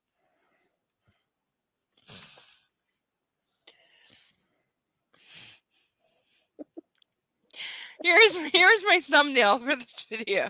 Yes. Oh. Epic, go fuck yourself.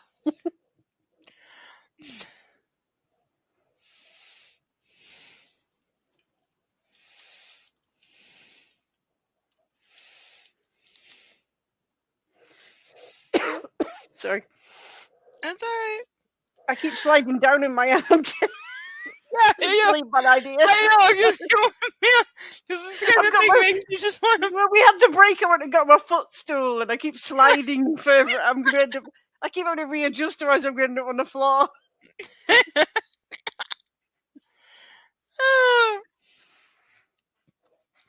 1523. The submissive shall always conduct herself in a respectful manner to the dominant, and shall address him only as Sir, Mr. Grey, or other such title as the dominant may direct. 1524. The submissive will not touch the dominant without his express permission to do so. Activities. 16. She moved on to a new number. 3 pages of the same goddamn fucking 3 or 4. I think it was 4 pages because she's too stupid to exist. 16.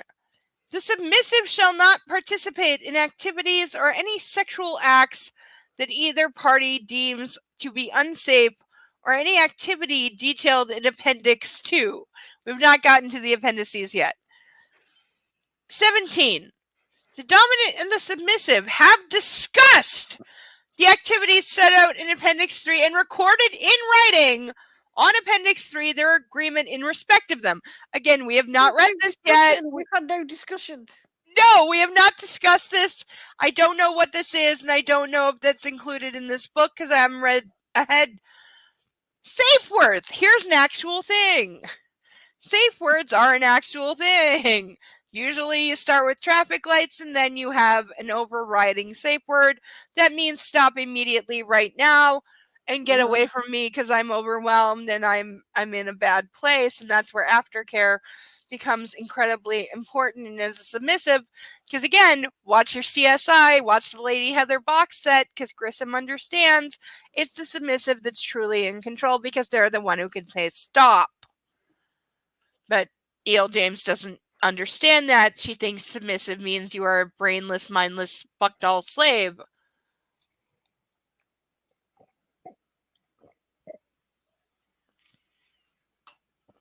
But for anyone wanting to know, the general school of safe words is, it starts with what's called traffic lights, which is you would have a word, you would say check in or color or where are you? And a submissive would say either green, yellow, or red. Green meaning I'm fully loving this. This is great. Keep going.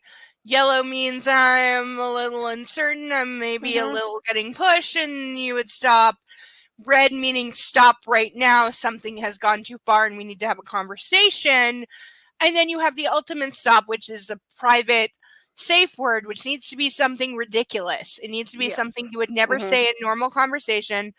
I'm talking to the internet as much as I'm talking to you. For people who watch this later, a safe word should always be something completely ridiculous. A safe word that I have used in the past, because it's a real thing, is banana fish. Because when are you going to say banana fish in a normal conversation? So if I'm engaged in a BDSM situation where I am being submissive and I say the word banana fish, that means stop immediately. Something has gone wildly too far. I'm very uncomfortable. I'm in a not good place. I need you to stop right now and get away from me. And then I need you to comfort me and psychologically take care of me because something has gone horribly wrong. But mostly I need you to stop and cease all physical contact right now because I gave the ultimate stop word, which means stop touching me. Get anything that's touching me off me, whether it's clamps or toys or anything else, get it all off me right now and back away because something's gone too far. And then we need to have a conversation and I need some care and calm down after that. That is what using the ultimate safe word means. However, we know that Christian Grey does not engage in aftercare at all. So I'm very curious to see what this says because I don't think he knows what an ultimate safe word is. So, safe words. 18. The dominant and the submissive recognize that the dominant may make demands of the submissive that cannot be met without incurring physical, mental, emotional, spiritual, and other harm at the time the demands are made to the submissive. Fucking duh. And we also get proof that he doesn't fucking care, that he has violated this clause multiple times and left lasting physical and psychological, mostly psychological, but sometimes physical damage on prior submissives. So he's definitely violated this clause a hell of a lot. In such circumstances related to this, the submissive may make use of the safe word 2 safe words will be invoked depending on the severity of demands. These are not safe words. He's misusing the term, and so is she. The safe word yellow will be used to bring to the attention of the dominant the submissive is close to reaching her limit of endurance. That's not what it means. That is not what it means at all. It is not the limit of endurance, because the point of BDSM is not to push someone until they get close to their fucking breaking point. That's not the point. That is the definition of torture. Torture is abusing someone until they get close to their breaking point and then they tell you whatever. That's the definition of torture, not of BDSM, but she clearly conflates the two, and here more than ever. 20. The safe word red will be used to bring to the attention of the dominant that the submissive cannot tolerate any further demands. When this word is said, the dominant's actions will cease completely with immediate effect. Again, not the definition of red, not the definition of the appropriate action, and she clearly doesn't understand any fucking thing about how this works. Somebody clearly told her about traffic lights, but then she warped it into some Guantanamo Bay shit, because that's what she's describing, and not the actual effect of the thing. Because what she says as red is actually the true safe word and not red.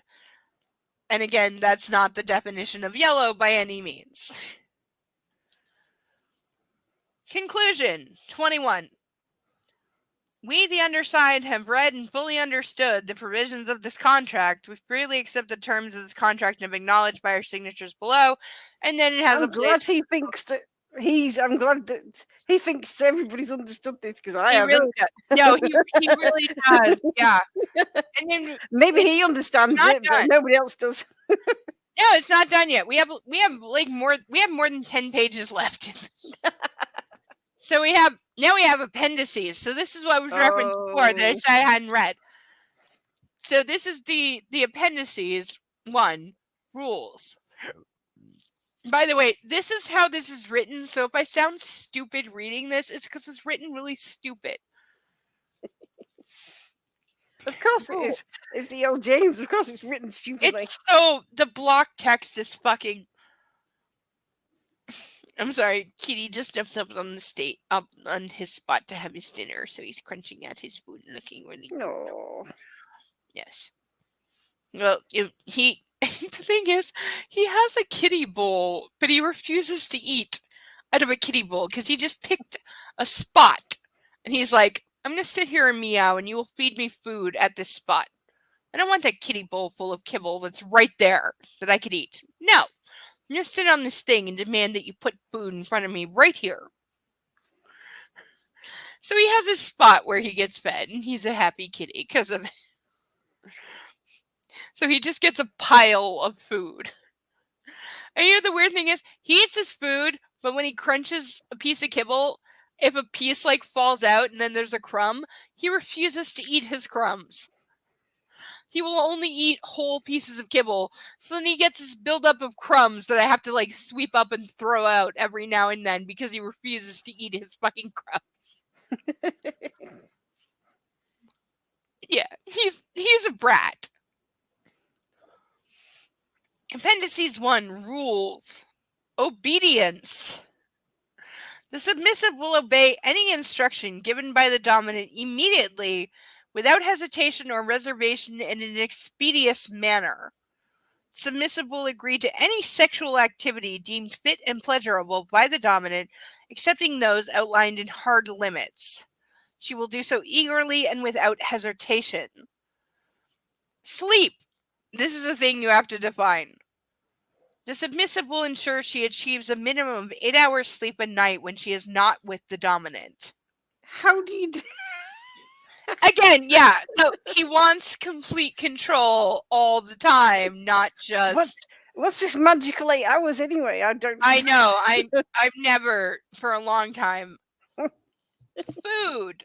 The submissive will eat regularly to maintain her health and well-being from a prescribed list of foods, appendices 4.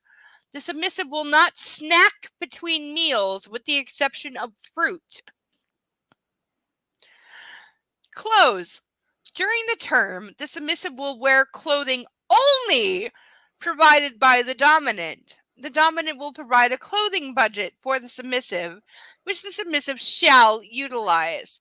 The dominant shall accompany the submissive to purchase clothing on an ad hoc basis. If the dominant so requires, the submissive shall, during the terms, wear adornments the dominant shall require in the presence of the dominant and at any other times the dominant deems fit. We see this in practice later where he makes her put Benoit balls in her vagina when they go to a masquerade ball. But he also clearly means like nipple clamps, butt plugs, or again, this is his public fetish thing of like, I'm sexually abusing this woman in public and nobody can see it.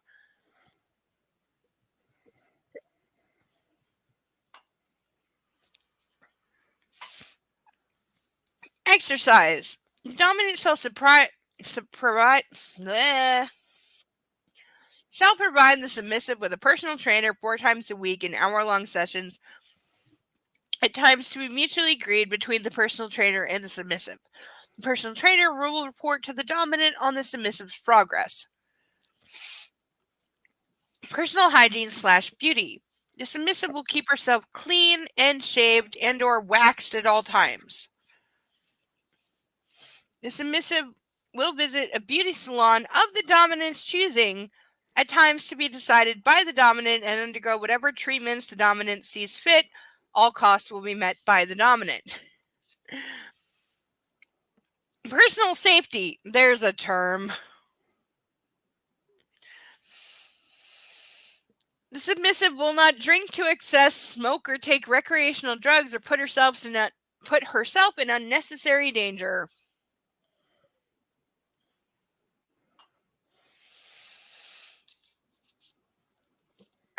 Personal qualities. The submissive will not enter into any sexual relations with anyone other than the dominant. The submissive will conduct herself in a respectful and modest manner at all times. She must recognize that her behavior is a direct reflection on the dominant in this super secret relationship that nobody fucking knows about. So how is it any reflection on you, you fucking abusive ass clown dickhole? She shall be held accountable for any misdeeds, wrongdoings, or misbehavior committed when not in the presence of the dominant. How would you know unless you're literally having her followed every second? Which we later find out, yes, he does.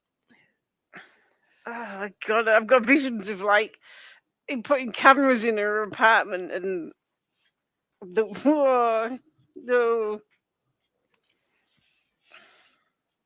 Oh, he later, it literally comes to fruition that yes, he's having her followed and her every move reported back to him. Every move. It later happens in full, and it's not even like hidden at all. That literally he's doing that. Because later on, because spoilers, they get married. And so after they're married, he insists on assigning her like quote unquote personal protection, like a security bodyguard. And we find out that bodyguard is literally reporting her every move and action to him at all times. Oh god. Yeah, and then he punishes her literally against her will. He physically beats her for like violating his no drinking rule, even though they're married now, and she said like, okay, we're not following any of those rules anymore because I'm your wife and it's not that kind of relationship, so like you can't punish me for doing these things. He still does. And again, the bodyguard that he's assigned to quote unquote protect her because there's a nebulous threat later on is reporting her every move, including, oh, she had 2 drinks at the bar with a friend instead of 1. So she was, quote, drinking to excess. And then he beats her for it.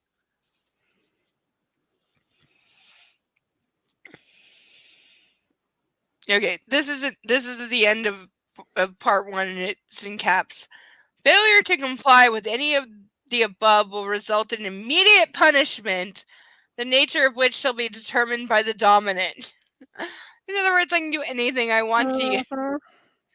Appendix 2, hard limits. This is repetition of some prior, but still, some Yeah. of this should not have to be written down because laws. No acts involving fire play. That's on my list. No acts involving urination or defecation or the products thereof. But can I also point out thereof is one word and it's not one word. That's not one word. And yet it's one word. No acts involving needles, knives, cutting, piercing, or blood. So you're a fucking pussy. Mhm. No acts Apparently involving so. gynecological medical instruments. Again, you're a noob, idiot. No acts involving children or animals. That's called laws. Yeah. No acts that leave any permanent marks on the skin. No acts involving breath control. No acts involving direct contract of electrical current. Bitch! Again, if you're a sadist, you have a violent wand as your, like, intro. So again, you're a fucking wiener. Either alternating or direct fire or flames to the body. I agree with no branding unless the two of you are into that. But Mhm. again, a violent wand and like some like a speculum, etc., is like basic BDSM play. That's extremely basic and noob. And if you can't do those things, that's why you're such a whiny little bitch. Appendix 3, soft limits. To be discussed and agreed upon by both parties. Except Again, for he's asking her to sign it So, with no discussion. yeah. So, So where does this discussion taking place? Forgive me for how I'm about to read this, because this is how this is written. So I'm going to read this to the best of my ability in some kind of order. But this is how this is written. So, the limit. So, further, you're not being left with very much. There's not a lot left. There's no fun left. He's removed all the fun from the. No, like I waited. I spent months trying to get what I called, you weren't around, but my birthday gift, and it was because I wanted to get. Oh yeah, I remember you saying it. Yeah, there were issues. Yeah, and there was, and I recently got, and they're not up to my standards, and I made a mistake, and I shouldn't have. But I finally got a set of 3, and it was of these. Mhm. Of a particular style that I shouldn't have because they have a fundamental problem, which is this. They can't be ratcheted the way that I want. And so it's a problem, but I don't know what to do about it now. But I finally got it, but I'm like, it's not right. And I'm like, there's things. Does the submissive consent to? So this is where we get into the will they, won't they list. Does the submissive consent to masturbation, cunnilingus, fellatio, swallowing semen, vaginal intercourse, vaginal fisting, anal intercourse, and anal fisting? Does the submissive consent to the use of vibrators, butt plugs, dildos, other vaginal/anal toys? The other is way too broad. Uh-huh. What's it over in? Yeah, please define. There's hundreds of things. Yeah. Which are we going for? Which aren't with I strike that out right there. Does the submissive consent to bondage with rope, bondage with leather cuffs, bondage with handcuffs, shackles, or manacles, bondage with tape, bondage with other? Again, never have another. Cross that out right now. Does the submissive consent to be restrained with? How is that not addressed above? Hands bound in front, ankles bound, elbows bound, hands bound behind the back, knees bound, wrist bound to ankles, binding to fixed items, furniture, etc., binding with spreader bar, suspension. Suspension is a very tricky thing because that's where you can really, really, really, really, really hurt somebody. As well as several of the other. Does the submissive consent to be blindfolded? How is this like number 47 on the list? Does the submissive consent to be gagged? Again, these are starter issues that you would not have with somebody taking on something of this level because they would be agreed upon as met because anybody willing to take on this kind of contract would not have any issues with anything that has been said so far other than the use of the word other. because they would already be that deep in the lifestyle and willing to go Mhm. along with all of this already. How much pain is the submissive willing to experience?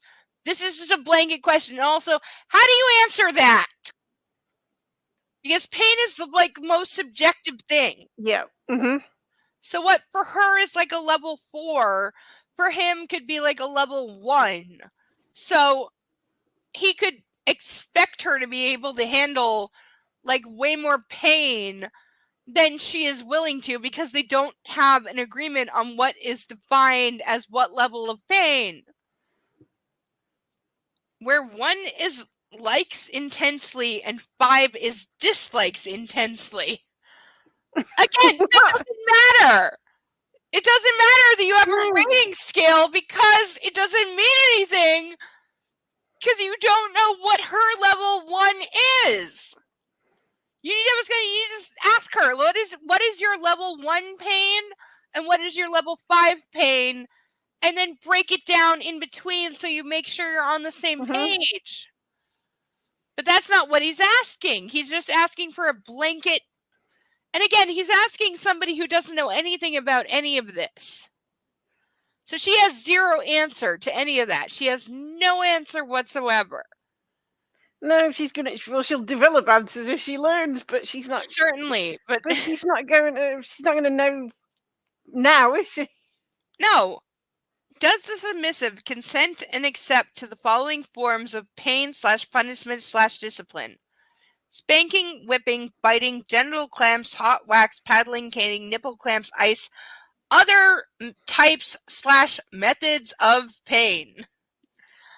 Again, way overly broad, never agree to that. That apparently is the end of the contract, but we still have a few pages left in this chapter, so bear with me. Holy fuck. I can't bring myself to even consider the food list. That's her first concern. Out of all this goddamn... I used to work in an eating disorder unit. That's definitely an eating disorder answer. Yep. Yep. Disregard every other part of the 9,000 pages. just concentrate on the bit about food and forget about... Yeah. What? I'm understanding more why people think this is an eating disorder allegory. I swallow hard, my mouth dry, and read it again. My head is buzzing. How can I possibly agree to all this? You don't have to, bitch. And apparently it's for my benefit to explore my sensuality, my limits, safely? Oh, please, I scoff angrily. Again, showing that she knows this is bullshit! That she fucking knows this is bullshit and it's abusive, and yet she will still go along with it!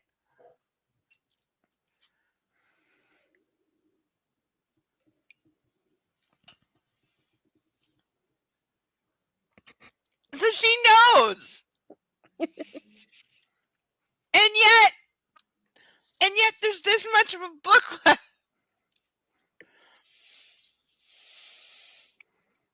Serve and obey in all things. All things. I shake my head in disbelief. Actually, don't the marriage vows use those words? Fuck you, E.L. James! Fuck you, E.L. James, for equating this goddamn abuse contract to marriage vows. Fuck you! And yet that is the reality in way too many women's lives. Because again, in conservative religious groups, this is exactly what's expected of women. Is to just marry whoever, and whatever he does to you or whatever he demands sexually, that's just how it is, because he's the man, he's the head of the household, he's the physical representation of God in your home, and you have to obey him in all things. Because he's in charge of you, because he's the man. There's still people in a church I'd like to kill for that bullshit.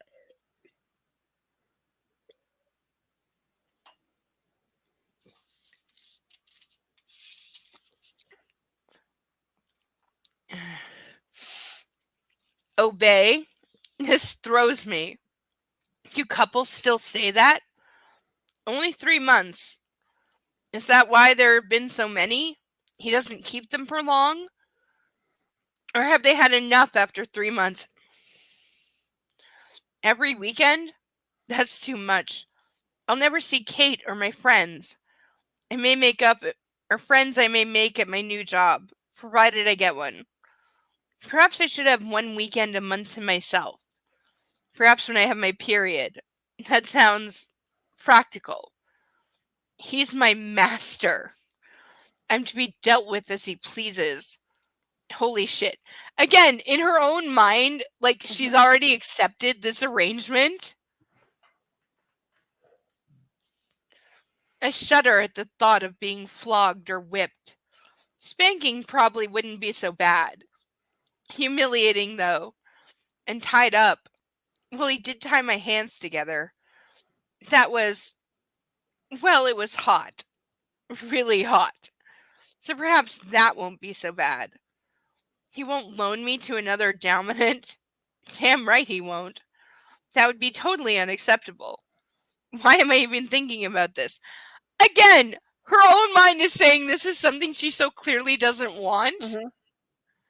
But she's like mentally trying to piece it out into what she would accept and not accept, because apparently she just has to be with him instead of like saying like thanks for the first time but go fuck yourself. Like, no, never gonna happen. Like, again, she's already like saying she doesn't want any part of this, but she's then like piecing it apart to what she will and will not tolerate, even though she doesn't want to tolerate any of it. I can't look him in the eye. How weird is that? The only way I ever have any chance to see what he's thinking. Actually, who am I kidding? I never know what he's thinking. But I like looking into his eyes. He has beautiful eyes. Captivating, intelligent, deep, and dark. Dark with dominant secrets. I recall his burning, smoky gaze and pressed my thighs together, squirming. So just the thought of him gets her like hot and wet. Like, dear God. And I can't touch him. Well, no surprise there. And these silly rules. No, I can't do this. I put my head in my hands. So again, she's blatantly saying no, and she's overwhelmed. But like, he's just so dreamy or whatever. Like that's why this is like mommy porn. That's why this is wish fulfillment fantasy. Is like, she's saying no, everything in her is saying no. She doesn't want any part of this, and that never changes.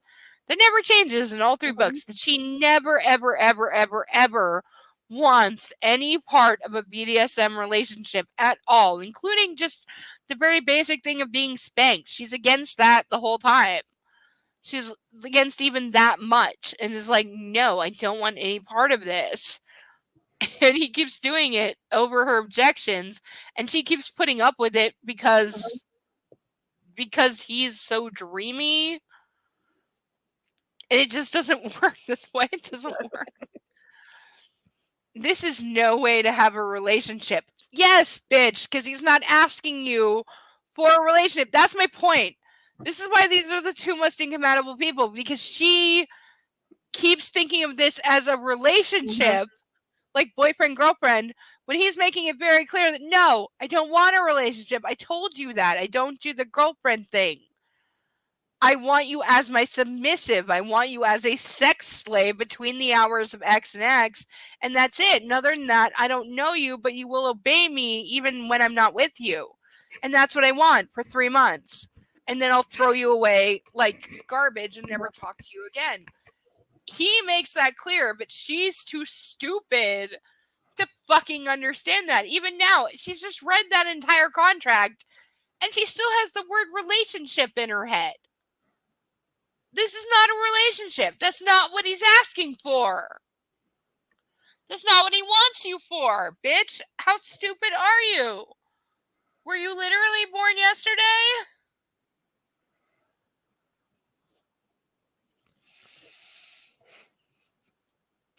She's so stupid.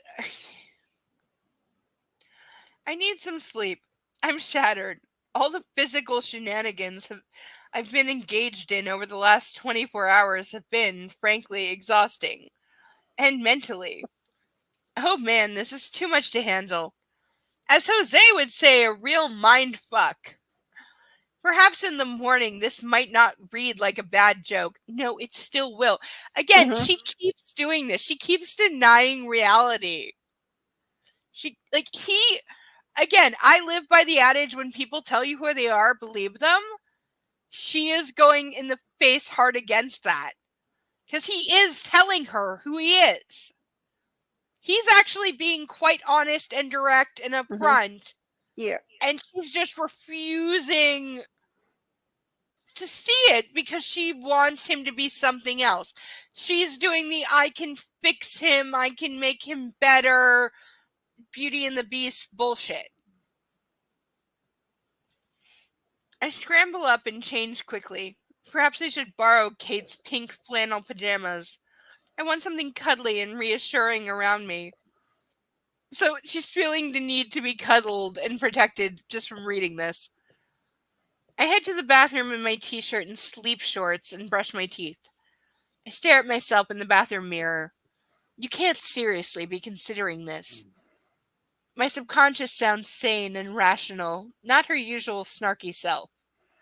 My inner goddess is jumping up and down, clapping her hands like making a reappearance, didn't it? clapping her hands like a 5-year-old. Please, let's do this. Otherwise, we'll end up alone with lots of cats and your classic novels to keep you company.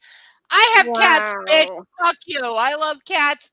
I had 3 cats until a year ago and 2 of them died, and I need more kitties in my life, and I'm seriously considering adopting a kitten. Also, it shows a level of immaturity or a level of naivety and a level of the lack of self-confidence, thinking that if she turns down the first person who she wants a relationship with, who potentially wants one, well, he doesn't want a relationship, but the first person who pays her the attention that she wants, if she declines him, she's gonna be a spinster with a cat. She's never gonna have anybody else ever again. She's gonna that one opportunity sailed, and he's her only choice. I know, right? Wow. The only man I've ever been attracted to, and he comes with a bloody contract. Bitch, there are other men you'll be attracted to. He's not the only one who knows how to finger your clit and fuck you hard, painfully so. Other men can fuck you just as well, believe me, and better so. A flogger and a whole world of issues. Well, at least I got my way this weekend. No, you didn't. No, he got his. You didn't get anything. Yeah, 100%. My inner goddess stops jumping and smiles serenely. Oh, yes, she mouths, nodding at me smugly. This makes her sound like she's hallucinating. I flush at the memory of his hands and his mouth on me. His body inside mine. Closing my eyes, I feel the familiar, delicious pull of my muscles from deep down. They're not familiar. Thank you. She's done it like 3 times in a weekend or twice. Thank you. That's what I was gonna say. This is not fucking familiar because she hasn't done it. It's bullshit. Shut the fuck up, stupid author. I want to do that again and again. Maybe I might just sign up for the sex. Would he go with that? I suspect not. So again, she's already into the I can change him, which is the entire antithesis of the rest of these books. The entire rest of these books is her doing I can change him and him doing I want to abuse you. And the conflict of the two. But the book treats it as romance, even though it's nothing but abuse.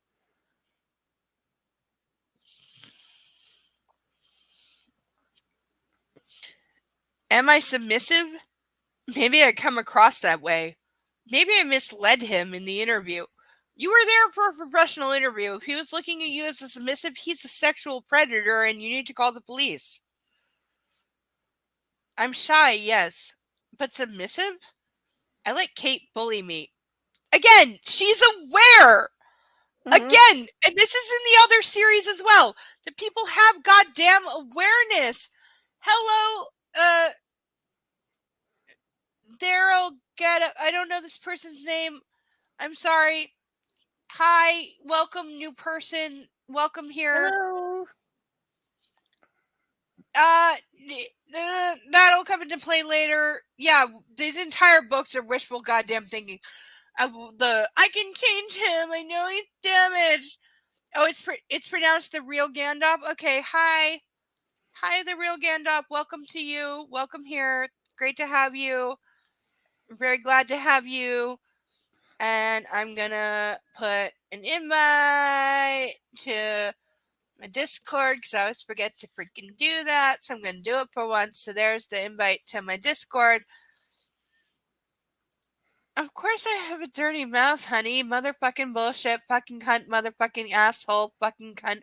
Penis vagina. Fuck me sideways. Ask permission politely, please, and I might allow. You got nothing. Like, look back on this YouTube channel, watch past chapters, and you will see a lot more than this, because this is actually quite tame for a book club. Where was I with what? Clapping her hands like a 5-year-old. Please, let's do this, otherwise we'll end up alone with lots of cats. Fuck you. The only man.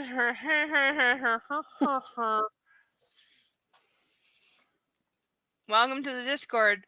Like, oh yeah, Mark. Like, you don't know. There's things I can't say right now because it would be rude to say publicly. But Mark, I know what you know, and oh my God, you are not surprised. Like, you know. You so know. And I gotta say, the real Gandalf, if you're loving our accents, where are you from? Because I have a Canadian accent and she has a British accent, so where are you from?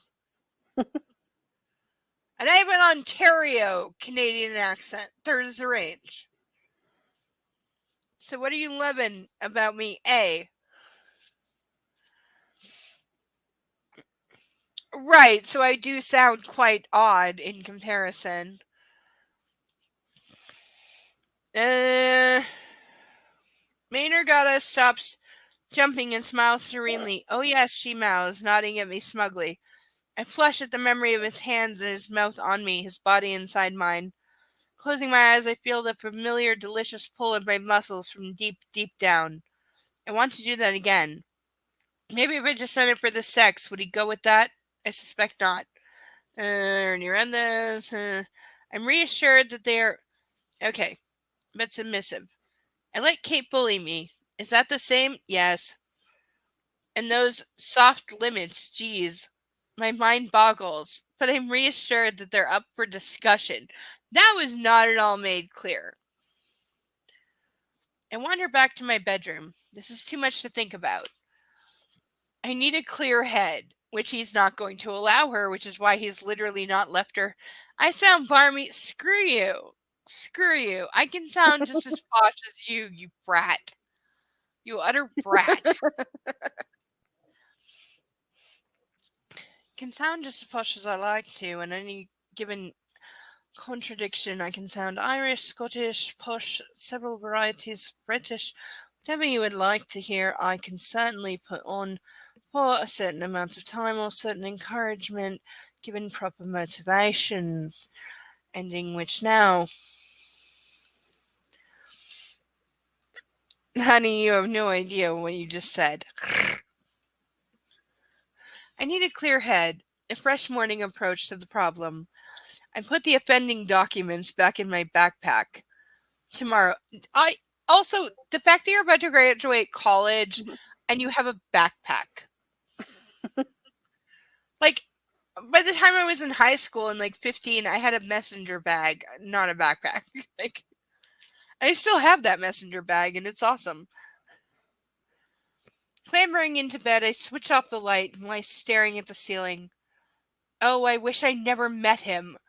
Okay, if you're having the thought that I wish I never... flags. We're building this huge red flag that's the size of the moon at this point, and she's still... really is. And she's still considering it. Oh, Mark, why does that not surprise me, I darling? wanted to. I wasn't allowed. I got yelled at. I tried to bring a picture. I've got this picture I was of gonna- Mark yeah. with his school uniform and his briefcase. No, when I was in middle school and I tried to bring a messenger bag instead of a backpack, I got yelled at and sent home. So I didn't have a messenger bag until high school because I kept it. But I got yelled at for not having a normal backpack and go fuck yourself because it's my books and how I want to carry them is screw you.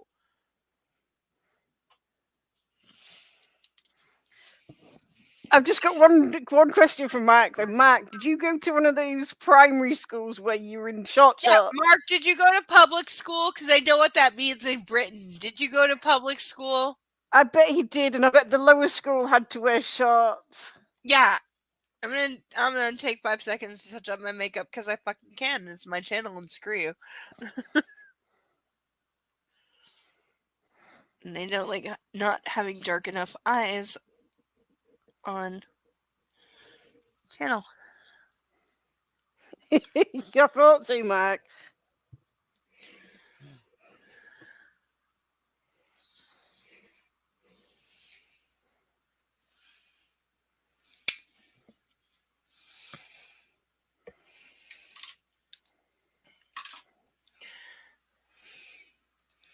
Bess,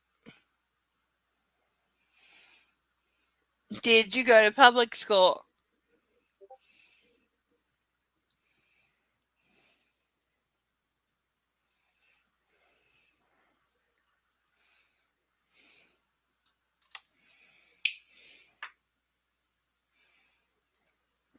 You did?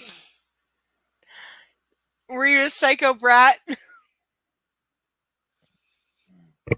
Did you fuck any of your teachers?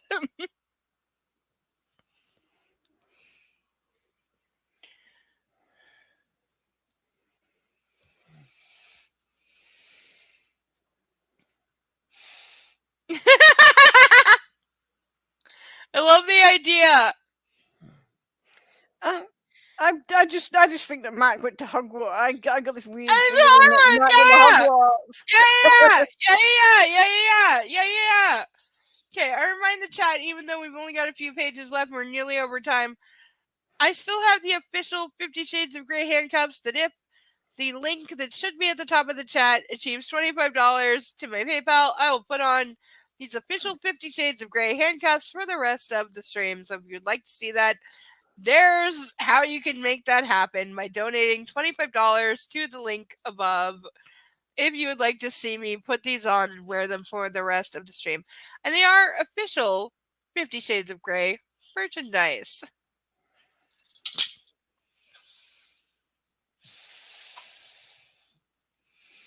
I need to clear up tomorrow. Tomorrow's another day. Clambering into bed, I switch off the light and lie staring at the ceiling. Oh, I wish I'd never met him. Which is the ultimate reason to, like, block his number and never talk to him again. Mm-hmm.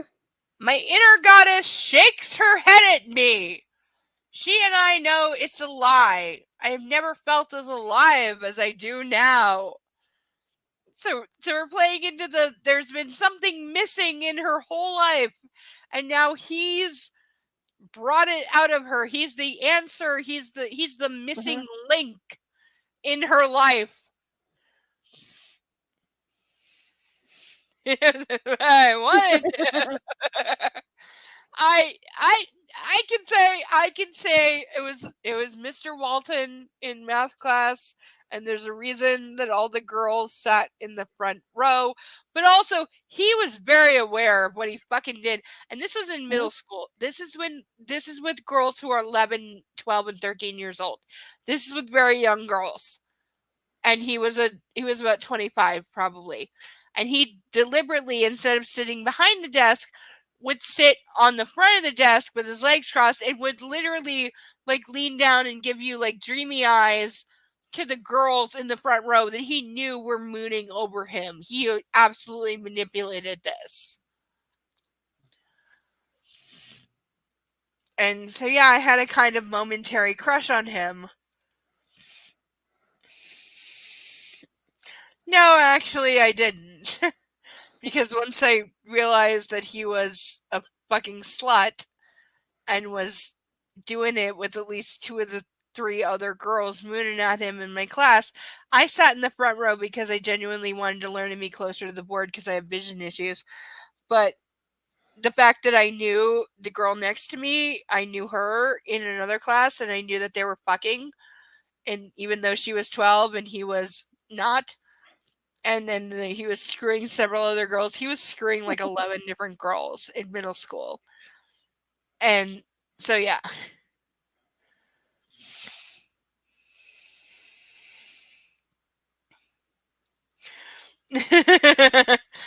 Mark, you're saying one of your teachers could have had you. Yeah, I've had a few I definitely had a few teachers that could have had me. Problem is, none of them were male. But when I was in school, I had not addressed my own sexuality, even though I knew I was gay. I hadn't addressed that issue yet because it wasn't relevant. Because my life was so fucked up in other ways that there was just no possibility of any kind of relationship. So it didn't matter like what I wanted sexually, whether it was boys or girls or some combination of both in various degrees. It didn't matter because I was never going to be in a relationship at that time. So I backburnered that. And so I officially didn't come out until I was like 24 because that was the first time where it was like actually possible that I could have any kind of a relationship. So it became relevant that I make my preference known. And while I am overridingly a lesbian, for sure, and that is my general sexual preference, when it comes to intellectual inquiry and kind of mental fuck, I am more pansexual on that level, but only in terms of an intellectual influence and not sexual attraction, which is really complicated to try to explain, and a lot of people don't understand it. But I'm primarily a lesbian above all, and my primary interest is women. And when I do have crushes on men, it's mostly out of fantasy or TV or television, and it's an intellectual crush. I'm attracted to them intellectually, and if sex is a bipartisan of that, then that's a result, but it is not the primary interest.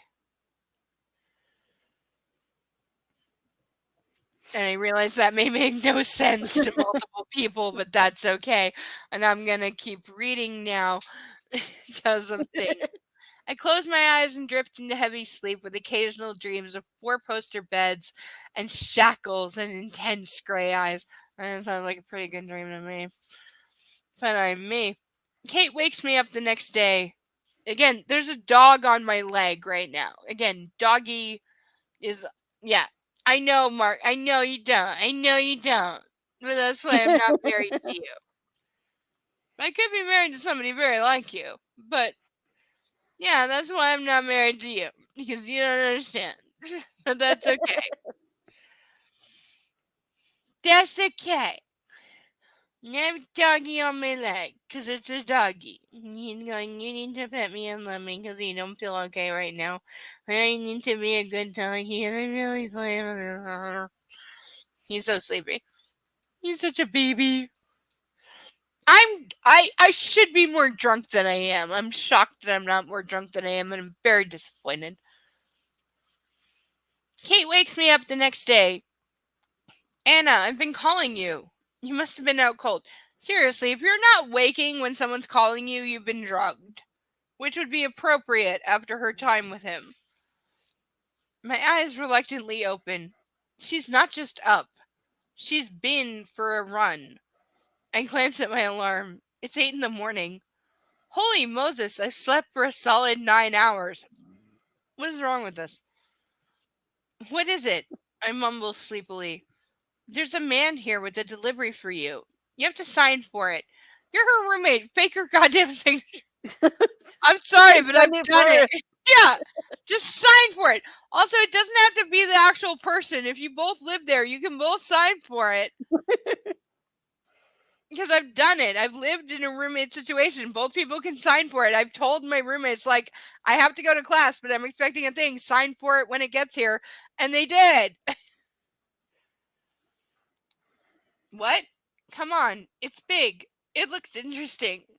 She hops from foot to foot excitedly, because what, she's a rabbit? And bounds back to the living room. I clamber out of bed and grab my robe hanging off the back of my door. A smart young man with a ponytail is standing in our living room, clasping a large box. Why is he in your living room? Hi, I mumble. I'll make you some tea. Kate scuttles up. Why are you making the delivery guy tea? What's wrong with you?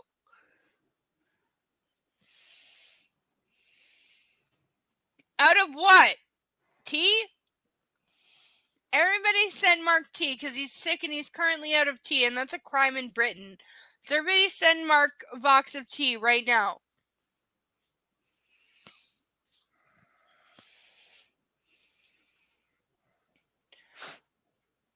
Hi, I mumble. I'll make you some tea. Kate scuttles off to the kitchen. Miss Steele? And I immediately know who the parcel is from. Who the fuck else? Yes, I answer cautiously. The fact that she's saying cautiously means she's already wary, this could be a bomb. I have a package for you here, but I'll have to set it up and show you how to use it. The fanfic I could make out of that. I'm not even funny. Really? At this time? Only following orders, ma'am. He smiles in a charming but professional, he's not taking any crap way. Did he just call me ma'am? Have I aged 10 years overnight? If I have, it's that contract. My mouth puckers in disgust. So she hates being called ma'am, which I share that. I'm 100%. Yeah, I hate being called ma'am too. 100%. I hate that, and I have deliberately told people, don't call me ma'am, call me miss. I'm not married. Call me miss. And do not call me Ms. I hate the MS thing where you're not sure. I'm like, no. Not that I disrespect it all right off. If somebody does that out of respect because they don't know, I'm like, thank you, but call me Miss, please, because that's what I prefer to be called. But I am going to declare a 3-minute break because I really need to go to the bathroom. So 3-minute break. We'll be right back. And everybody get some water, get some booze, and all of the above. And we got about 5 pages left, and then we'll call it a night. So thank you all for being here. We got 5 pages left, and hang out and definitely rant in the side chat. Put your full opinions. Put your full opinions. If you could do anything, if you had a woman who is brain dead and willing to be your full submissive, what would you do? I'm curious. Side chat, light me up. Light it up. What would you do? What would you make her agree to? Your wildest and most horny thing that you never have to admit is you because it's the internet. So, light it up right now. What would you do? 5-minute break right now.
Everyone who knows Mark's wifey, please screenshot this and send it to her immediately because she clearly, even though if he tells her this every day, it's not enough and she needs to be told it more. So please screenshot this and send it to, I believe, Witch Apart is her usual. But whatever name she's using, please screenshot this directly from Mark and send it to his wife because women just don't get told this shit often enough, no matter how much a man may too, and that includes you, Mark, and I think you're one of the sweetest men ever. And yes, she won't think you've gone soppy. She'll think you're showing some proper respect for all that she freaking does for you and puts up with. Which is more than you know. Bitch.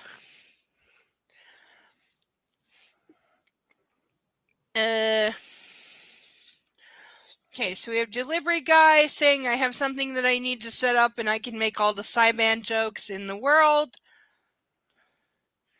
If you don't know what that is, don't Google it. Because you may not like what you find and it's definitely not going to come up under safe search. Okay, what is it? It's a MacBook Pro. Somebody Google what year MacBook Pro. Of course it is. I roll my eyes. These aren't available in the shops yet, ma'am. They're the very latest from Apple. So what the fuck? Again, this is taken from Twilight because in the later Twilight, well, after she's agreed to marry him, but before she's a vampire, Edward, in the books only, the movie didn't do this.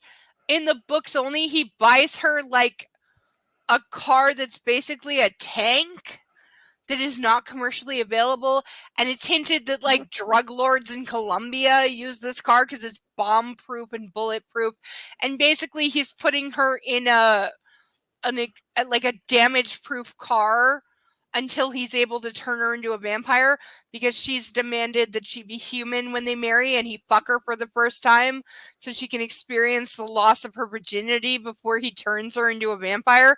Which, again, I think there's two vampire shows that came out at the same time. Excuse me if I'm mixing them up, and I only watched part of one of them because they were both stupid and trite and insulting.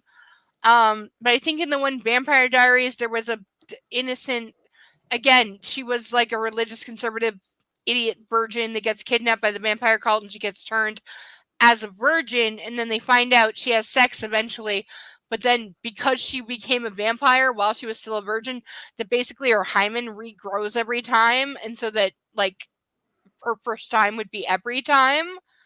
And I don't know if that's Vampire Diaries or the other show that was exactly the same at the same time because competing networks have the exact same show with different names. And they were both stupid and too stupid to watch and bullshit. And it was the one with Anna Paquin. That show.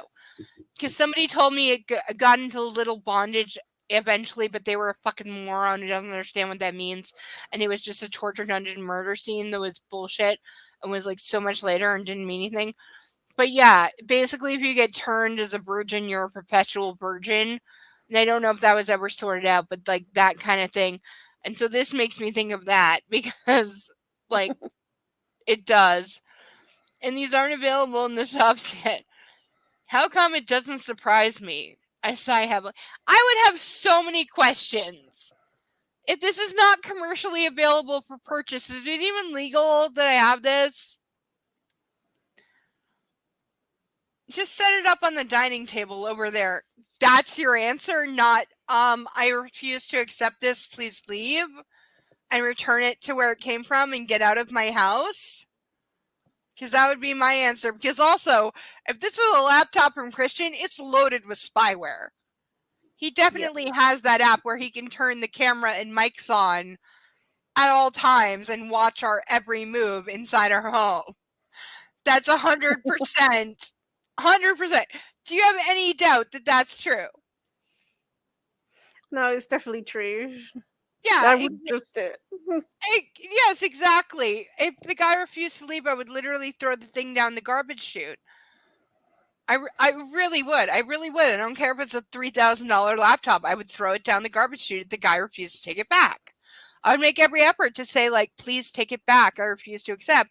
But if he refused to, and obviously at that point he's not a delivery guy, because a delivery guy would just take it back and be like, what the fuck ever, I would throw it down the garbage chute. I really, really, really, really, really would. I wander into the kitchen to join Kate. What is it? She says inquisitively, bright-eyed and bushy-tailed. She slept well, too. Are you snoring? No? It's a laptop from Christian. Why has he sent you a laptop? You know you can use mine, she frowns. Not for what he has in mind. Oh, it's only on loan. He wanted me to try it out. My excuse sounds feeble, but Kate nods her assent. Why do you need her permission for... Oh my. I have hoodwinked Catherine Kavanaugh, a first. She hands me my tea because she was up all night having sex with... Of course she does, Mark. She's married to you, as all women are married to men that are married to men put up with a lot. That's just fact. I'm just going to leave that up for a minute because I can. The Mac laptop that one. The Mac laptop is sleek and silver and rather beautiful. It has a very large screen. In 2011, a large screen is like 12. On a laptops were fucking crap back then. They were fucking bullshit. And they kept trying to make detachable keyboards that eventually they gave up on because they're bullshit. I think Christian Grey likes scale. I think his living area, in fact, his whole apartment. I think of his living area, in fact, his whole apartment. So he likes big things, implying that he is big. I'm gonna vomit. I've got the latest OS and a full suite of programs, plus a 1.5 terabyte hard drive, so you'll have plenty of room, 32 gigs of RAM. 1.5 teragigs is fucking bullshit. I have that on a flash drive. Hold on, wait, where's the thing? I have too much crap. Where? No, I have too much crap on my desk. Shut up. No. Okay, do we see this flash drive right here is bigger than that? Because there are flash drives bigger than that right now. And this was not that long ago. The 1.5 terabytes was not fucking A. And I can get that on a goddamn thumb drive right now, for which I have about 100 because I have too much storage and too much fucking shit because I download stuff and shut up and stuff and store it so it can't be whatever. Shut up. What are you planning to use it for? Email. Email? He chokes, raising an eyebrow with a slightly sick expression on his face. As if you need more storage for that. You must be doing something illicit. Ooh. Shut the fuck up, goddamn fucking motherfucking. I've had enough. There's like 5 pages left and I'm tired and I'm drunk and I've had enough. And also I'm not drunk and I should be drunk. I'm not drunk enough, but I should be. And I'm not. I really want to go get another bottle of wine. If you tell me to, I so will. I'm not playing. You tell me to go get another bottle, I will go get another one because I need to be way more drunk than this shit. And maybe internet research? I shrug apologetically. He sighs. Well, this has full wireless N, and I've set it up with your Me account details. This baby is all ready to go practically anywhere. Wait, what the fuck? I need an actual what the fuck.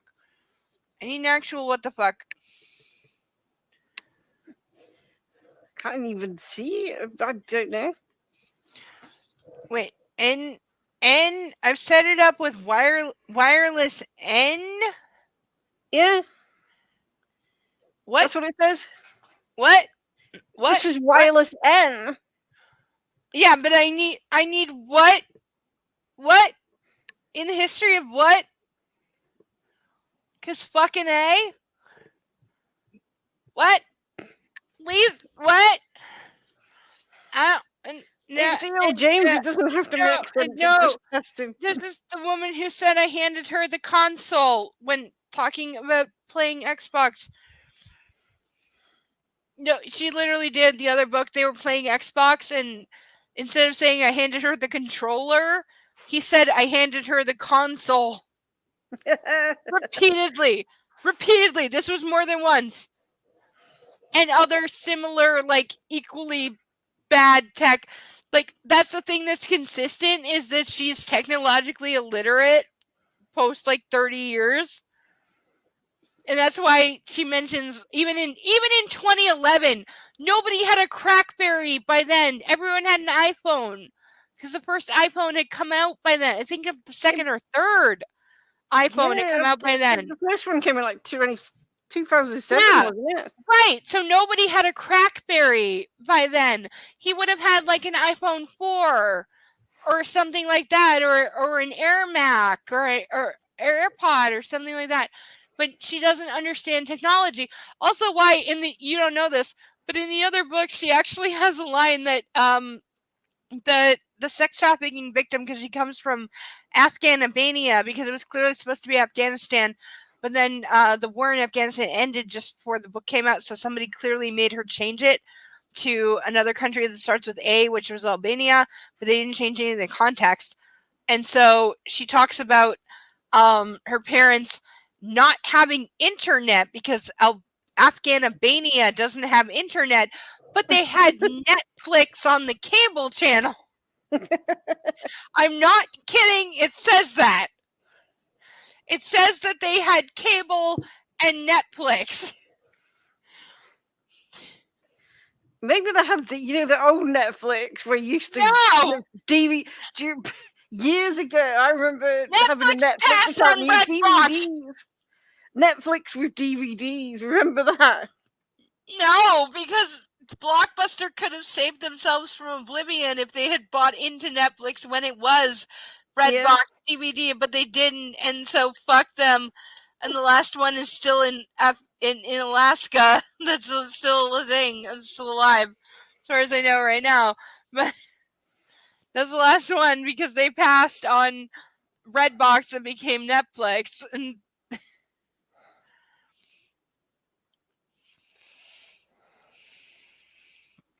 it's a laptop from Cushing. He sent you a laptop. You know you can use mine. She frowns. Not with hand mine. Oh, but it's only on loan. He wanted me to try it out. Yeah, right. Got the latest OS. Email, maybe internet research, full wireless. Me account? Your new email address. I have an email address. How is she at the end of college in 2011 and she's 21 years old and she doesn't have a goddamn email address? I have like at least 7 or 8 email addresses that date back to my being 10 or 11 years old that I could still access right now if I wanted to. Also, if he's got all the login details for every single thing on that laptop, including getting onto the laptop in the first place, he's spying on her. Yes, and clearly he has set up this email account so he knows the password because he made it. So yes, and like I said, this laptop would have had cameras, mics that he could absolutely activate. And I had this argument with so many people that I knew back in 2011, around that time, and for several years forward, that these are people with children that I was trying to say, like Mark Zuckerberg, the head of Facebook, famously posted a photo of his own desk and his laptop that he used day to day, in which it was shown he had a piece of black electrical tape covering the camera and the mic. And when he got asked, why do you do that? He said, because spyware is rampant and I can't have anybody spying on my desk. And I had been saying this to people that I knew. And I'm like, you don't think it's a thing? Yes, people can backhack your goddamn antiquated computer that you fucking have, and they can be watching you and listening to you without you knowing it. And you have children that are just starting to get on the internet and they don't know anything and they can be lured into things. because they don't know anything. So yeah, put a piece of goddamn tape over the camera and the microphone. And some of them were not taking me seriously. But I had a couple of them that after that photo, the Zuckerberg photo came out, they were like, okay, if he's doing that and he's the head of Facebook, therefore he knows something about the internet, and they respected, obviously, his knowledge of, they were like, okay, yeah, we should do that, and we should have been listening, and we kind of get it now that it's more rampant and more accessible than we might have been acknowledging. It's like, yeah, I tried to tell you, idiots. I have so many stories of where I try to tell idiots before bad things happen, and then bad things happen because they didn't listen. It'll take a month. He points to an icon on the screen and continues to talk to me, but it's like white noise. I haven't got a clue what he's saying, and in all honesty, I'm not interested. Because why would I be interested in how to run this new computer that somebody why would I listen to? Why? Just tell me how to switch it on and off.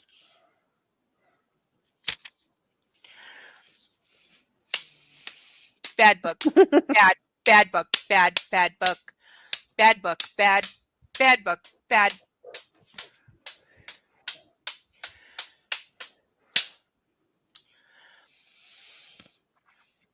I'll figure out the rest. After all, I've been using Kate's for 4 years.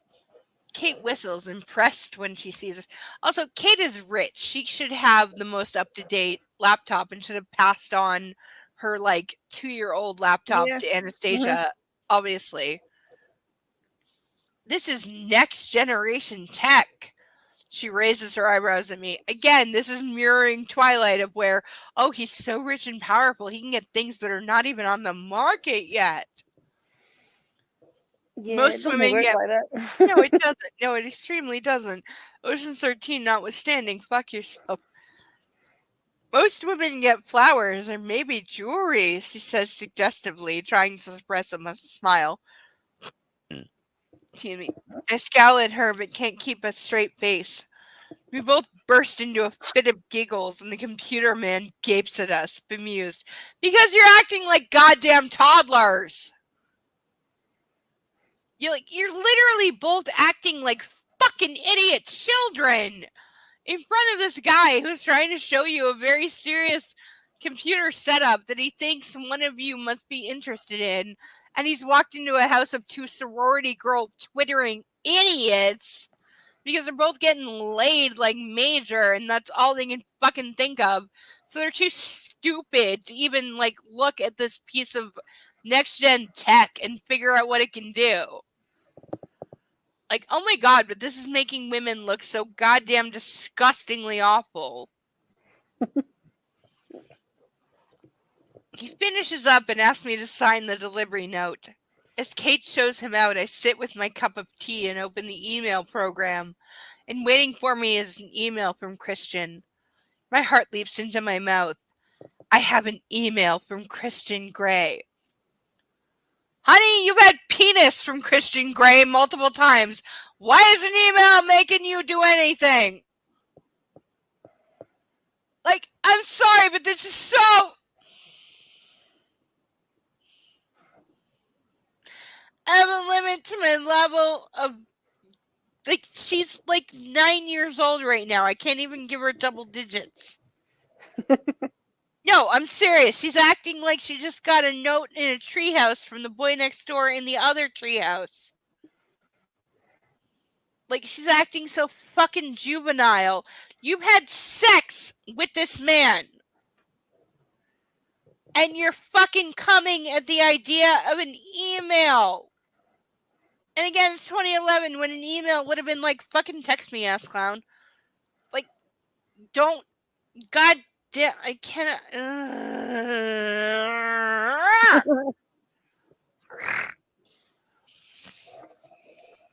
Nervously, I open it. She's nervous at even an email from him. She's nervous at an email.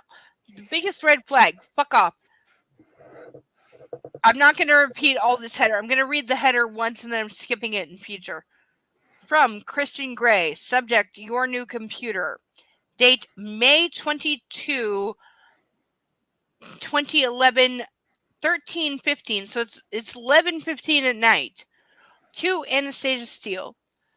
Dear Miss Steele, I trust you slept well. I hope you put this laptop to good use as discussed. I look forward to dinner Wednesday. Happy to answer any questions before then via email should you so desire. Christian Gray, CEO, Gray Enterprise Holdings, Inc. I hit reply.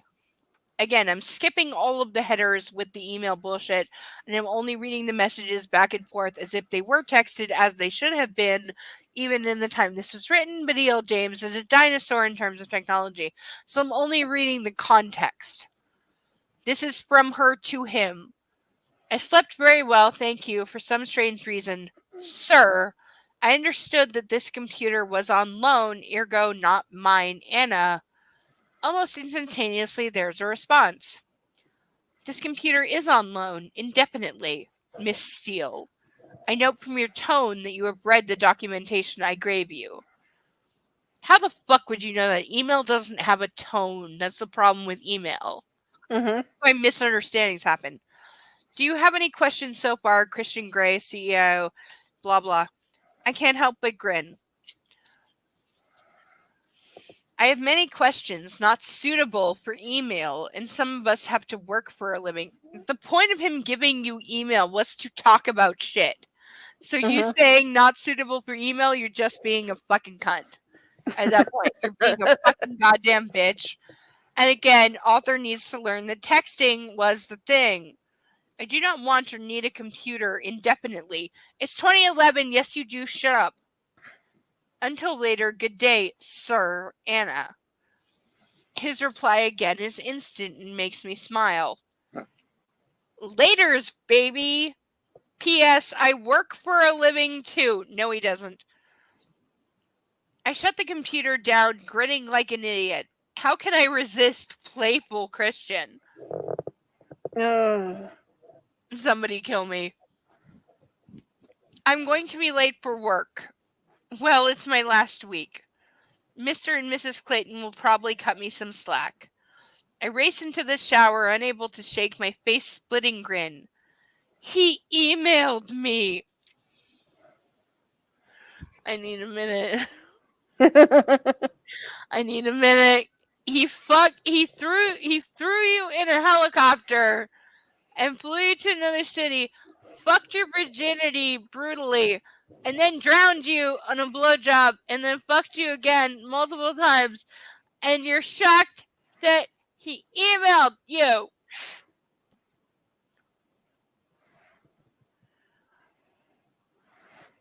I cannot. There is not, nobody in the history of ever is this goddamn naive after doing what she has done that she would be surprised and also email. Because nobody does this shit over email. And I've been broken up with on text and DMs more than once. But I've never been broken up with over email. Nor have I ever conducted a relationship over email. I am at the current time conducting multiple relationships over DMs, and none of which are romantic. Some of which are fun, and some of which are burnouts, and people who couldn't keep up with me, which is very disappointing. Because I got out of a long-term relationship, and I finally decided I was ready to play again. And looked for play partners, and then had several of them burn out for not being able to keep up. Which is always disappointing, because we had some good things going. And then they ghost you because they can't keep up, which... Not like you did unless stakes up front. Don't sign up for things you can't handle or finish. But guys are pussies overall. Where was I? I shut it down. How can I resist playful Christian? I'm gonna be late for work. He emailed me, and I'm a 15-year-old girl who likes fucking pink and unicorns and bullshit. I'm like a small giddy child. That is the line in the book. I did not. That is in the book. That is. It is right there, right there, right there. I'm a small giddy child. And all the contract angst fades. Really? Really, bitch? It all just fades away because, oh my god, he emailed me. Ah! I wash my hair and try to think of what I could possibly ask him via email. Surely it's better to talk these things through. Suppose someone hack, I can't, there's more than one page. Hold on.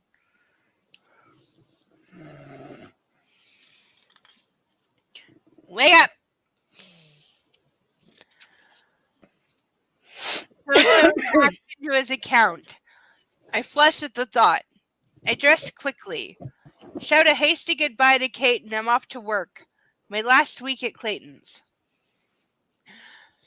And then she must have forgotten that she was back to writing the normal story because the next phrase is like the title of one of the contract chapters, and then it goes back to looking like it goes back like this is this has no reason. Yeah, this has no reason to be capped and in this way because that is what the contract looked like entirely. Was that kind of like capped out lines. Yeah. Like that. That's what the contract looked like in the different sections, was having the caps like that. And so now this part does. Jose phones at 11. Hey, are we doing coffee? He sounds like old Jose. Jose, my friend. Not a, what did Christian call him? Suitor? How about sexual assaulter? How about would-be rapist? Because that's what he was. Sure, I'm at work. Can you make it here for, say, 12? So she's making plans to meet this guy because that's the worst thing you could possibly do. See you then. He hangs up and I go back to restocking the paintbrushes and thinking about Christian Grey and his contract. Jose's punctual. He comes bounding into the shop like a gamboiling, dark-eyed puppy. There we go! We called the puppy! Anna. He smiles his dazzling, toothy, all Hispanic American smile. And I can't be angry with him anymore. Why? Why can't you be angry with him anymore? Internet people in the comments, answer me. Why can't she be angry with him anymore? Please leave it in the comments. Please, because I need an answer to why he's a dark-eyed puppy that she can't be mad at anymore. I'm gonna fucking die and I'm not drunk enough for this shit. Anna, he smiles his dazzling, toothy, all Hispanic American smile, and I can't be angry with him anymore. Hi, Jose. I hug him. Oh. This is how you encourage stalkers until they murder you. I'm starving. I'll just let Mrs. Clayton know I'm going for lunch. As we stroll to the local coffee shop, I slip my arm through Jose's. I'm grateful for his normality. Someone I know and understand. The guy tried to rape you in a parking lot 24 hours ago. And you're calling him normal and you're literally like going arm in arm for coffee because this is not encouraging the violent, obsessive guy that thinks he's entitled to you and has been obsessively. Kate even said he has been calling every hour on the hour. Right there is grounds for a restraining order.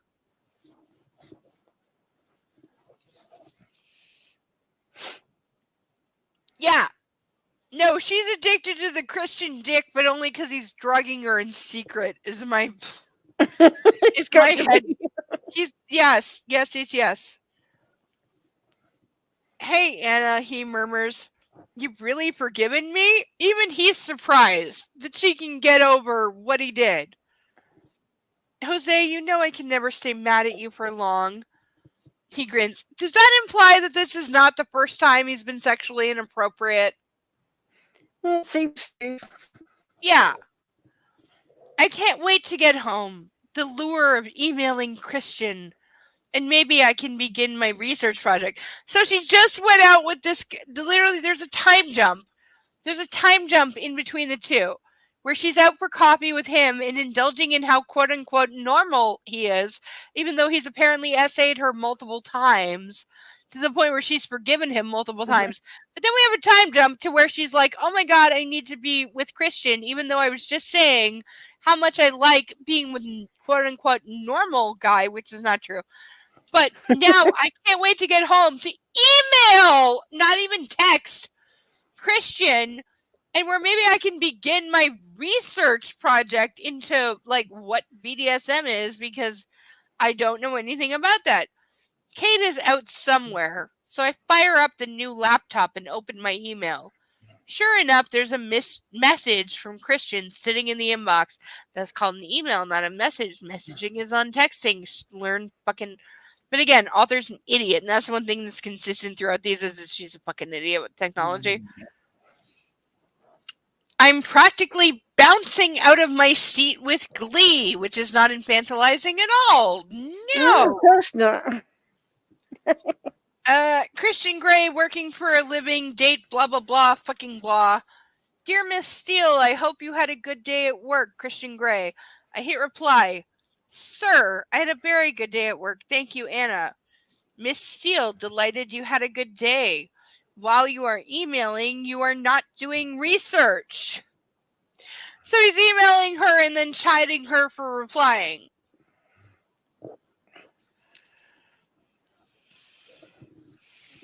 Mr. Gray, stop emailing me and I can start my assignment. I'd like another A. Anna, I hug myself. So she's emailing him, and after he chides her, she's doing this. Which means she's feeling like extreme ways. Miss Steele, stop emailing me. Do your assignment. I'd like to award another A. The first one was so well deserved. Christian Grey. Christian Grey just sent me a winking smiley. Oh my. I fire up Google. Because this is getting... Mr. Gray, what would you suggest I put into my search engine?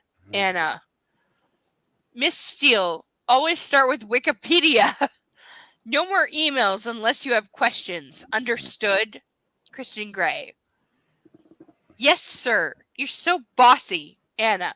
That's the fucking point. Again, this is my point. She doesn't fucking get it. Even though he's telling her over and over and over and over and over what this is, she just refuses to fucking see it. This is the last thing, and then we're done for the evening, ladies and gentlemen. This is our wrap up. We got half a page left, and then this is our wrap up for the evening. Thank you, Maddie Moo. Moo! All that implies, and thank you for being here. And I'm not nearly drunk enough, but we'll deal with that. Christian Grey, subject in control. Anastasia, you have no idea. Well, maybe an inkling now. Do the work. Christian Grey. I type submissive into Wikipedia. Half an hour later, I feel slightly queasy and frankly shocked to my core. Do I really want this stuff in my head? Geez, is this what he gets up to in the Red Room of Pain? I sit staring at the screen, and part of me, a very moist and integral part of me that I've only become acquainted with very recently, is seriously turned on. Oh my. How has she only just become acquainted with it? She's 21. Has she not explored herself before? She's never masturbated. She makes that clear. She's never done any self-exploration. No. Some of this stuff is hot. But is it for me? Holy shit. Could I do this? I need space. I need to think. The way this entire I'm going to flash this because This entire paragraph is written so disgustingly to like, what the fuck ever. Like, this is so gross. And I have no idea. Obviously, if you type the word submissive into Google, you're gonna get all kinds of goddamn crap. Yeah. Especially depending on if your safe searches. But also, she's saying that she doesn't want this, and she feels like it's like mentally damaging, and saying, "I don't want this in my head." But also, at the same time, she's saying that it's making her wet to read about it, which is not true to any part of her character ever before or after this. Yeah. So this is just complete bullshit. But that is the end of chapter. Yay! So we're putting the book down now. It could be. We got through 2 chapters today, which is more than I thought. Yeah, seriously. Yeah, no, never. No. Again, no, absolutely not. She would never in a million years. That's why, like, no. That's what I'm saying. He knows. He wanted, and I think, I don't know, I feel like there's a backstory where he wanted to get married, but only, like, obviously he needed a complete, like, blank space that he could craft into, like, the perfect wife, which fits in with so many, and I've said there is a book out there, there's many versions, but the first one was called Surrender Dorothy, which is a conservative, like, how to be a housewife guide, and there's multiple versions out there, but the one that I recall hearing about the most, and I wish I knew exactly which one this was, if anybody out there knows, please drop me a link. I'm sure it's still available on Amazon, and I really want to know what book this actually is, but I remember hearing, because it got lambasted when it came out, one of those conservative religious housewife guides, like how to be a good, like, Christian wife kind of bullshit books, said that, like, even if you are not in the mood for sex, if your husband wants sex, and you don't, you can never refuse him sex, because then you would be, like, diminishing him as head of the household, and you would be, like, castrating him as a man, because as a man he's always entitled to sex, and as his wife he always gets to use your body for sex whenever he wants, because you're his wife and he owns you and you're his property. However, if you wish to tell him that you are unhappy right now being used for sex and that you don't really want it, but of course you still consent because you're his wife, you can in fact just lay there like a dead fish and turn your eyes away from his while he fucks your body and uses you, but you don't have to participate if you wish to let him know that you are unhappy right now, but of course you're still giving him sex because he's, like, basically God and has complete dominion over you. And the book was called, like, either Surrender Dorothy or something up. There's a billion, like, mock books that have come out using that name. But it was one of those, and it was just like, yeah, that's the conservative ideology, and that's what this book is that once a man, like, marries you, he owns you. And that's why they want them to be clueless virgins who don't know anything about anything, because then anything he does to you might feel good in some way, but also you won't know that there's anything else. Yeah. And that's why they want, like, because, like, go back on it, and, like, girls used to, quote, leave the schoolroom when they were, like, 13, 14, and then be put on the marriage mart and married off to, 40, 50-year-old men. And that's how it was. It's because they didn't know anything, so they accept whatever arrangement came to them. And conservative religion wants to make that a here and now. That's why girls are told not to masturbate, because then you'll get accustomed to, like, your own touch and not the touch of a man, or blah, blah, blah. And it's like, you really think they fucking care if you get off? No, they care if you come to them a virgin and, like, give them children. and they don't care if you like it or like whatever while they do it to you. That's the point. But you're supposed to worship them and be standing at the front door with a martini in one hand and their slippers in the other. Just like on Bewitched. Hey, Bewitched. But yeah, this is also duh. But that is where we find ourselves, and we did get through 2 chapters, which is more than I thought. Thank you for being here, Miss Maddie. You are wonderful. It's okay. We're here now. It's 7:00 in the morning. Woohoo! I know, I'm so sorry. You are welcome back anytime that you will have me. Anytime that you will have me, you are I'm gonna actually get some sleep in a minute, I think. Yeah, you should. I'll be up for a while, but you are welcome back at any time. And Mark, thank you so much for jumping in. We needed you on the contract stuff. I still want to have that debate with you, my friend. I'll be there. You want to go over this contract line for line and have it out? I'm so there on whatever channel, whatever time, you name it. I will be there. We will do it. We'll make it happen. Invite as many people as you want. Let's have it out. Let's have a grand fucking... Let's have a royal roundup punch out fight. I will be there, and you know I can both take it and dish it in equal measure. And I am all that implies, because you know I could do it. So come on. Yeah, come on, Mark. Come on. Step up. Come on. Come on. I dare you. Fucking come on. Let's do it. Let's go over this goddamn contract line by line with me and you and whoever else you deem worthy. Let's do it. I fucking dare you right now. And your wife has to be in on it. Totally. Which of whatever she wants right now, which of has to be there. Please, please, please. We can make this rock and have a really good time doing it.